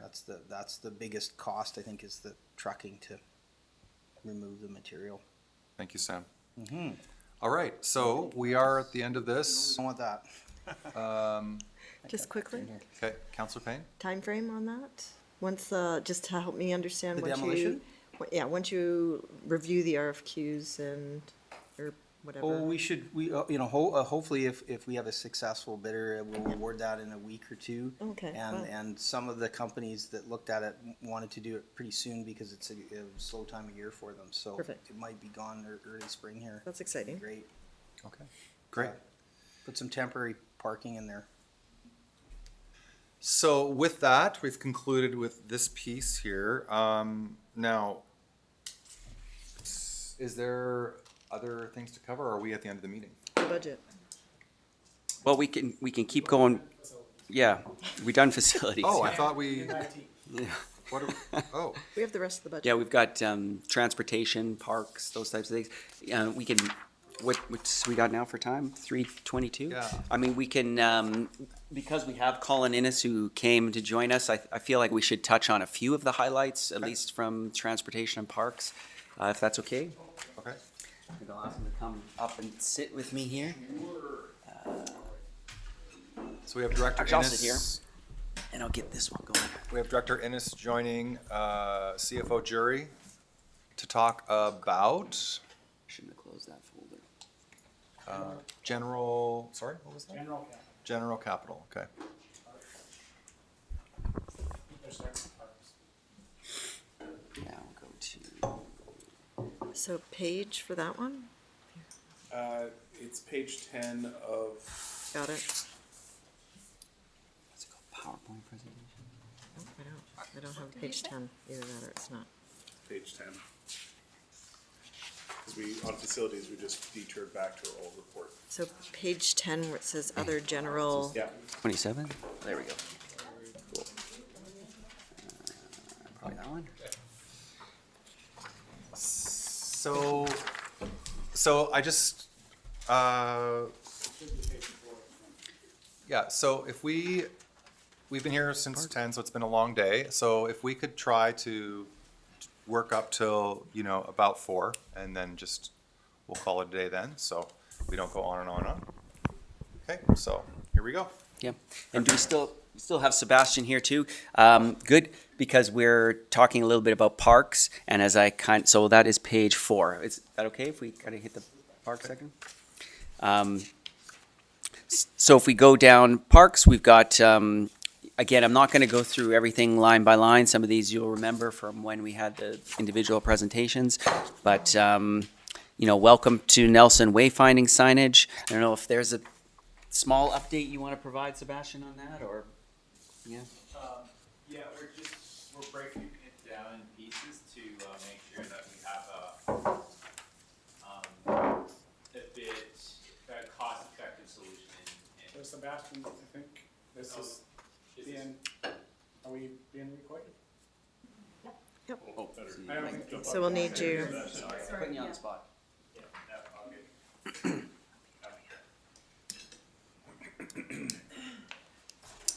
Yeah, so the Welcome to Nelson sign, we're just starting to, we broke it down in different pieces just to make sure it'd be cost effective. So we've learned that over the past year or two, is that sometimes when you just take it out to one person to bid and they handle all the subs, it ends up, we're kind of picking up the cost for the inconvenience. So we decided to break it down. So that's where we're at. We're ready to be, we're going to do an invite only. We're going to send out the manufacturing of the sign to local builders. I think that was highlighted as being important. Somebody locally builds it. So that should be going out in the next few weeks. So we're hoping by the spring we can get that project wrapped up. And Sebastian, when you guys looked at the bases and the foundation, you determined that those were solid. It didn't make sense to, waste a bunch of new concrete and all that piece. Is that where we're still at? Yeah, so given that the chosen design is really similar to the existing one, we re-looked at what we have existing and what materials are still good. So we'll be able on 2 of the signs to just replace the panels and the lighting to match the winning design without having to waste a lot of materials, keep the cost down. And but one of the signs we'll have to replace it completely because we want to move it closer to the city limits, and that would be the one coming in from the Whitewater area. Yeah. Thank you. Okay. And just to, thanks, Sebastian.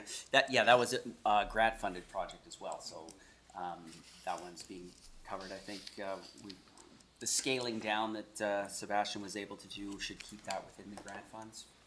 And just a point of clarification, Sebastian, or CFO Jury, would that be a project being completed in 2023? Correct, yeah. Great. Thank you. We got the gyro pool bridge that we talked about at the last meeting. The intent was to fund that with our community works fund, the gas tax funds, I keep calling them, that come in. Small thing with yeah. that, can we paint it a color? I think it was was the idea that it's not gonna be the same kind of cement structure, correct? No, the idea was it would be an aluminum bridge, so I imagine we could have it done in whatever color we choose, I would think. As a park, as a children's park, I've gone through there a lot, and it's obviously in my home neighborhood, and talking to some of the arts people in town, it just seemed like an opportunity to bring another vibrant color to the space.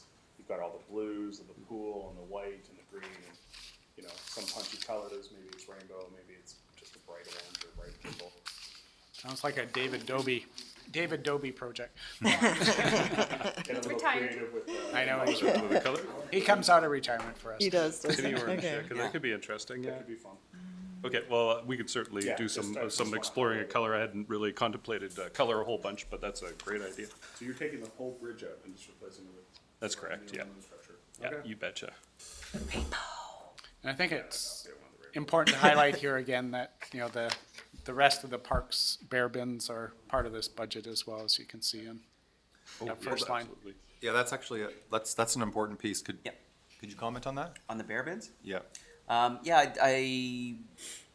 The focus point for 2023 would be to finish up the bear bins at Lakeside. I can't remember the exact number.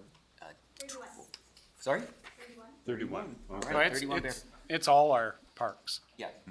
Yeah, it was primarily Lakeside. There's some other ones too, I guess. I eh? think Yeah. there was it with the dog walk, if I remember right? Yeah, okay. Yeah. And some had already been done in 2022. And there is some plan, you won't see it in here, but in the downtown reserve to do more bear bins over time in the downtown area as well. Councillor Tate. Thank you. Probably not specifically related, but tangentially related. There's often in the wintertime a difficulty as the snow melts with pet waste on our sidewalks and on our paths and trails and such.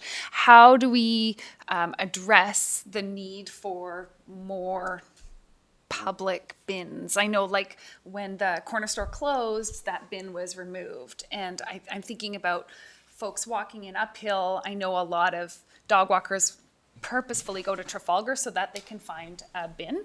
And so I'm just wondering, is that ever on our radar for increasing that service?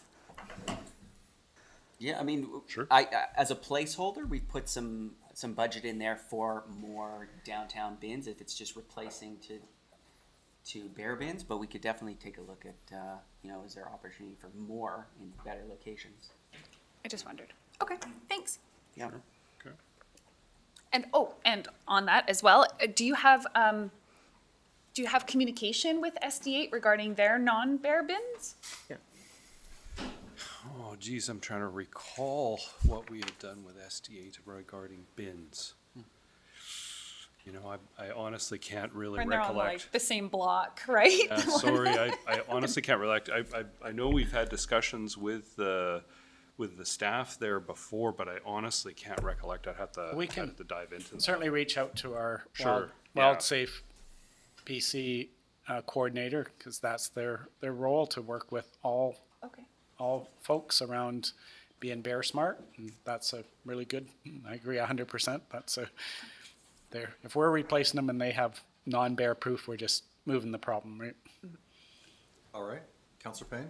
And I presume if we were to collaborate around that, there'd be some economies of scale of ordering a greater number. Is that correct? Do you think, or are we there now?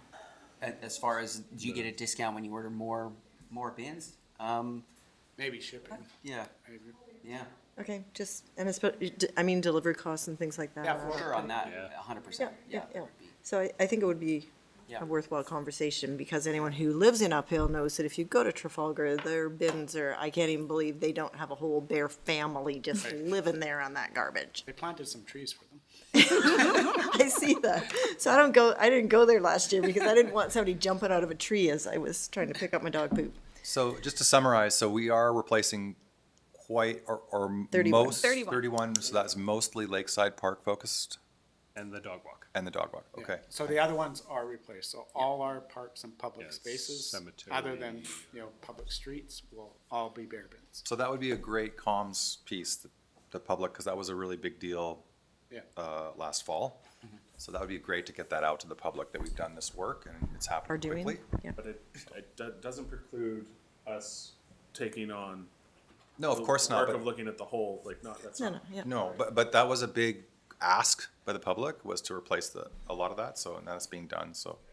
And maybe So- something to coincide with that last bear bin, or that last non-bear bin being replaced, to say that we've completed all the. Right, it'd be like the parks. final spike in the Yeah. train track, okay, that's good. I think Council. everyone. What's that? I'll do a com for every bit. Danger. Somebody, we could also get someone to sponsor the bear bins. We could put their name on it if you make a donation. But does that cover the cemetery as well? Because I know that there were a number of, okay. I just saw rail trail, dog walking, okay. At the cemetery. cemetery is we've- one of the we've parks. replaced, we've actually replaced bins up at the cemetery. We had difficulty up there in the past with a recurring bear issue. I go every week, so I'm, Yeah. I thought Okay, there were You're still a familiar. couple. So that's a good news story, that should get out to the public for sure. Let's move on. I guess the next significant piece here is to talk about the pier and the canopies. You know, we were just discussing at the break there, and conscious of everybody's time, it may be a longer discussion than just something to tack on 3:30 on a Friday.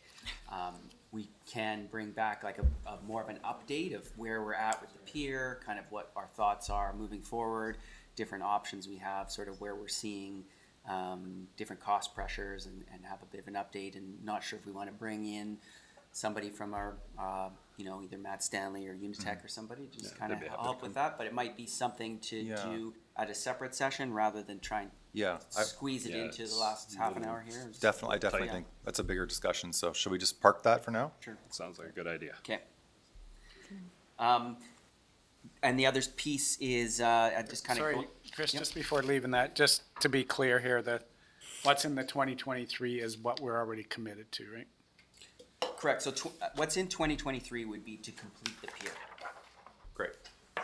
So minus the canopies, that would be everything to have the pier completely done. Well, we're committed to that. Yes. We're contractually committed to that. Yeah. That's just an update of what we estimate the cost to be now. That's correct. Okay, so you're saying that that the pier should be completed to the stage of having the canopies or not by the end of this year?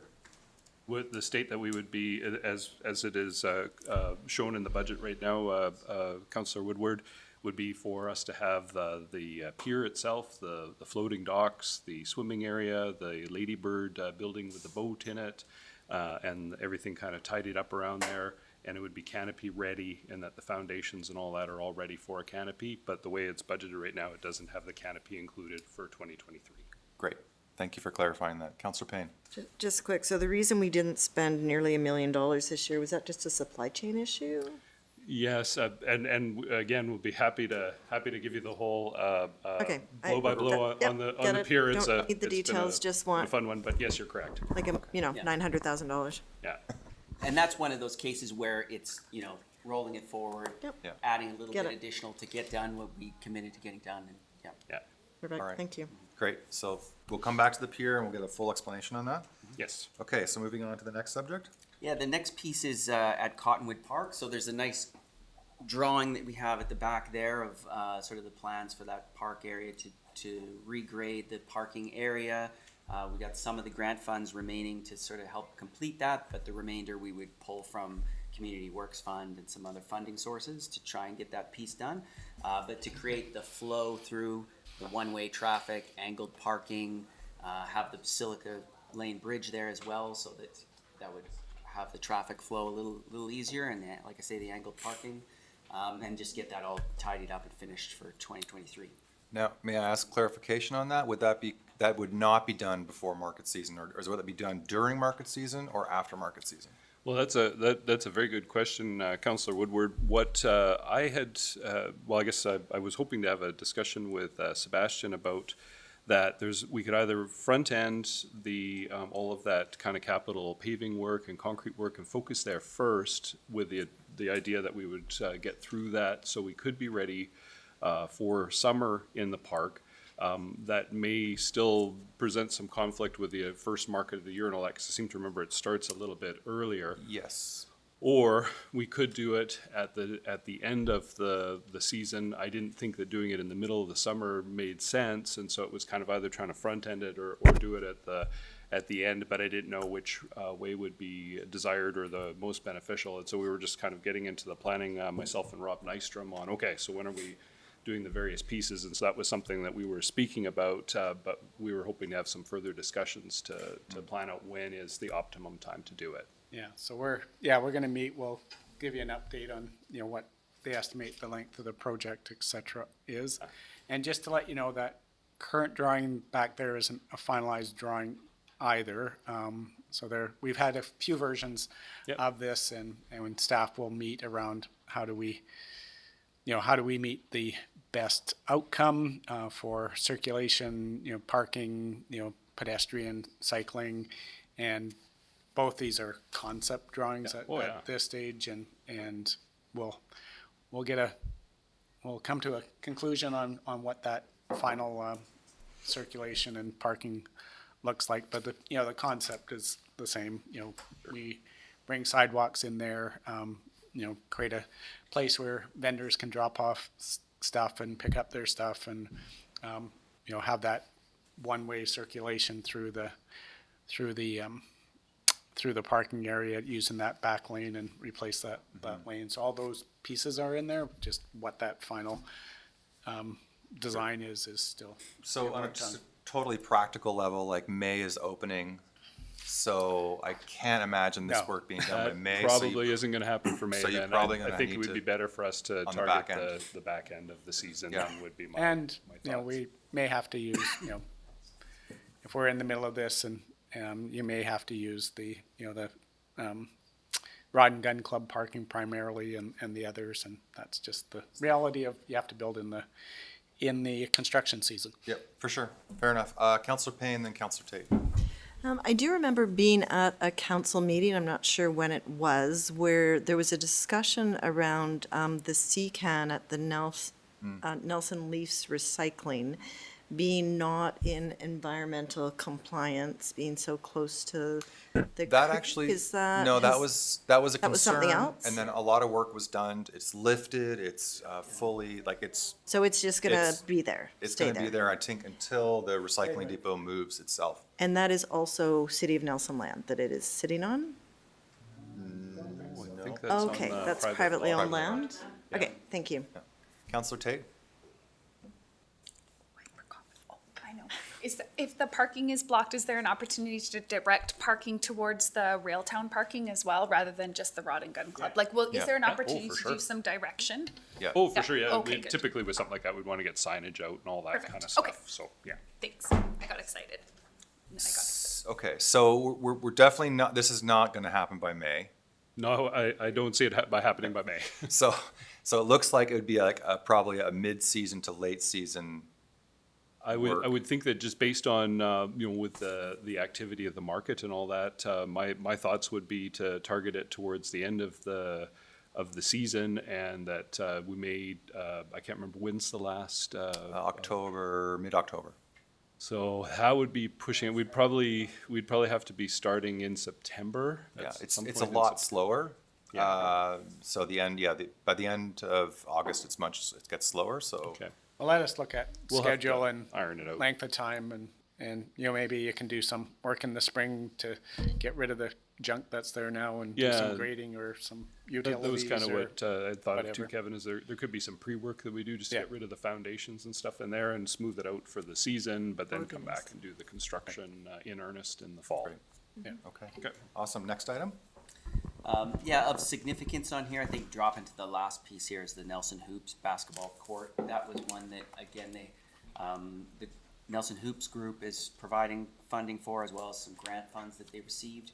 So the city's contribution to that was, I think, 10,000, and the remainder of that was coming from, you know, the group itself. So they did a bit of work last year, and I think the thought was to get that wrapped up again, probably early this year, right? With the hoops there, Yeah. I'm trying to remember their Gantt chart. If I remember correctly, they were pushing, it was early April that they had indicated that they were going to be wrapping things up. So I was actually, I haven't spoken to them since they wound things down there last fall, but I was hoping to get talking to them here early in February to see if they have any updates for me, but I think they're really eager to get things wrapped up early here in the season. So you're saying that that could be ready for like a basketball season during the summer, is that what you're saying? That's, yeah, and that's really what they're shooting for, is they want to, no pun intended with shooting, but, but yeah, they're very eager to be ready for the season. They're actually quite excited about getting the court all ready to go. Great. Any questions? All right, next item. Yeah, so I think that's it for the parks piece. Sorry, I did have a question. Councillor Sorry, Tate? before we end parks. I love the expansion of the different recreational activities. I love basketball, getting a court there. I think it means that we would have less green, right? Because you're gonna pave over part of it. Do I understand that correctly? Well, there was the old You do. bocce courts. It's right Right. next door, so Okay. it's not like a Yeah. massive piece. It's No, just No, right. it's fine. Yeah. I didn't mean that. What my question is where and how in the planning do we look to commandeer more space to make more new different green space as we continue to like densify our city? That's an absolutely excellent question, Councillor Tate. That's a community planning. Yeah, piece. Okay. that's a big one. That yeah. will be. That's part- a new guy question, my bad. Yeah, no. So part of that OCP discussion? Yeah, OCP. Well, yeah, Okay, thank yeah. you. That's when we hear from the community. Okay. All right, so that's the basketball courts. So next subject. Yeah, so if we just go to the transportation, which is page 5. You know, this is kind of divided up into your different modes of transportation. For streets is, you know, our general paving program. And again, I think when the guys were here before, they talked about, there's a map back there of what the plan is for 2023 for paving, and coincides for the, you know, large part with some of the water and wastewater work that they're doing as well, right? To kind of get some of those pieces done and the paving at the same time, rather than do the paving and then the water and wastewater the next year. Yeah, it's normally the bad way to do it, yeah. Yep. So, you know, there's just sort of an ongoing plan that they have over the coming years to get that work done. Okay. Oh, I sorry. just before we move on to the next thing, so we're at 3:45. Do people? I'm just asking what council wants to do here. Do we want to like end at 4, and then we'll come back, right? That we come back to this at a later date, to the budget. Yep. We might be able to get to the end of the transportation piece in Okay. 15 minutes, and then we're sort of at a point where we can, you know, come back next time, talk a little bit more about the pier. We got the operating budget still to do, and a few of the, you know, smaller pieces of capital. Okay, so let's work on the transportation. We'll call it a day. Okay. Okay, Councillor Payne. So under streets, that's strictly repaving? Is that what that budget item is? And under sidewalks, that's strictly replacing sidewalks? There's a couple other components in sidewalks that I thought we could talk about those as we get to it now, and I can do that now.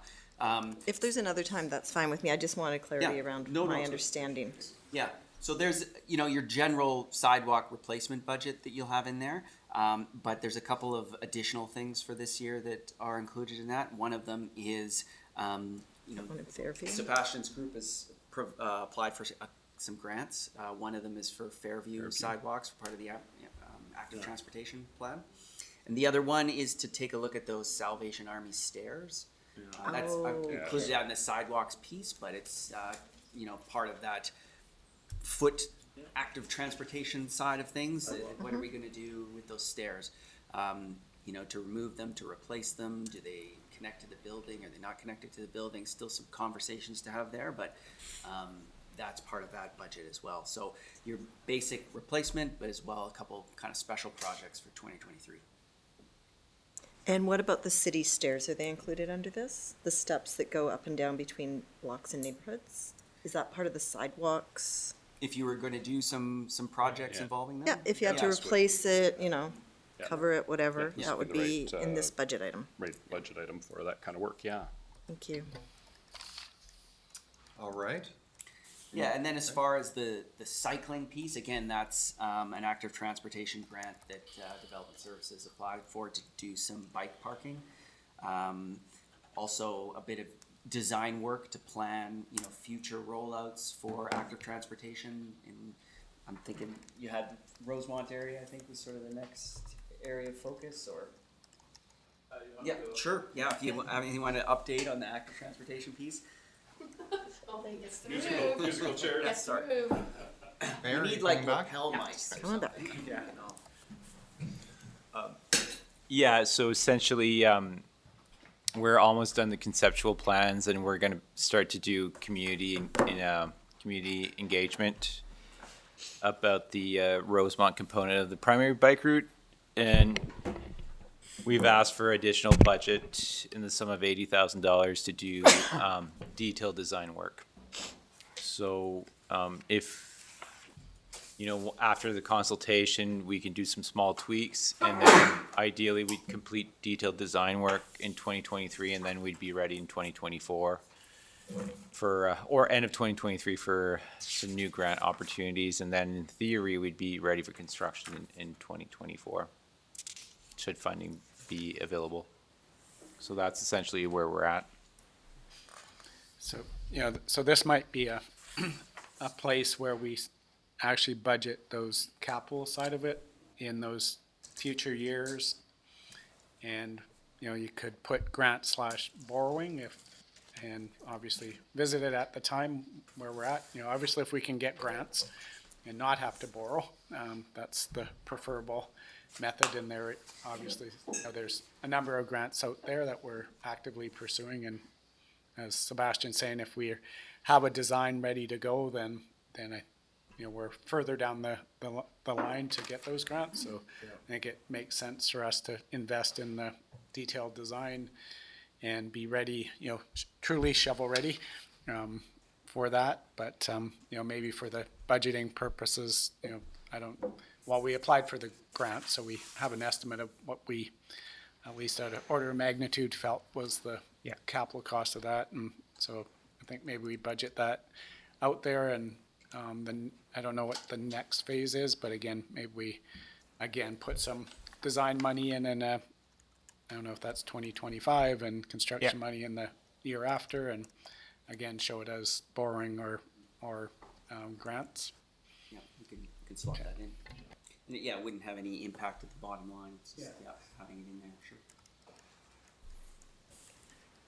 And I think this is, are you getting to sort of the revenue side of this in this discussion? Because that's one thing we've talked about, and I think Chris flagged it, is, looking at, and we've combined all that transportation into one area now, and we really want to look at the funding sources in totality. As in the past, we said the parking meter revenue went to, streets, but we're going to combine this as one budget, and whether that parking meter pays for a sidewalk or a cycling lane or a street, it's irrelevant. It's all how we get around our community, whether it's biking, walking, or vehicle.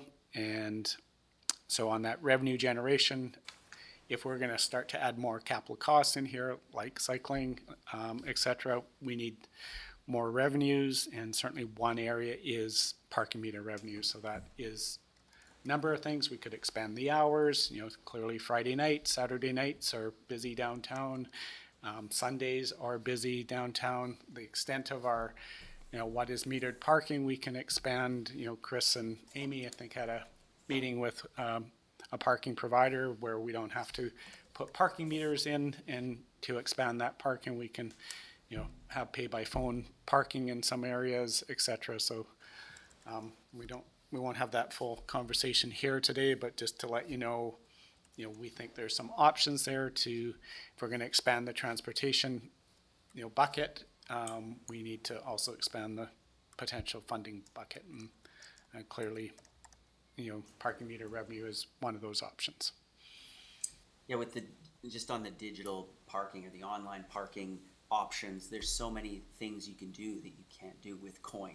You can have different rates for different times. You can have refunds where, you put $2 for parking, and if you only needed half an hour, you could get some of that back. There's different flexibility that you can do with that.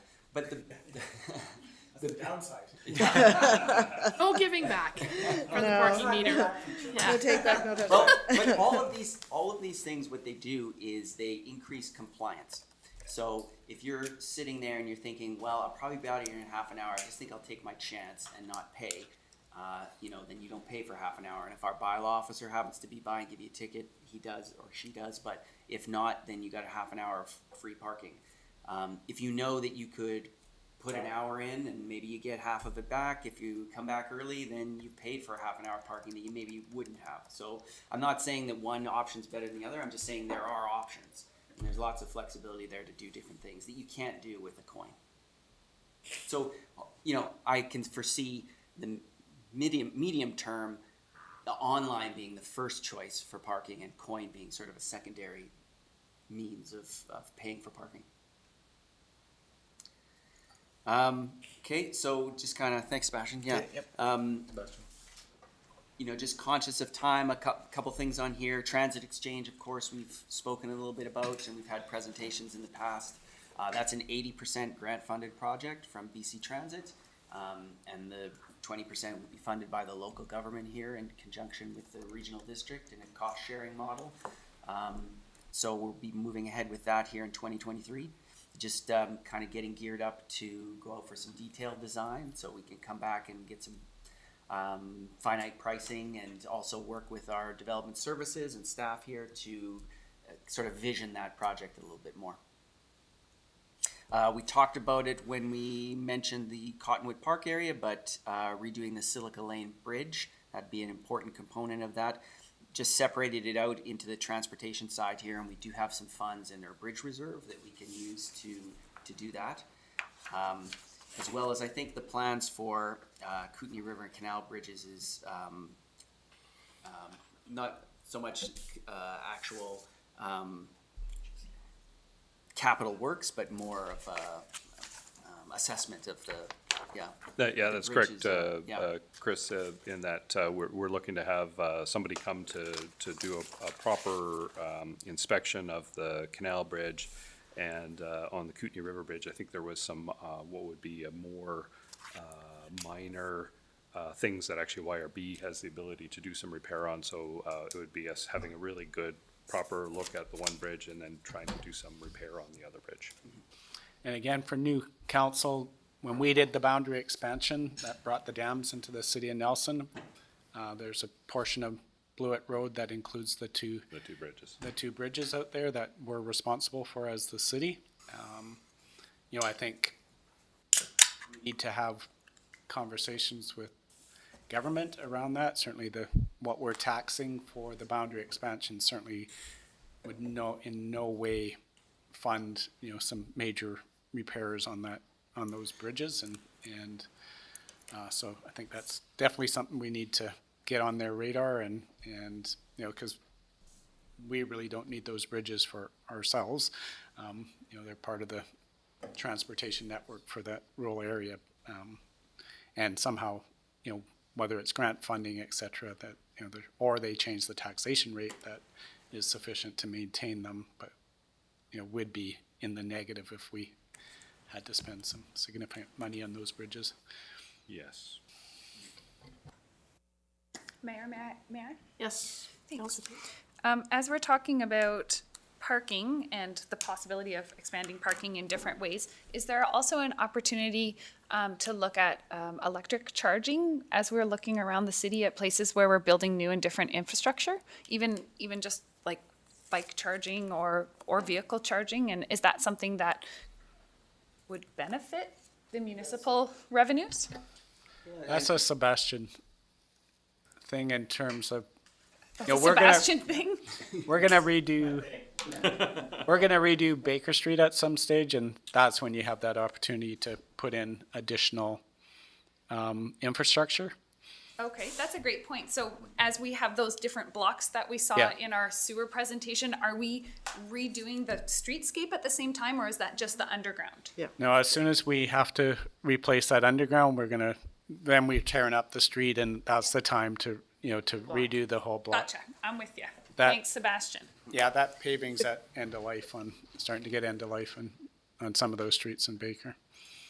Okay, thank you. We have added a few like at the Selkirk campuses and things. Nelson Hydro spearheaded a few of those to add charging stations in a few locations, right? Yeah. Down at Hall Street, Yeah. over at the, what do you call it, the visitor center there? Yeah. The two at the end. And so that money goes to Nelson Hydro, not to like the Flow company, or?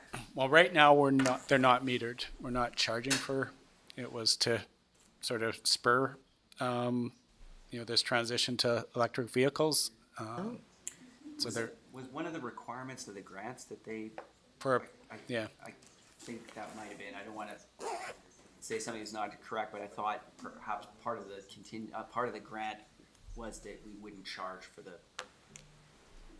powering of vehicles for a certain period of time. Okay, good to know. Just a couple other points then before we wrap up. I got 3 minutes. You got 3 minutes, you got two guys with their coats on. You got 2.5 minutes, to be honest with you. Okay. We talked about doing some geotechnical work at the mall for the tramway that's going through there. And the last piece is more just an allocation to better reflect, the management of capital projects. We've never really done that before, where we say, we've got Colin Innes, we've got Rob Nystrom, we have staff that are dedicated to pretty much 100% for some of the roles just doing capital projects. So it's reflecting the work that they put in, that those become part of those assets, that if we didn't have the staff here to do that, we would be contracting out, but they're able to provide those services for us and do that. So just reflecting it in the numbers here, that there is that value that we're able to add internally to be able to do that. Nice. Yeah. All right, came in under the wire. Nice, thank you.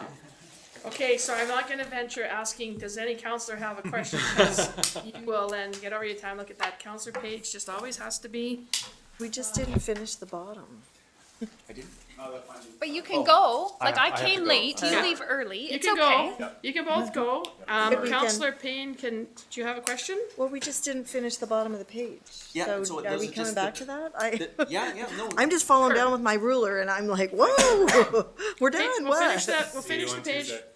So Cool, the, yeah. the Yeah, top we piece still was have just going through quorum. the various capital projects. Yeah. And then, for funding sources, it's just consolidating the different funding sources for the different projects. So, the grant funding would be for projects like the Transit Exchange and for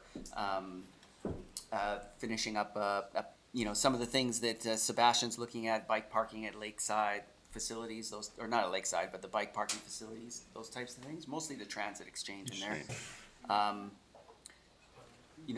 There's a borrowing line in there. It's a little bit misleading. It's borrowing through BC Transit. So that would allow us to fund our portion of the Transit Exchange through our annual operating agreement with BC Transit. And then the other funding sources of whether it be our Community Works Fund that we get funding for each year from federal government through UBCM, and the Capital Projects Reserve, which is, we'll get into the reserves next time, and sort of the primary funding sources for each of those reserves, and what the thoughts are moving forward, how to ensure that those are sustainable. And just on that, so the capital project reserves, that's strictly coming from parking meter revenue. Yeah, so we lean very heavily on that. Can I, just one more thing? I find it, I obviously just don't understand it, but the land sale reserve number seems really low to me. Sorry, could you repeat Sorry. your question, please? Yeah, I obviously don't understand it because the land sale reserve number seems very low to me. So we're gonna cover that off in more detail at a later point then? Yeah, so we're matching the land sale reserve for the projects that we want. Land sale reserve's a one-time, if we sell land. Yeah. It goes into this reserve. Right. And it's never replenished unless we sell something out. So when we look at, we'll match it with what we believe is the best fit for that.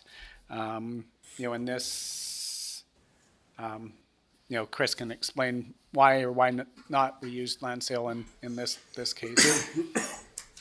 It's really just trying to make sure that those reserves all have healthy or, sustainable balances. So whether we might use a land sale reserve for one or capital projects reserve, if it's a fit for the land sale reserve and, we can utilize it in that case, then we will. In this, that 53,000 is just the amount we're using from the land sale reserve in 2022's budget. It's not Okay, the balance that's of. Yeah, it's what not- I needed to understand. Okay, Okay. that's what I need to Yeah, understand. none of these are Perfect, balances yes, in thank these are you. the draws from them. If you flip to those It, pink it's pages, getting late in the day, I'm Oh, doing yeah. my best No, here. great question. If you flip to the pink pages, you'll sort, there's one that is the land, page 15. Okay. That's your land sale Okay. reserve. That and makes it more shows sense. What the balance is. That was my question earlier. I was trying to understand the Yeah, plus yeah. minus. Thank you. It takes a little bit of while to settle in there. Yeah, okay, A little while.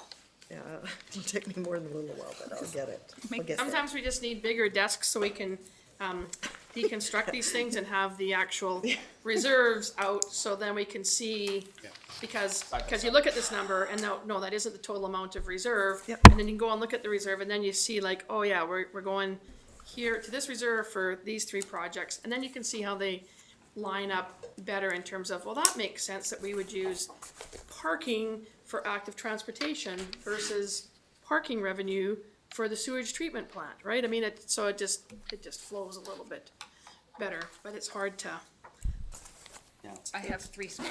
yeah. Counselor Tate over there, who's making sure that we're all paying attention to the numbers, got 3 screens and probably has taken her pieces of paper apart. I got 3 papers, but I'm good. Yeah, we'll get into the reserves next time, and there are certain, things community works fund, for example, there's certain things you can use it for, there's certain things you Can't use it for. restrictions. Any further questions, counselors?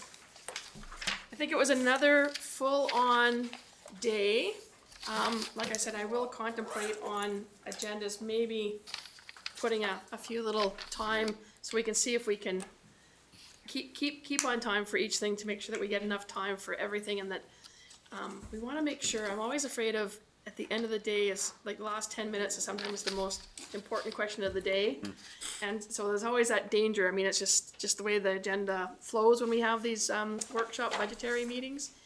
But be aware that we can always have another one, and we are having another one. I believe the next scheduled date for our next budget meeting is Next Friday? February the 3rd, which is another Friday.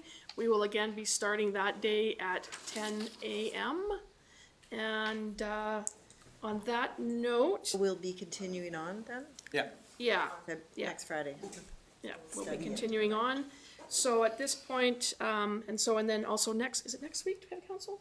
Yes. Yeah. So on Tuesday, we do have the committee of the whole, and we're giving out some awards. It's gonna be interesting, and we will hear from our cultural sector on Monday at the committee of the whole.